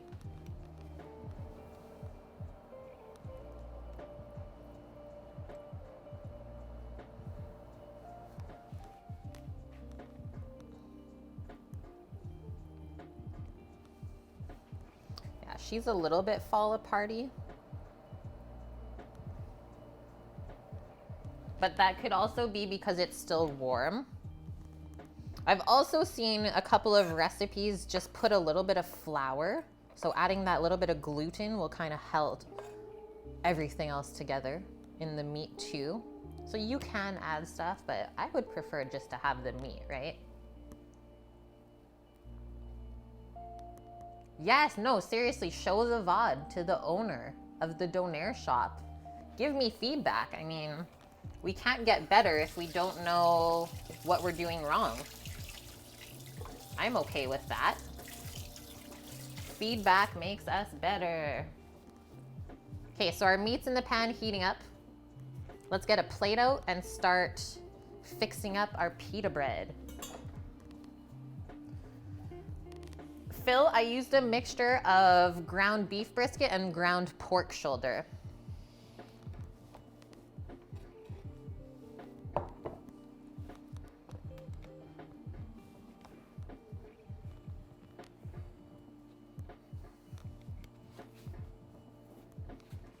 Here we go, friends. Move that over a bit more. Get a closer look. Stay. Thanks, Dust. Yeah, these are for sure the best pitas I've ever made. They look amazing. Yeah, what? No ketchup? So there's the thing, crux, is Canadian Donairs. The first ever one was made with lamb and they didn't like it. So then it got switched to beef. So for the most part, Donairs in Canada are made from beef, but I have had it from shops that do lamb as well. So it really depends on the shop that you go to. Yeah, how do you not like lamb?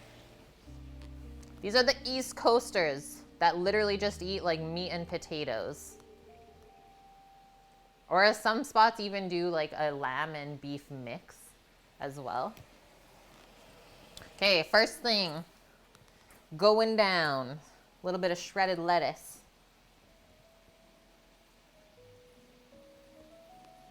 Just like that, down the center. We're doing the traditional one first. And then we're coming in with our diced up tomatoes.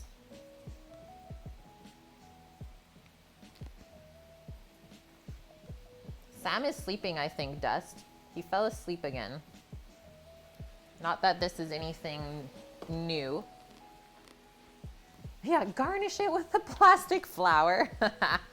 And then either sliced onion, or we went a little bit more fancy and did some thinly sliced shallot, a little bit more delicate.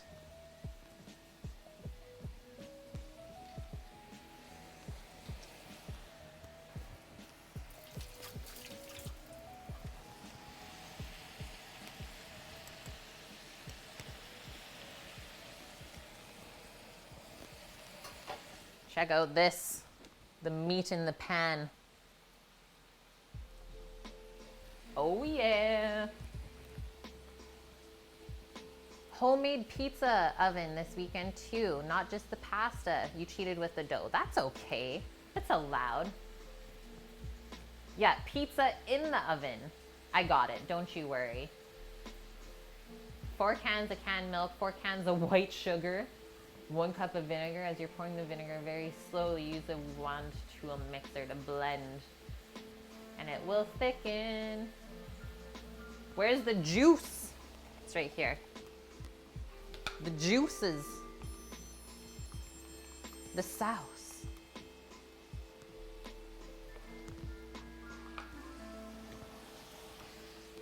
"30 more seconds on that beef." Phil, thanks for the follow, man.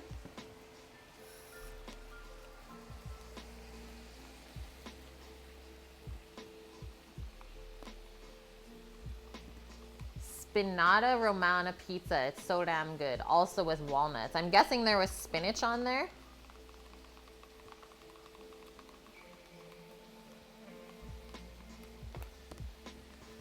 Yeah, 4 cups of white sugar. That just sounds terrifying. But it makes sense, right? If you're making a big old batch of sauce.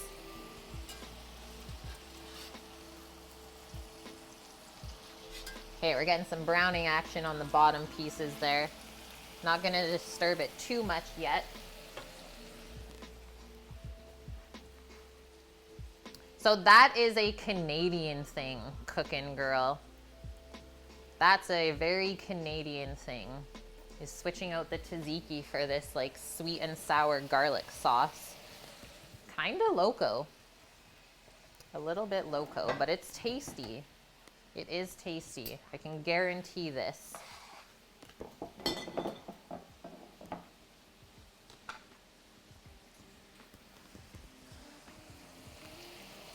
Okay, everything's nice and hot. Just bring that over by the board.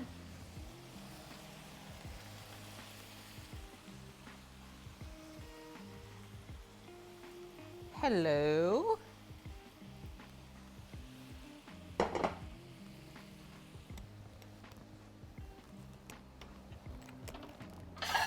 Put that pita on a plate.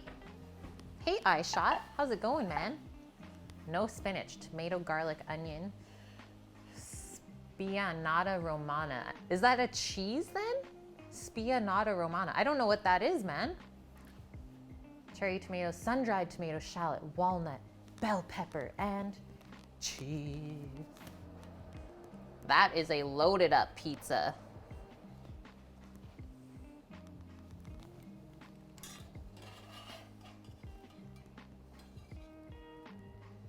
We're coming in with a big old plop of meat. Gotta get some nice searing action on there.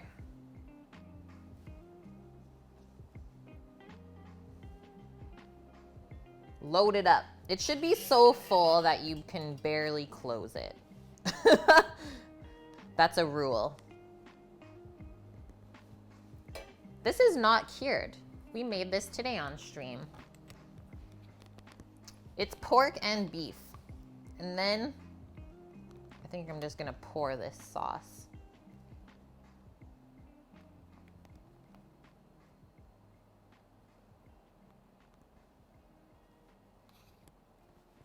Pulse, where are you? Oh, the Spianata Romana. It's Italian cured meat, very tasty. Upscaled salami, yum. Yum.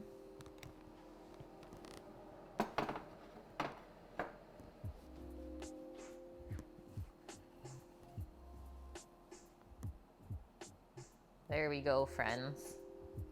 So now I'll take one photo of this. That's the most traditional one. And then we'll roll it up, have a bite.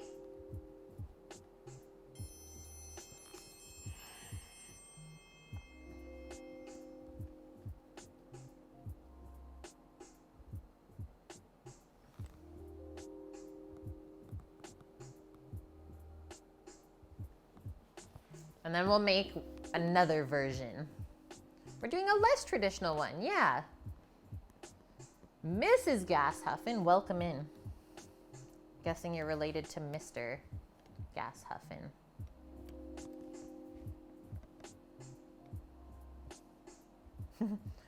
Good luck.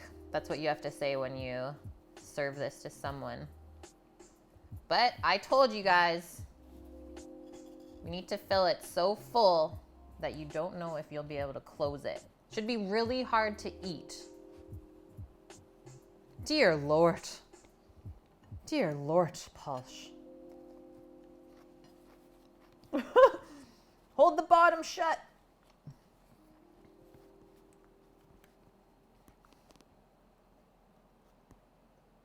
It's falling out everywhere. Yeah, it's beautiful.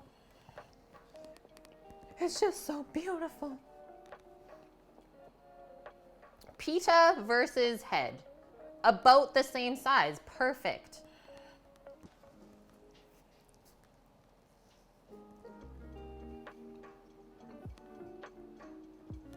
That's on point.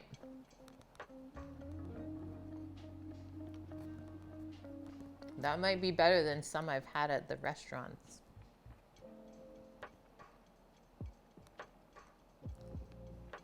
Yeah, we need the diaper. The pita diaper. Oh, like the garlic from the sauce just gets ya. All the spices from the meat. The crunch from the lettuce kind of keeps it fresh.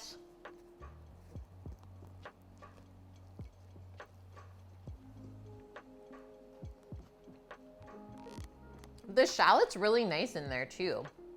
It's not overpowering.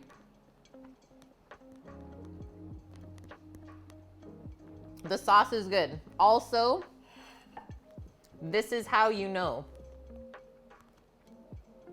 You need the drip. But yeah, typically there's some paper at the bottom that will catch everything. Hey, we watched Maddie's video. We knew what we were getting into.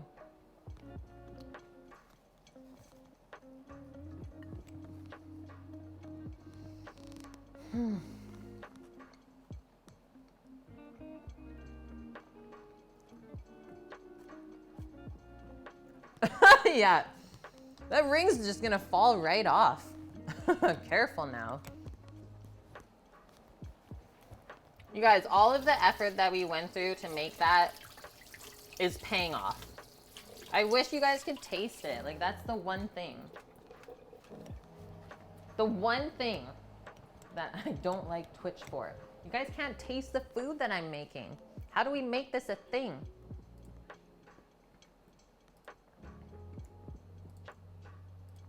Yeah, send me your address and we'll mail it. I can't make any promises whether it'll be what I have here. So I actually didn't try a pita pocket. Let's try a pita pocket. So the original Halifax Donair with that weird old sauce. That is seriously so good. Okay, sounds good, Polish. Yeah, you keep working out. No Donair for you until you're done your workout. Okay, next one.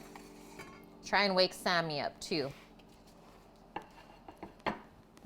Actually, hold on for like 30 seconds, okay, guys? Hold tight. I know it's weird, right?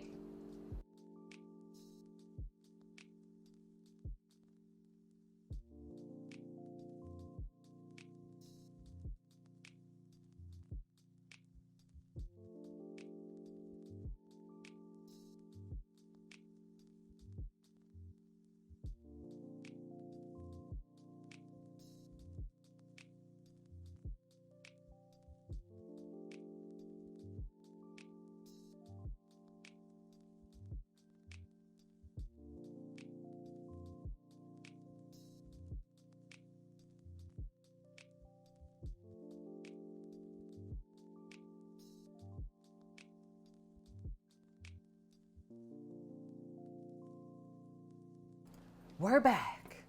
The Sammy man's alive. Yeah, don't look into him. Okay, so Peter Gamoulakos, originally from Greece, back in 1971. Excuse me, that's garlic burps. They're already starting. Came to Canada and with Mr. Karam from Lebanon, Pierre's father, and created the Donair at Velo's Pizza. Later, Peter opened KOD, King of Donair, moved his legacy to the new location. Boom! Comes in with the info. Thank you so much, Mr. Noodles. Yeah, garlic burps. Cannot be avoided. Okay, let's see. Did our pita have a pocket? It had a pocket when I was cooking it earlier. Don't know if I'm able to pull it apart now.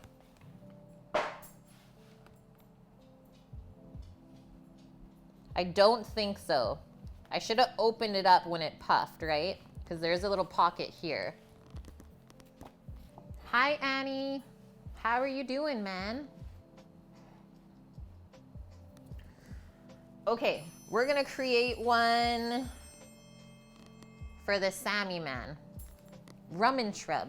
Thanks for the follow. What does Sammy man want? Oh, he's coming. Obviously some meat.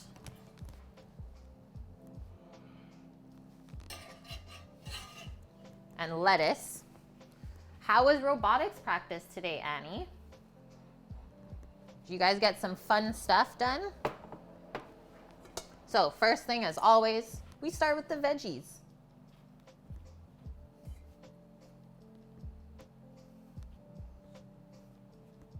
Do you like cucumber, Sam? Yeah. So Sammy's gonna have the one with the more veggies. And what about cheese? Yeah. So this is the non-traditional route. Sam said usually he would order his donair with no onions and triple tomato.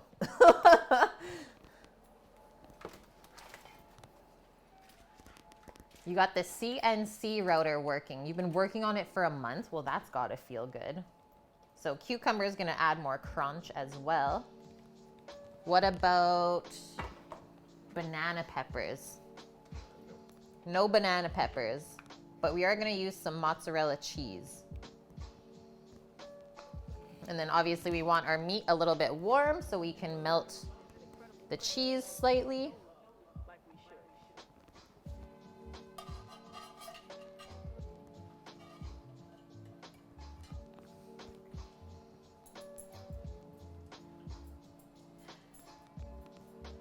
Boom. I don't know if this is a super donair, but she's got some weight to it. No, you haven't missed Sammy trying it. I'm making his. We're gonna hold the onion, but we are going for the sauce.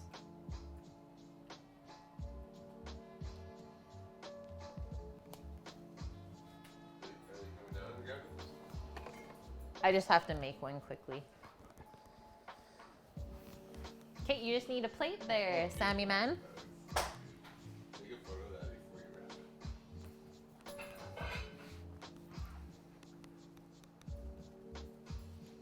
it. He says we need another photo.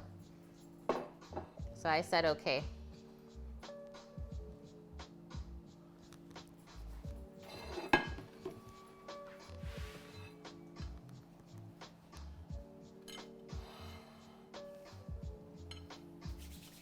I don't know if we can maybe bust up the bottom. Oh, he's rolling. Let's see what this guy does. So Mr. Noodles works at the original spot that makes the Halifax Donair. He went for the fold underneath. So maybe he's not gonna have the drip down the arm. Yeah, this is not gonna stand a chance.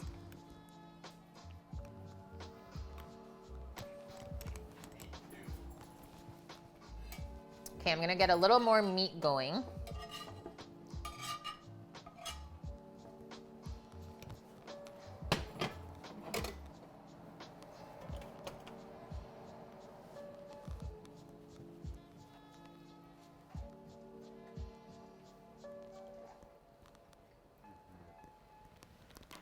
Is it proper? Hi, Bud the Pit.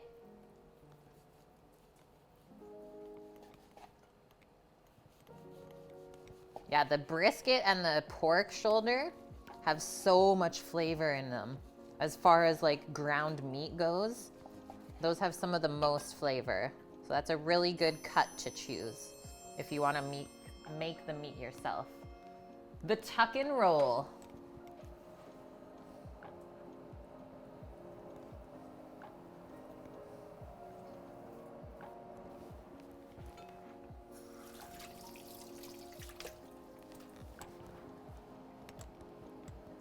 And, well, I suppose we should also try one of our buns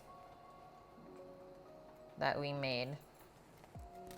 A sweet brioche bun, if we can get it out of the tin.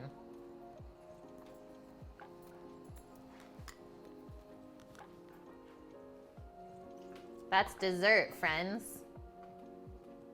Look at that baby. All is well, thanks, bud. Yeah, this is Beardy Bro. I'm actually the one who grooms it. I'm the barber. That's my side gig.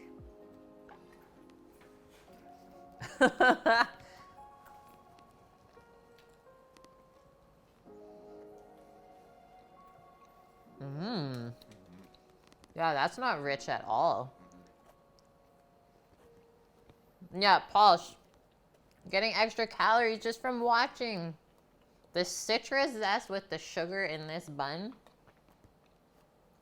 Like a perfect dessert. Come on in. Come on in, guys. This is something I've said from day one. If you can find us, come on in.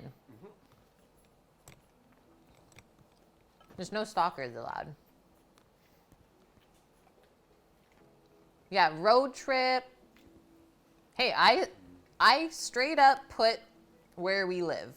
Not the exact address, but you know the town. So, I mean, if you get that close, then maybe we'll take it farther. All right, challenge accepted.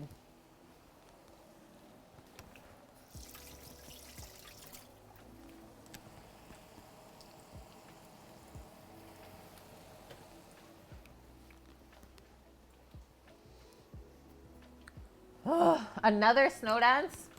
I mean, you've been doing so many that I don't know if they're working, Titan. We are going to do a Cook with Kate con.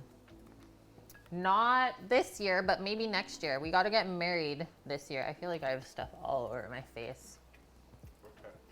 Okay. Yeah, puts on Liam Neeson costume. I will find you, and I will eat your food.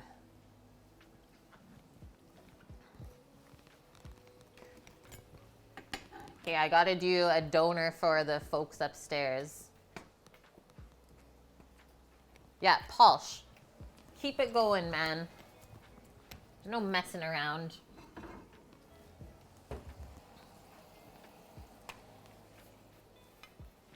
Sammy cleaned up all his stuff. Actually, you can assemble that if you want. Any chance we can get married on a combine harvester? Why do you ask? We can probably make that happen. As like half of my family on my mom's side they're all farmers, so this is nothing new. Fond memories of being on the farm. Sammy shaving his beard for the wedding. We're gonna trim it down a little bit so there's like a little bit more control. Yes, we are. But we're not gonna go like clean because obviously he has such a baby face that you guys wouldn't be ready for it. No one would be.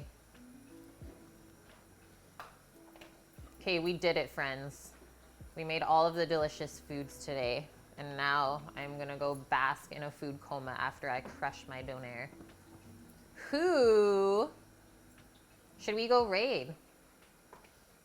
Should we do a sushi day?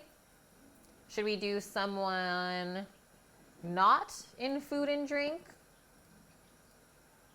Yeah, good timing is we got other places to be, right? How did we do today? Almost 5 hours? No, you never go clean because then that just like irritates your face, right? He has pretty baby skin too, so he always gets like the bumpies. I hope you guys enjoyed the stream today. I had so much fun cooking this food with you. Now you saw what a Canadian donair is. Mama, you're still here, legend. She's been here the entire time. Oh, and I did promise one thing before we go. What? You want more meat? No sauce for... Oh. Real quick, before we go raid someone, a Canadian tuxedo.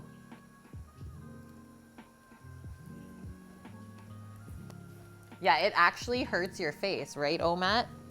Okay, let me pop this mic off for a sec. I'm gonna pop off my apron. Yeah, Mama's still waiting. I'll do like a half version.